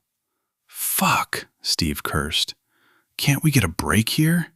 he said to no one in particular. Taking a breath, he told the group, "I have a dark blue van big enough for all of us. It's straight back from the building, half a dozen rows back. Just follow me." Andy interrupted. "I'm going home." Steve looked at her, then shrugged. "It's dangerous out there." Andy answered, "You do what you want, but I'm going to my car and going home." He pulled the keys from his pocket, ready to push the button on the fob. Used the side ramp to get inside and moved to the back. Zach, bring up the rear. When you get inside, push the red button above the door. Della, ride shotgun. Suddenly, 3 of the infected fell to the landing overhead in a heap of tangled arms and legs. Time to go, Steve ordered. Don't fight unless you have to. Just run and get to the van. Jimmy, keep up with me, okay? Andy, stay close to us. Andy pulled her keys from her purse and slung the strap on the bag across her body. I'm going home. You worry about them. Martha wailed. I can't. I'm scared. Then get dead, Jimmy shouted as Steve flung open the door and everyone bolted out into the afternoon sun. Zach grabbed the screwdriver from Sandy, pushed the door closed, and jammed it under the exit door. Stay together, Steve ordered as he moved toward the front of the building. The first thing the group saw was a body pinned between 2 cars. It was a young girl about the same age as Sandy and Martha. She struggled against the vice-like grip of the small VW pinning her to an old mud-brown Taurus. Martha pointed at the infected girl. That's Debbie! Oh my God! No matter now, Steve answered as he ran from the building door. Keep moving. He and Jimmy made their way to the end of the building with Della and the 2 girls on their heels. Steve looked around the corner of the building to see dozens of the infected milling around the front door of the building. Keep low, do what I do, and be quiet. 1 and 2 at a time, they crossed the short expanse from the corner of the building to the front of the Taurus. Keeping the Taurus and the VW between them and the infected, they made their way to the back of the front row of parked cars. With just 6 feet to the next vehicle, Steve again darted across the open space between the back of one car to the front of the next row of vehicles. The rest of the group followed. Andy stopped, looked at the infected girl, then took off toward the back of the parking lot. Andy, Steve whispered. She ignored him and disappeared around a row of vehicles. Everyone looked on in horror as the infected girl noticed Andy running away from the group. The diseased girl jerked and swayed as she reached out toward Andy. Then she noticed all of them. Her moans became wails of frustration. Even though the pinned girl had no way to free herself to get to them, she was drawing attention their way. It was a moot point, but Steve swung the steel rod in his hand at the side of her head. It landed with a solid crack, and he stumbled against the side of the car. The monster that had been Debbie collapsed to the hood of the VW. The scattering of shambling infected focused on the group, and suddenly they became their only target. I always hated that bitch, and now she's killed us, Sandy lamented. Run, Steve ordered as he pushed himself upright and away from the car. He sprinted toward the van. He slipped into an easy gate that crossed the distance with little effort. The blades were for running. It felt good running. Steve glanced over his shoulder and realized he was leaving the others behind, so he slowed his pace and called over his shoulder. Come on, people, get in the van! He pressed the button to open the side door of the van. The door slid open, and the ramp began to unfold. Della darted around the back bumper of a Mini Cooper, making her way toward the passenger front seat. Jimmy was 4 or 5 feet behind her. Zach herded the girls 10 feet after Jimmy. A man in scrubs, with half his face in shreds and missing his right eye, stumbled between 2 vehicles right behind Zach. Zach turned with the rod of stainless steel in his hand to face the blood-spattered, one-eyed monster. He soon backed toward the girls, where they stood whimpering. Zach glanced at the monster approaching, then back at the girls. Keep going! He pushed them toward Jimmy, then turned to face the infected. The group drew more and more attention from the infected. Faces turned, shambling steps brought at least a dozen of the infected toward them from behind another building. Run, damn it! Zach yelled over his shoulder. As if suddenly released from paralysis, they darted toward Jimmy. Jimmy neared the van and saw the ramp lowering. Jimmy grabbed Sandy's arm and literally threw her through the opening. Martha was close behind. Jimmy pushed her toward the back seat, then stood at the door with his makeshift weapon in hand, waiting. "Come on, Zach." Zach watched an approaching man. The infected was only 5'7" or 8", with a wide body and a thick middle. He was dressed in blood-covered scrubs, and his bare pate flopped over his right ear. The flesh of his arms hung in bloody strips. His eyes were cloudy and appeared sightless, yet he made his way straight at Zach.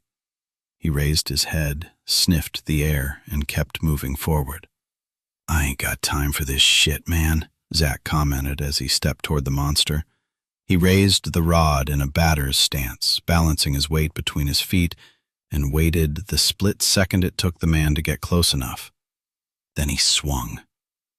The rod connected, and the man's head caved in at the side, right above his ear.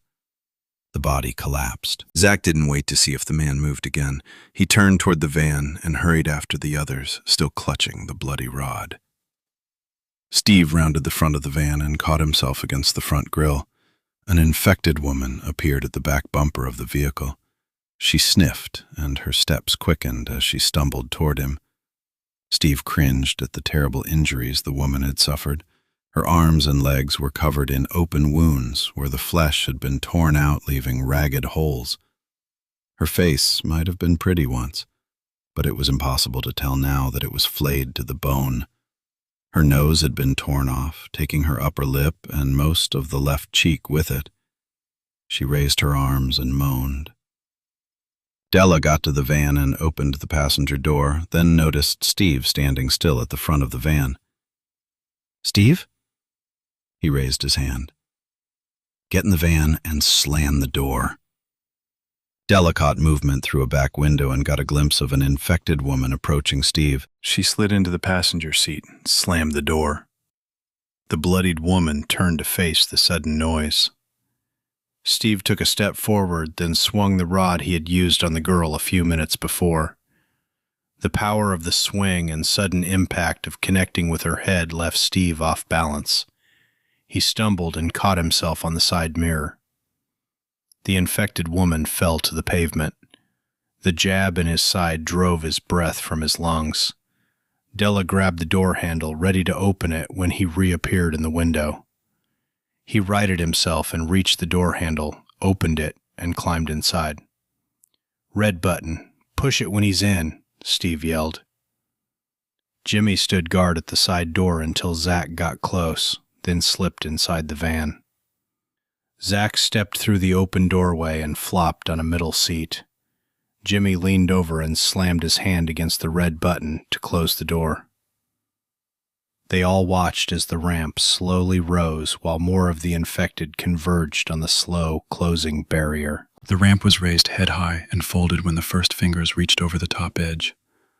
Martha's screams drowned out the moaning of the infected outside the van.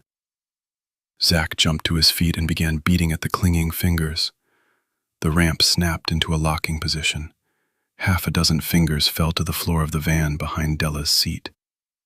The sliding door rolled forward, swiping away reaching hands. "Gross," Jimmy laughed nervously. Steve grinned over his shoulder. There was a warning label about keeping fingers away from a closing ramp. Steve looked over his shoulder at the group settling in his van. The girls had settled on the single bench seat. The two boys settled on the middle seat. He turned the key. "Buckle up, folks. This might get hairy." "And it hasn't been so far," Jimmy commented. Steve fired up the van, put it in gear, then released the handbrake.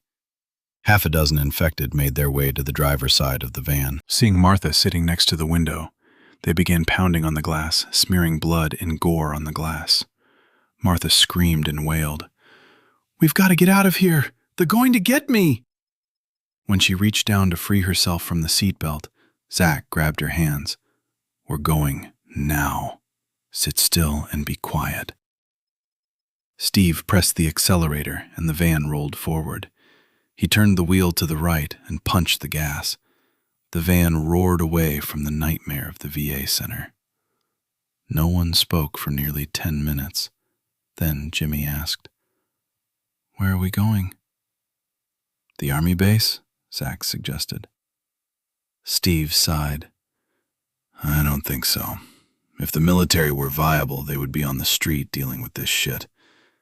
I think this is a lot bigger than just here. Martha leaned forward in the seat. I want to go home. Can you take me home? They drove around a roadblock of crashed cars. Everyone in the van looked through the open doors and shattered windows to see blood and remnants of bodies. From the back seat, Sandy whimpered. Oh my God, people are being torn apart. Della responded. I think you're right, Sandy. We're in real trouble here. Where can we go, Steve? I'm not sure, Steve answered. After a minute, he picked up his cell from the console and passed it to Della. Don't bother with 911. Try calling family. We need to find a safe place to go. If you don't have your phone, use mine. After a few minutes, they each came back with the same results. They passed the phones around the van as Steve drove toward the west. Finally, Della stated, Same as before. Everyone is getting busy circuits.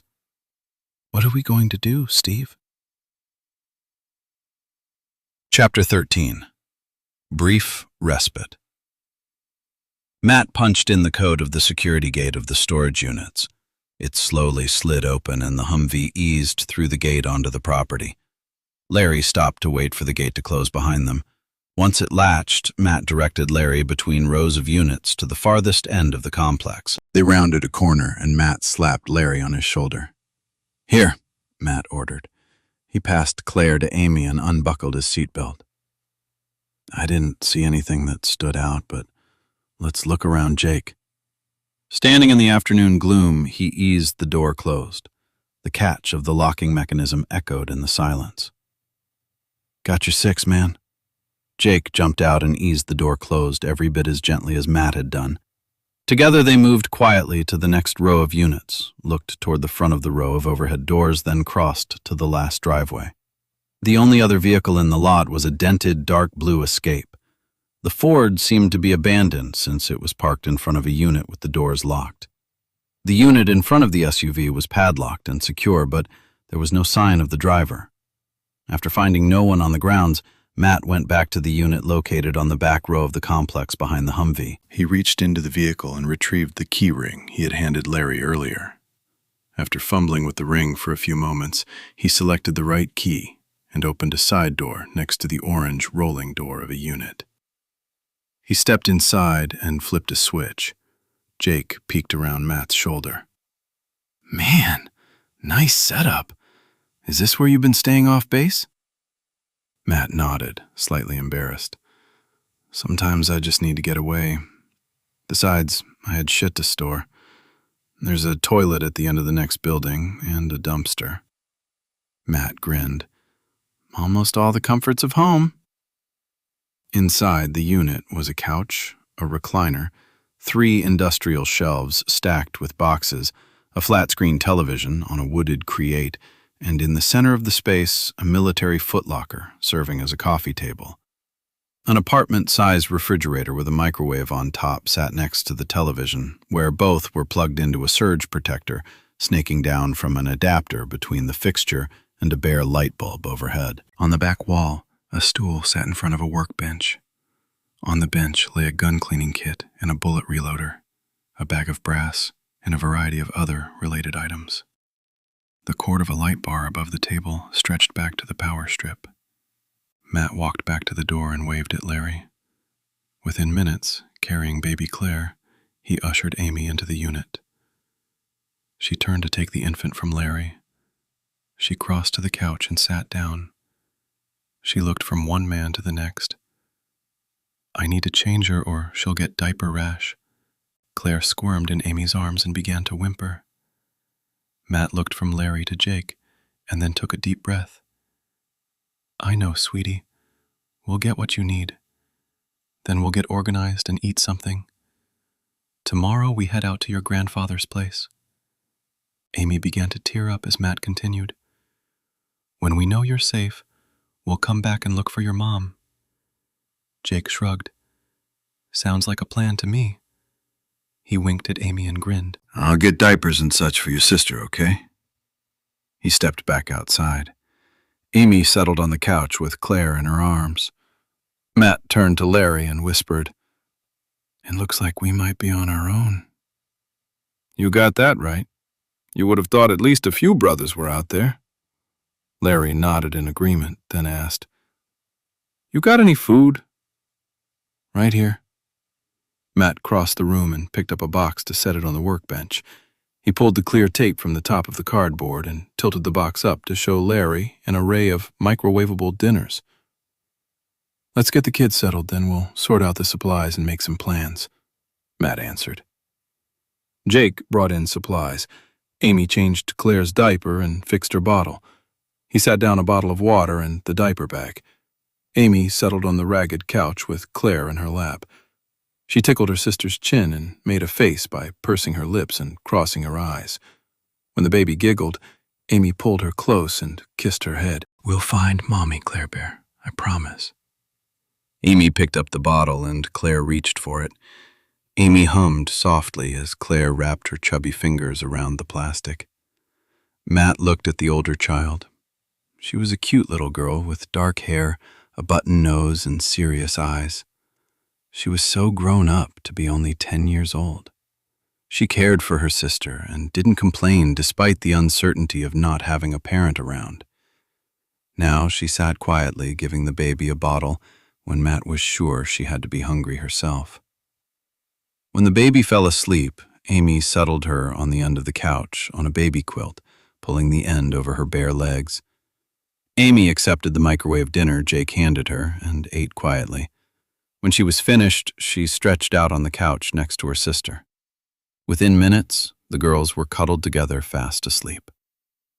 Matt, Jake, and Larry stepped outside the unit and quickly pulled the supplies from the back of the Humvee. They carried packages and boxes of supplies into the unit, then pulled items from packaging. Stacks were sorted and go bags filled. The bags included fire starter, a small package of first aid supplies, a handful of zip ties, bags of dried food, hygiene items, a small sewing kit, a metal cup and spoon, some camping supplies including a flashlight, compass, and plastic poncho. Bottles of water were added to each bag and it was left open and set aside. Baby clothes, bottle liners, and formula were put in the diaper bag along with a supply of diapers. The remaining supplies were sorted and boxed, then carried back outside to stack in the back of the Humvee, with a huge bag of diapers within easy reach of the back seat. Jake then took a pink backpack and packed a bag for Amy. He included 2 changes of clothes, consisting of shorts, t-shirts, and small cotton panties from the discount store, a small hairbrush, toothbrush, and small packages of food and 2 bottles of water. When Matt and Jake agreed they had everything settled in the Humvee, including the car seat with its detachable carrier, they locked up the vehicle and walked into the unit. Despite the quiet of the area around the storage unit, the men were kept on alert by the continuous sound of gunshots in the distance. Matt turned to Larry. "You get first watch. Whatever you do, stay close and out of sight. We need to stay under the radar and head northwest first thing in the morning." Larry opened the door, adjusting the machete on his hip. "Got it," he answered. "See you around 10. Keep an eye out. I got a few goodies to share." Jake and Matt walked back to the work table and Matt retrieved a small battery-operated lantern. He figured the dim glow would let the kids sleep while they worked. He handed Jake a scabbard for his machete.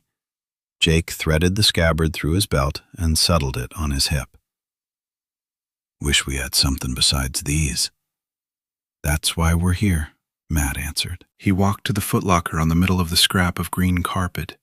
He squatted down and opened the padlock on the lid. After he pulled the shank through the hasp, he eased the lid back to expose a cache of weapons. "Holy shit, man, you've been holding out." Jake chuckled. "Nice. Even grenades. You do know that's illegal, right?" Matt grinned and shrugged. He had multiple handguns, 3 rifles, an AR-15, several tactical knives, and boxes of ammunition. He pulled the Browning 9mm from its case and threw it to Jake, along with a holster and 3 filled magazines. "Give the 9 to Larry. We'll be taking everything so he can get his rifle later," Matt announced. Jake walked out of the unit with the handgun. A few minutes later, he came back empty-handed. "He was a happy camper," Jake laughed. "I'll bet." Matt pulled another handgun from the footlocker.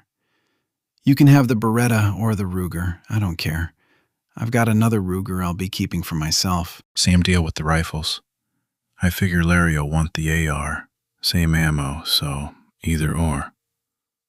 Jake laughed. "I'll take 'em both."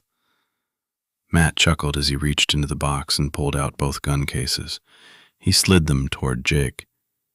While Jake examined the firearms, Matt quietly filled half a dozen magazines with 9mm bullets. When Matt was finished, he reached for the Ruger and inserted a magazine. He tossed a filled magazine to Jake. He caught it mid-air and slid it into the Beretta with a slap of his palm.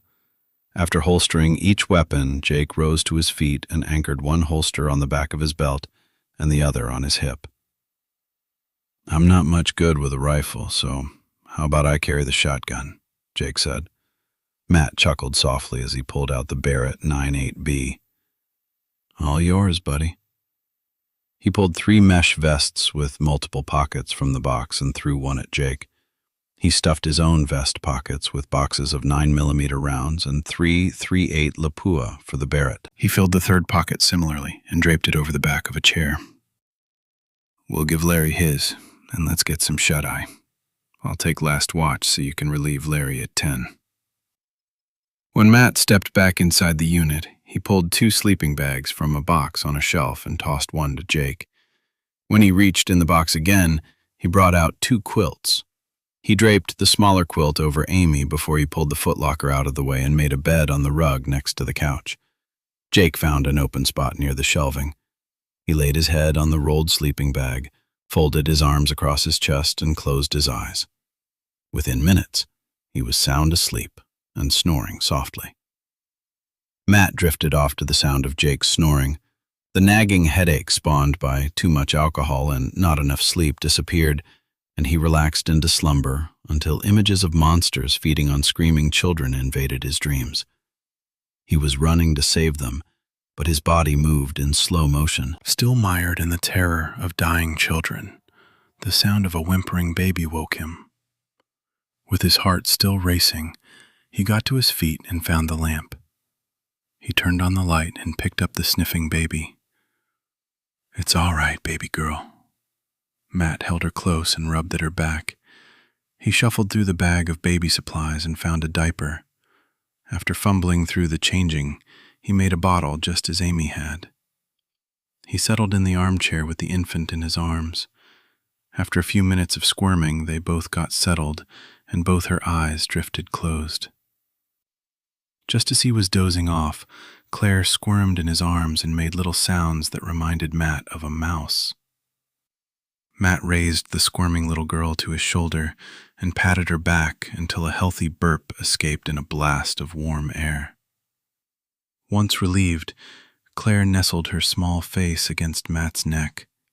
He chuckled as he slid down in the chair and settled the baby on his chest. Claire wrapped her tiny fingers into the softness of his worn t-shirt, and together they slept. Jake entered the unit at 2 o'clock, ready to kick Matt out into the night. In the soft glow of the lantern on the workbench, he could see him reclined in the armchair, still holding the baby.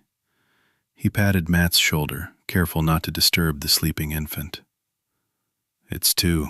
Can you manage watch?" Jake asked. "No problem." Matt looked down, then carefully shifted in the chair. He got to his feet, still holding the baby close. He settled Claire in the seat of the recliner and pushed the chair against the couch to form a makeshift crib. He pulled the thin quilt around the baby, then patted her small bottom. When he was done, he stretched, grabbed his belt with a machete, his handgun, and vest. He stepped around Larry, sleeping near the wall of shelving. "She should be good for a couple hours." After a moment, he asked, "Anything out there?" He jammed his hands in his pockets to hide the trembling. He really needed a drink. All's quiet now. I haven't heard anything at all in more than an hour, Jake answered.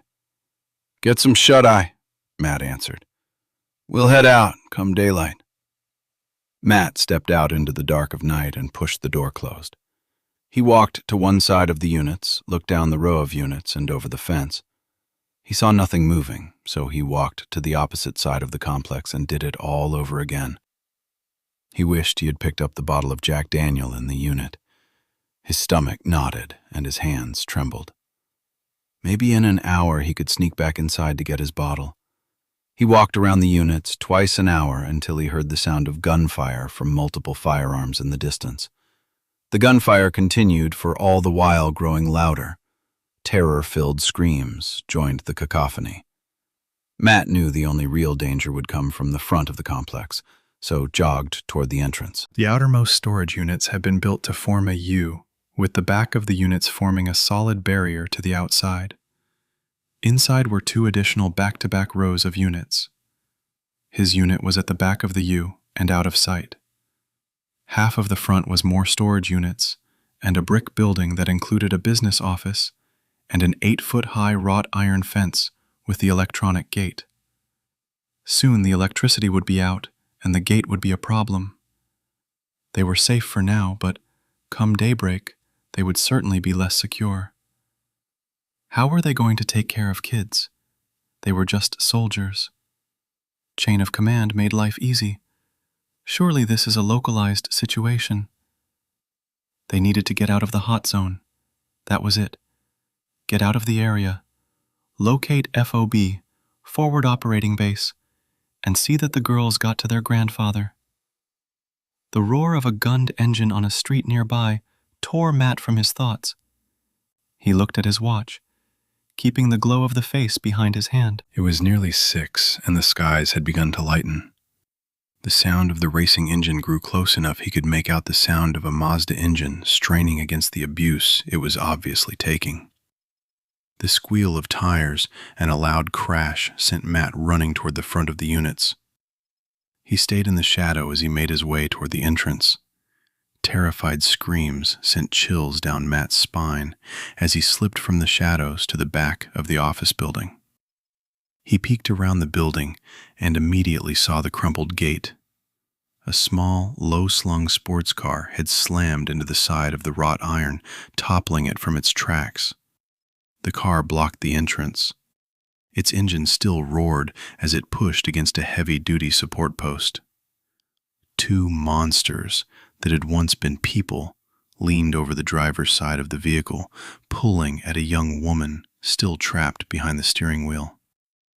While one monster chewed at her arm, the other leaned into her neck. They both jerked at her flailing arms as they tore at her flesh. Her screams pierced the night. With a final gurgle, the woman slumped against the steering wheel. The monsters pulled her free of the car, and the roar of the engine settled into a placid idle. Matt stepped back into the shadows. He was too late. He watched more infected stumble toward the sound of the racing engine.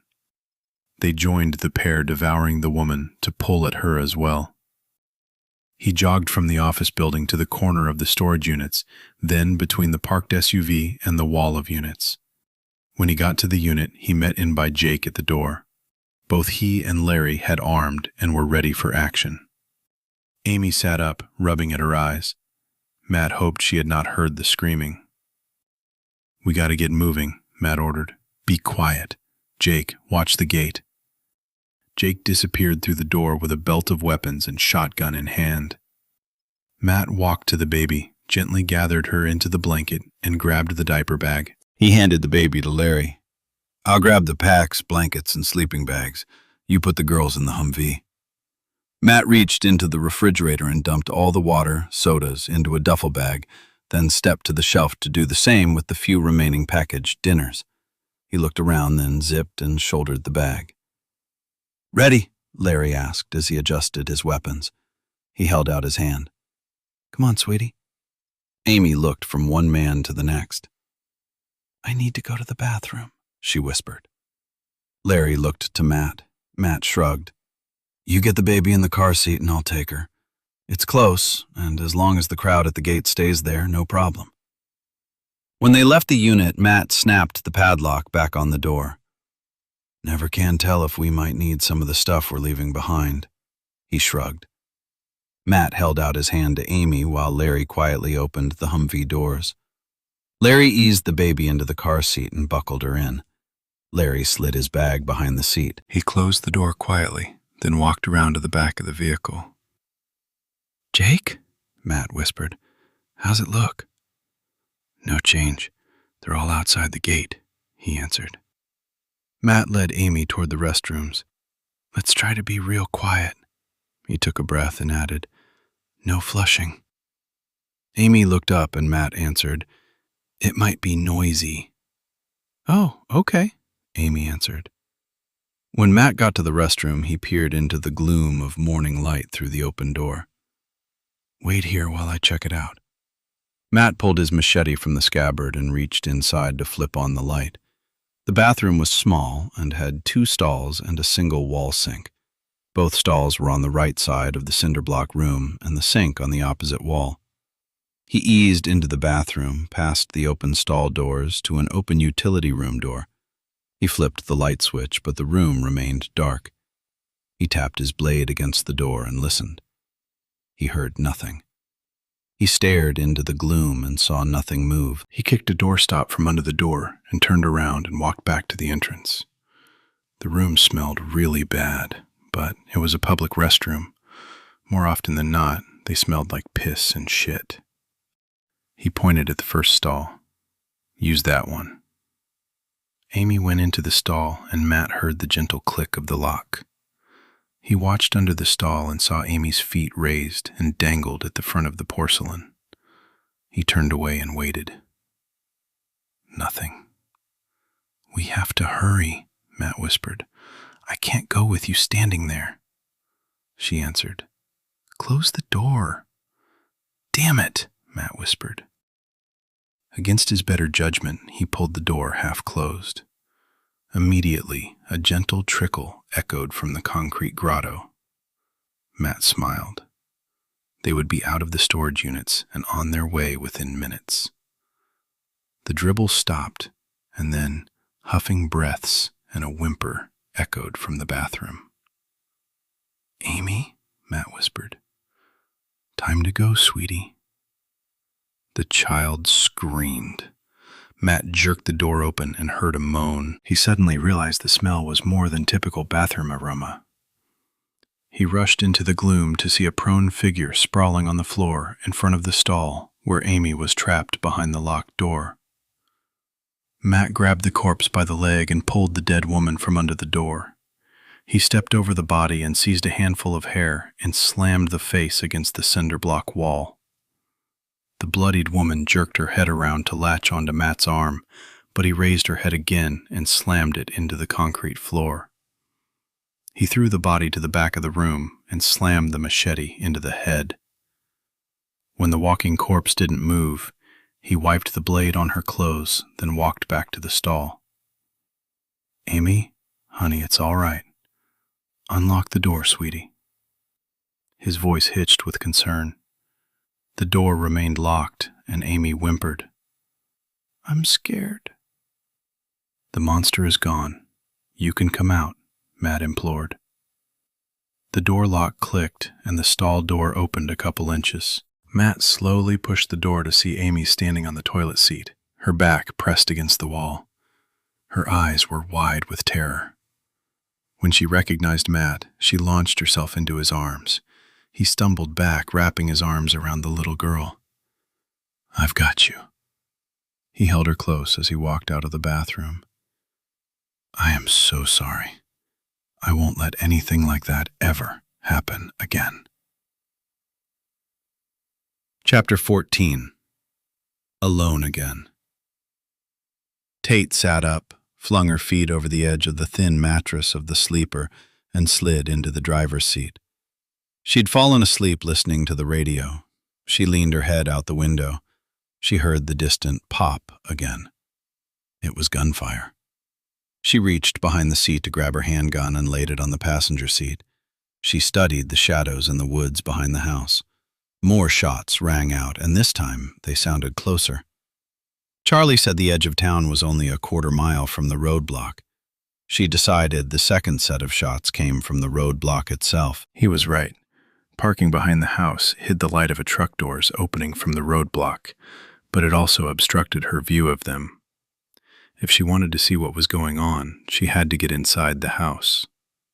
She reached for her canvas bag, pulled out a holster on a canvas belt, and buckled it on her waist.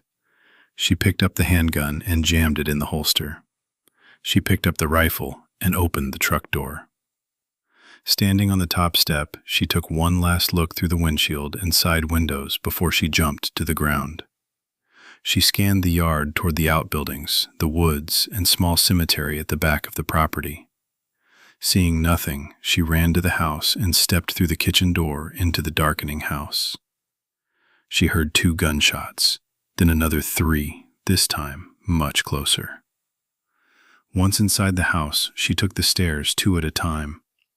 At the head of the stairs, she went into the front bedroom facing the roadway. She tore back the curtain from the window and scanned the yard and beyond. She could see the lights around the roadblock had been turned on. She opened the window and leaned out to listen. She could hear excited shouts, but the words were lost with the distance. Then she heard more gunfire and a long, pained scream of terror. Being less than half a mile from the roadblock than she realized, an open field separated her from the blacktop road where she had left Charlie. Tate stepped onto the sloping roof of the front porch. She tested her footing on the brittle wooden shingles before sidestepping to the corner of the roof. Each step solicited creaks and groans of protest. She prayed she wouldn't break through. Once she got to the corner of the roof and could feel rafters underfoot, she squatted down to study the people hurrying around the roadblock under the bright utility lights. The grader had been pulled to the side, leaving the access open. Tate knew that couldn't be good. Using binoculars, Tate could see several vehicles coming across the bridge. The lead vehicle slowed, and the driver spoke briefly to one of the guards, then sped away. The guard waved to the other guards, then shouting, and everyone seemed to take up a defensive stance. The men patted pockets, checked loads, and aimed rifles toward the town. Gunfire began again. It was slow and deliberate. Bang, bang, bang. Tate realized 2 of the guards were firing. Then it ended, and there was only silence. Just as Tate thought the excitement was over, another pair of headlights raced through the breach. In the glare of another pair of headlights, Tate could see silhouettes of people shambling across the bridge ahead of the vehicle. Tate realized the people were infected and stumbling toward the roadblock. The guards climbed the heavy equipment, then focused gunfire toward the bridge as more and more infected stumbled toward them. Tate stood up to watch the massive bodies stumble across the dark bridge and gather amid the glaring floodlights. They clustered around the grader, with arms reaching up toward the men on top of the cab. The guards were firing into the crowd. Bodies piled up at the side of the grader, while more and more of the infected climbed toward the guards. Suddenly, a vehicle roared through the horde of attackers. It struck 2 bodies, tossing them head over heels. The sound of the engine changed dramatically after the impact. The engine began knocking so loud Tate could hear it from where she stood. "What the?" Tate whispered.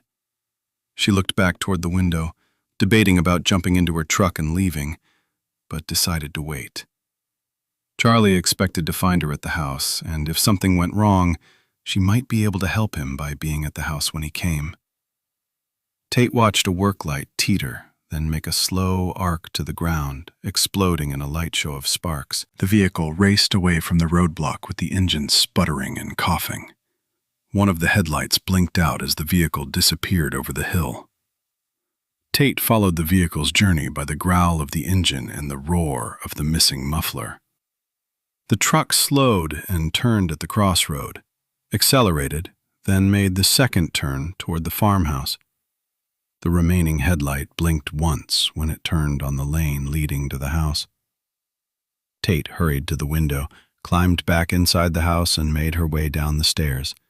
She ran out the back door and around the house just as the vehicle skidded to a stop a few feet from the orange rig. She walked out of the shadows as Charlie opened the door and stepped out of the vehicle. He waved Tate to his truck. The town is overrun. The dead came in from the freeway a few miles south of town. He walked to the back of the truck and pulled out several bags. We got things to do. What do you mean? Charlie handed Tate 2 bags of supplies. I gathered a few things for you. There's a map in that first bag. I marked back roads that will get you out of here. Tate stowed the bags and Charlie continued. My wife was fixing fried chicken when I came. I told her about Jackson, but she just kept cooking that damned fried chicken, just like the boy was going to walk through the door any minute. I finally gave up and sat down at the table. She just kept talking about when Jackson was a boy. I guess I nodded off and didn't hear when she went to the door. He took a deep breath. I woke up to her screaming. Tate accepted 2 more bags. I'm sorry. She set the bags in the storage compartment in the sleeper. Charlie handed her another bag. Bastard ripped out her throat before I could get out of my chair. I pulled him off her and drove a knife in the side of his head. She died on the kitchen floor while I threw the bastard out the back door. I gave her peace, cleaned her up, and put her in the truck. Charlie set a basket to the side of the pickup. I could hear them out in the street. You can't stay here. You can come with me. I have a cousin out west, and we'll go there, Tate announced. Charlie answered, Afraid not. He rolled up his sleeve to expose a white bandage on his forearm. The bastard got me before I put him down. My folks are buried out back. I plan on laying Emma to rest. Charlie shrugged and picked up the basket covered by a checkered cloth and passed it to Tate. She glanced in the truck bed and saw a tarp-wrapped body. I'll help you. You can't stay, Charlie answered. It's too dangerous. And you can't stop me, Tate answered. Let's take care of your wife. Where can we find shovels? An hour later, Tate and Charlie stood at the side of a shallow grave just wide enough for 2 bodies. They had dug a single hole big enough to hold both Charlie and his wife. I feel bad leaving you to finish this. Charlie chuckled as he dragged his arm across his moist forehead. He drove the end of the shovel into the pile of dirt. Tate shrugged. No problem. I owe you. After carrying a bucket of water in from the pump and washing up, they sat at the kitchen table with a single candle between them. Tate watched Charlie slump in a chair. He had grown pale, his lips cyanotic and eyes bloodshot. His breathing came in short gasps. Sorry. I think it's getting pretty bad. My head feels like it's exploding. I don't think I'm going to be able to eat. He pointed at the basket of chicken on the table. Eat while I show you this map. It smells really good. Charlie forced a laugh. My Emma was a good cook. That's for damn sure. He leaned over the map and pointed at a red line he had drawn on the back roads. It's no more than 3 miles. If you go past the church, you've gone too far. I got it, Tate answered, as she grabbed a chicken leg and took a big bite while Charlie looked on with a sad smile on his face. You're an interesting woman, Tate Hamilton, he commented. How so? Tate asked around a mouthful of chicken. She swallowed and took a bite of biscuit. She reached for the second chicken leg. The orange hair and the tattoo. You drive a truck that matches your hair. He chuckled as he massaged his temple. Actually, it's the other way around. The hair matches the truck, Tate answered. You're right, Charlie. Your wife was a hell of a good cook, Charlie announced. She was. You know, without her and our son, I don't regret leaving this life. I'm just sorry you'll be alone in such a fucked up world. I'll manage, Tate answered. Charlie pushed back from the table. Don't stay. Get in your truck and get the hell out of here. Wherever you stop, sleep in your truck, and remember when you get out in the morning, there could be an infected at the door. He rose and walked to the kitchen door and turned back to Tate. Sorry, I need some air. He stepped outside into the dark. After a full minute of concentration on her meal and Charlie didn't return, Tate put down the chicken leg. She turned toward the open door and called out, "Charlie, are you all right?" A shot shattered the silence. She jumped to her feet, raced through the door, and stood on the edge of the back porch. She studied the shadows in the fading light and saw no movement. Then her eyes were drawn toward the small family cemetery, and she saw a dim glow. "Charlie? Come on, Charlie. Don't do this to me," Tate called out as she ran toward the light. When she got to the edge of the cemetery, she stopped running and made her way with halting steps to the hole in the ground. She looked into the grave and gasped. Charlie had opened the tarp and pointed a small light toward Emma's face. Her round, pleasant features looked as if she were merely sleeping. Charlie had lain down next to her body, then put the small caliber gun under his chin and pulled the trigger. "Oh, Charlie." Tate squatted down and stared into the hole. She didn't know how long she spent squatting there staring at Charlie and Emma before she stood up with aching knees. She stepped into the hole and retrieved the flashlight and laid it at the head of the grave. She pulled the end of the tarp over both their faces and climbed out of the hole. She grabbed a shovel and began shoveling dirt into the opening. "Damn it, Charlie. You didn't have to do it like this." She shoveled spadeful after spadeful of dirt into the hole. It took nearly an hour before the excavated earth was piled into a mound over the final resting place of Charlie and his wife. When she finished, Tate walked back to the house, washed up and repacked the basket with the chicken and rolls. She used the toilet one last time, grabbed the map and the basket, then walked back to the truck. She climbed inside, cranked the engine, and put the truck in gear. She drove for 3 hours down back roads barely wide enough to accommodate the rig. It was well past midnight when she pulled out onto a 2-lane blacktop. She was exhausted, and she could barely keep her eyes open. She saw a break in the fencing alongside the road, and after slowing, realized it was a gravel lane. In the distance, she could see the remains of a burned-out structure. Only remnants of 3 walls could be seen in the moonlight. She pulled into the barnyard, deciding the scrub grass down the middle of the rutted road should ensure the property being deserted. She parked the rig and rolled down the windows. The light evening breeze filled the cab with the aroma of fresh mowed hay. She crawled into the sleeper and pulled the handmade quilt close. Her head barely hit the pillow, and she was fast asleep. The sleeper was stifling when the morning sun glared through the windshield and down on the metal roof overhead. Tate was covered in a glistening mist of perspiration. The quilt was kicked to the foot of her bed. The air was suffocating. When the sun rose the next morning, she raised her head, then flopped back on the pillow. She was exhausted, and despite the bright blue sky, she could see through the glass at the top of the sleeper. She didn't want to face the day.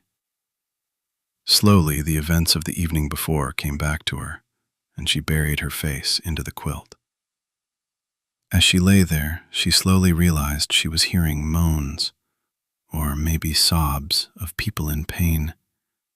She sniffed at the air and realized a terrible smell had begun invading the cab.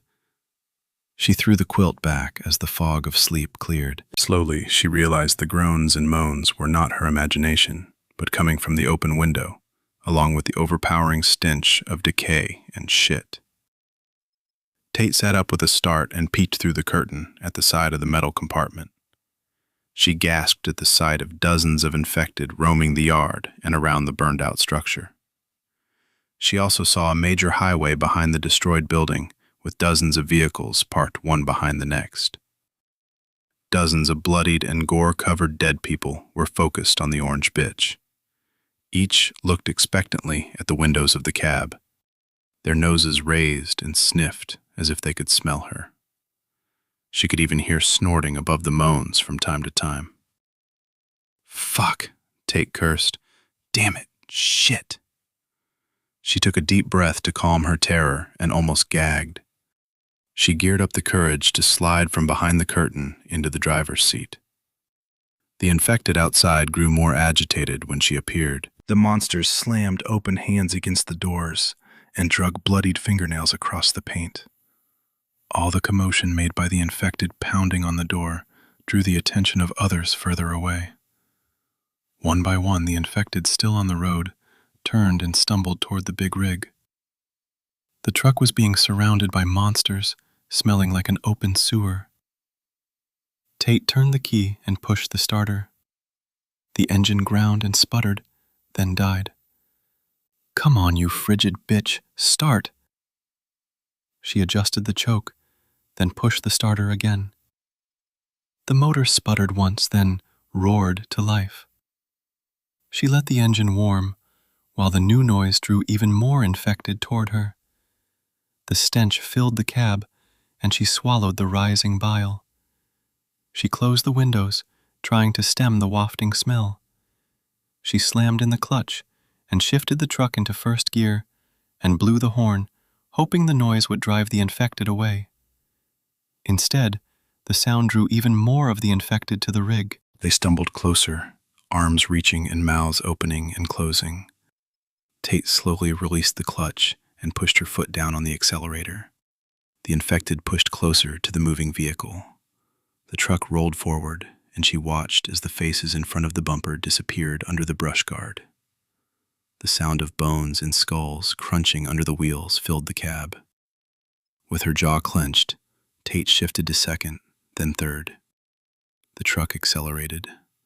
She steered the bitch out onto the blacktop and faced dozens of the monsters, all stumbling toward the truck. She stepped on the gas and rolled over bodies. She shifted again and drove to the end of the lane where she turned right and drove away. "So this is the new world," Tate whispered. "It's really fucked up." Chapter 15. Torn Asunder. Harry downshifted, and the big rig slowed as it rumbled over the narrow speed strips on the side of the blacktop. He steered the rig toward the shade of an underpass. "It's time to find a place to stop," Harry announced. "My ass is getting flat." Liz protested. "No, we have to catch them," Harry answered. "We've only caught a glimpse of the vehicle once, since the alley, and nothing after driving past the empty car seat box besides. We can't be sure it was even them. It'll be dark soon, and we might drive right past them. We can't just keep driving." "But," Liz protested. "I agree. We can't follow a trail we can't see, Liz," John argued. Liz looked back the way they had come. The 2-lane road had been pretty clear of traffic since a police roadblock almost 5 miles behind them. They had eased through the congestion leading up to it, using the heavy-duty grill on the front of the rig to push cars into the ditch. As they passed, Liz's eyes were drawn to the empty vehicles. The horror inside each left Liz feeling depressed and hopeless. Harry pulled the rig into the shadow of the underpass with a hiss of air brakes. The cab sat in the shade of the overhead roadway when he turned off the engine and slammed his hands against the steering wheel. "Let's stretch our legs a little, get something to eat, then get some shut-eye," Harry announced. "Keep your guns handy." He opened the door, leaned out, and looked around before jumping to the ground. John exited the passenger door, leaving Liz to climb down on her own. She jumped to the ground, then walked around the cab to stand next to Harry. The sun rested at the top of the tree line to the west, painting the sky shades of amber, crimson, and violet. It was a beautiful sight.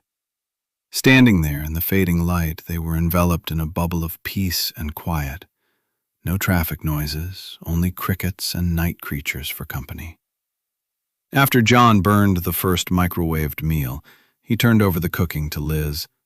He settled on the bottom step of the truck, waiting while she nuked packages of the trucker's food in the onboard microwave. Harry climbed the side of the embankment to the overpass and studied lights in the distance. After several minutes, he climbed back down to lean against the big rig. "Nothing moving out there," he commented to no one in particular. "Do you think they're still ahead of us?" Liz asked as she passed a hot plastic tray of food down, using a folded paper towel as a hot pad. Harry accepted the tray. "Hard to say. They got the kids. I would think they would have to stop. I worry we've already gotten ahead of them.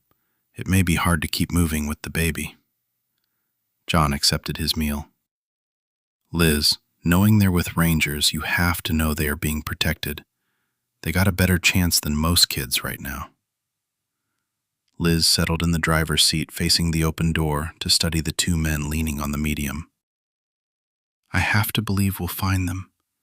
Liz took a bite of the pasta and forced herself to swallow. "After all those years Brian was in combat, I can't believe he comes home to this nightmare." Harry reached up and patted her knee. "Eat up. We'll do our damnedest to find those girls. Meanwhile, you gotta eat or you'll blow away." Liz tried to smile at Harry as the last remnants of light faded into darkness. "I ain't too anxious to be down here since it's getting dark," Harry announced.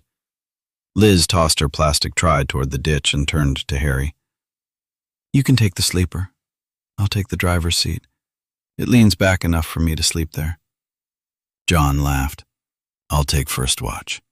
We have to leave the windows open, but I sure don't figure to be out and about. I can do it from the passenger seat."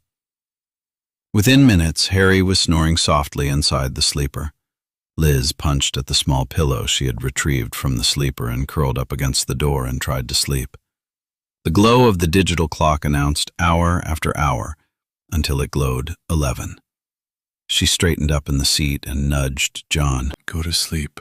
My turn at watch." John nodded in the dim light of the dash light. "Get Harry up at 3. He leaned into the door and was snoring within minutes. Liz's mood grew dark as the hours slipped away. She knew the chances of finding her children were not good, but she had to keep looking as long as it took. She wasn't planning to wake Harry, but he interrupted her dark thoughts at 3 and motioned her to trade places with him. "I know you're worried about the girls, but try to get some sleep," Harry whispered. Liz climbed into the sleeper and was sure she wouldn't sleep with the stifling heat, but when she laid her head down on the pillow with the lingering scent of aqua velva, she closed her eyes and drifted off almost immediately. She woke, drenched in sweat, to the sound of John and Harry talking quietly.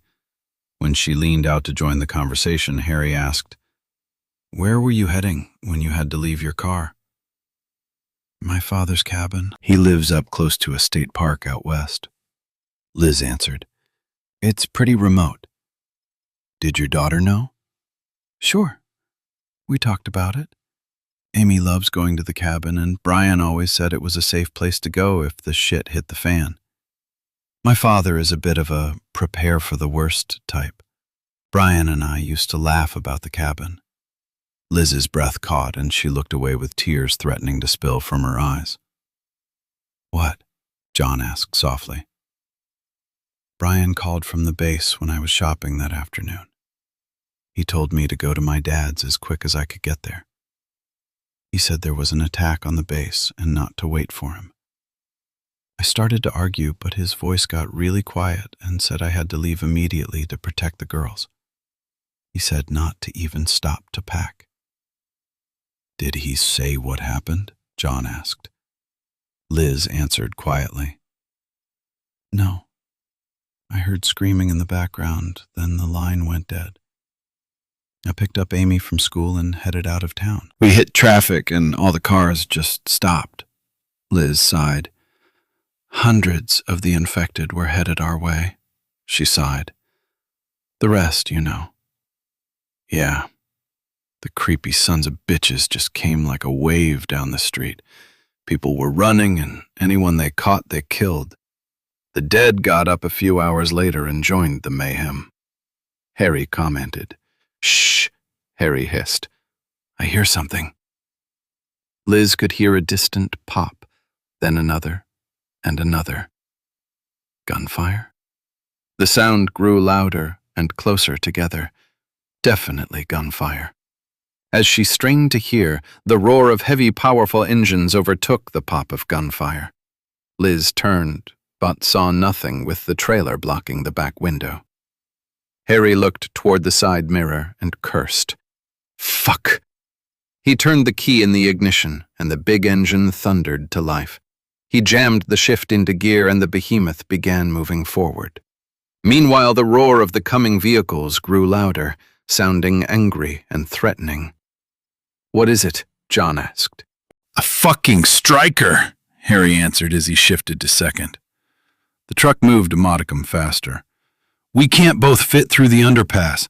There isn't room, and that dumbass is not slowing down." The striker was moving at top speed, and obviously the driver intended to crash his way through the opening of the underpass, despite the fact a slow-moving truck was in his way. Harry looked toward the side mirror again and gasped. The striker, constructed from high-hardened steel with a V-shaped front, included a .50 caliber M2 machine gun, 7.62 mm M240 machine gun, or Mark 19 automatic grenade launcher. The 8-wheeled vehicle raced toward them at a speed that did not bode well for any other vehicle in its way. Even the big rig and trailer would crumple under the weight and speed of the military vehicle. Liz caught her first glimpse of the striker. They would not get out of the way quick enough. The vehicle thundered toward them without slowing. There was a deafening roar of acceleration when the vehicle hit the trailer. The renting of metal was painful to hear. The striker slammed into the back axle of the cab, slamming the trailer forward into the back of the cab.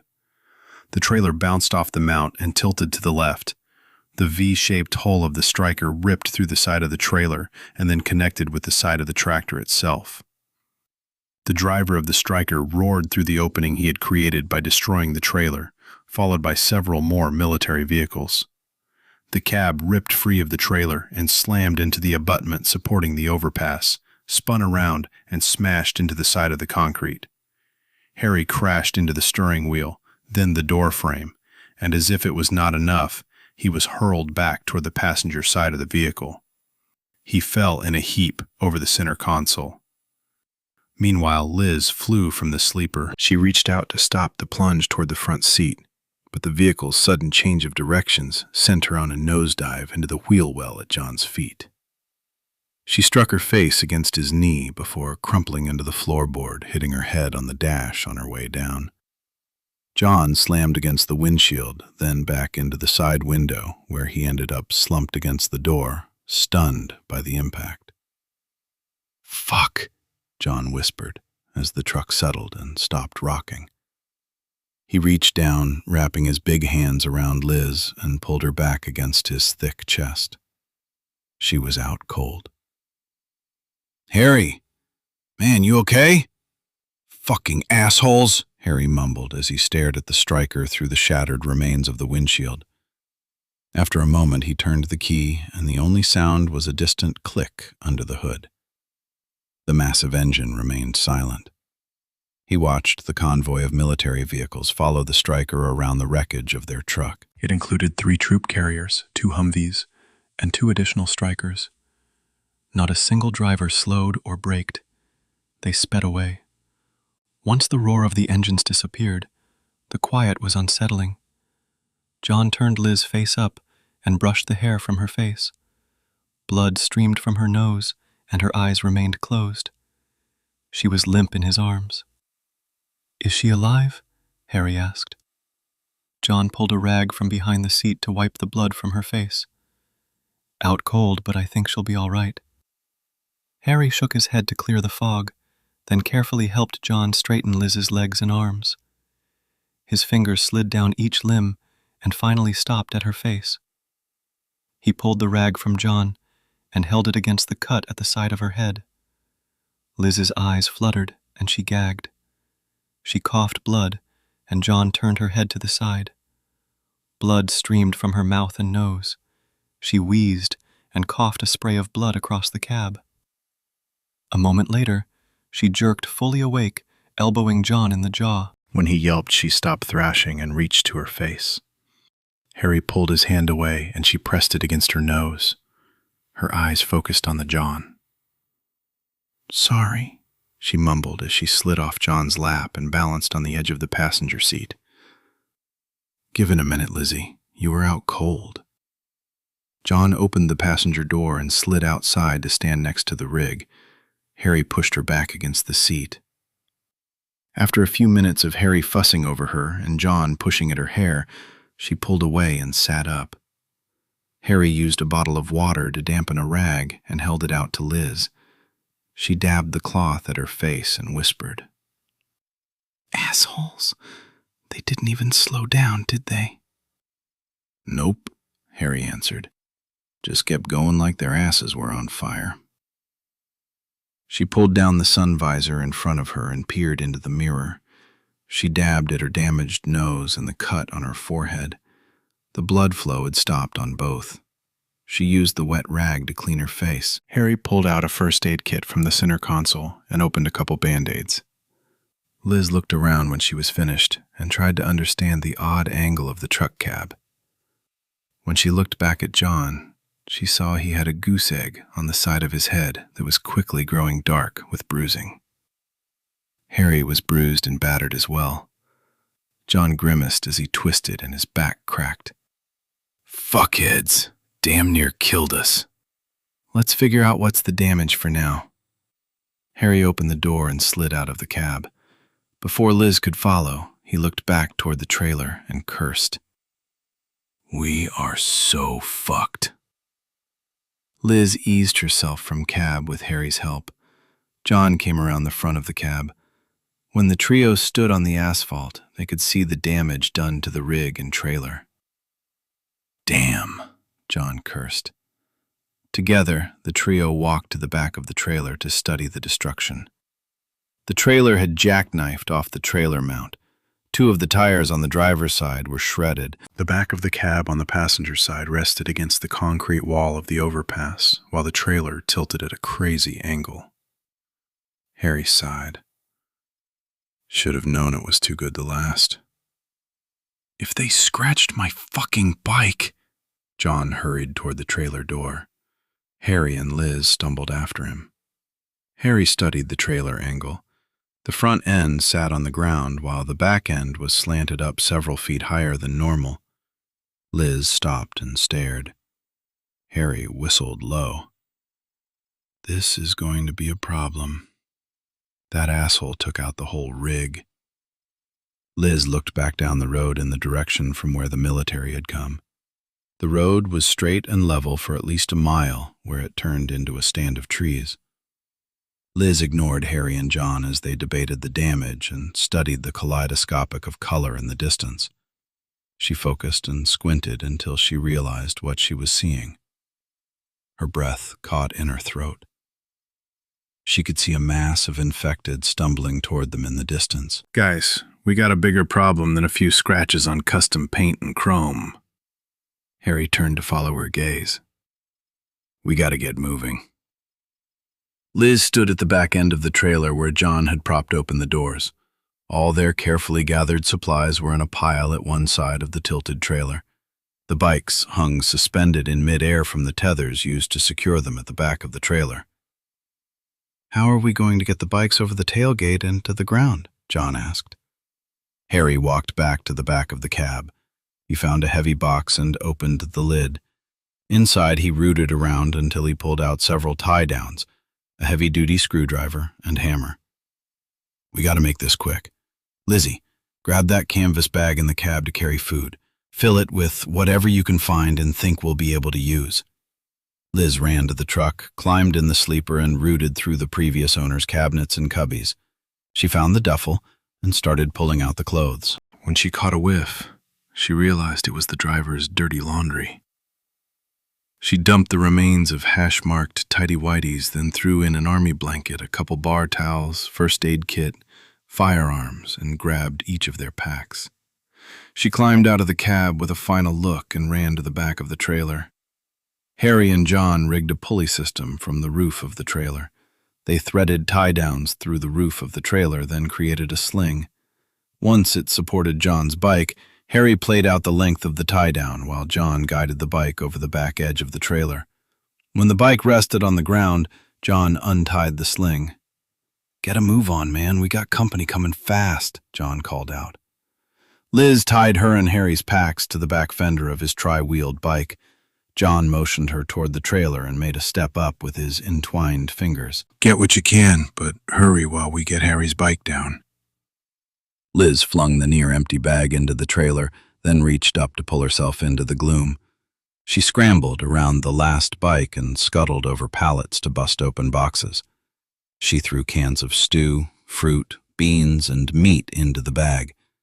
As an afterthought, she stuffed 3 rolls of toilet paper in an end pocket. She dumped in a box of tampons and a bottle of antibacterial soap, then stuffed some odds and ends in another pocket from a pharmacy tote. She pulled the bag to the opening and pushed it over the edge.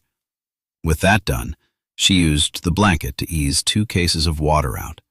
She stacked the water cases near John's bike. "Gotta hurry, folks," John warned as he looked over his shoulder toward the approaching horde. Liz turned to see Harry struggling to get the front wheel of the second bike high enough to get it over the edge of the trailer floor. He was having a hard time hauling the weight of the bike up and over the raised lip of the trailer. Liz pulled herself back into the trailer and added her weight to his. With a sudden jerk, the wheel cleared the edge and jerked free. The bike swung out. "It's over. Ease it down. Hurry," John yelled as he pulled the guide strap away from the trailer and toward the ground. The drop was not exactly controlled, but left the bike in one piece as far as Liz could tell. Harry jumped to the ground and reached up, but Liz waved him away. He grabbed the supply duffel and pulled 2 bungee cords around the bag on the back of his bike. John picked up the cases of water and stacked them on his bike and tied them down.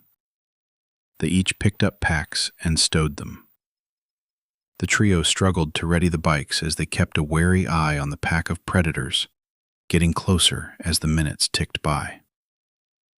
The infected were barely 30 feet away by the time both bikes were ready to go. Harry threw his leg over the side of the bike and pulled Liz onto the seat behind him. "Let's go!" Harry yelled. John's bike roared to life. He kicked it into gear and gave it gas.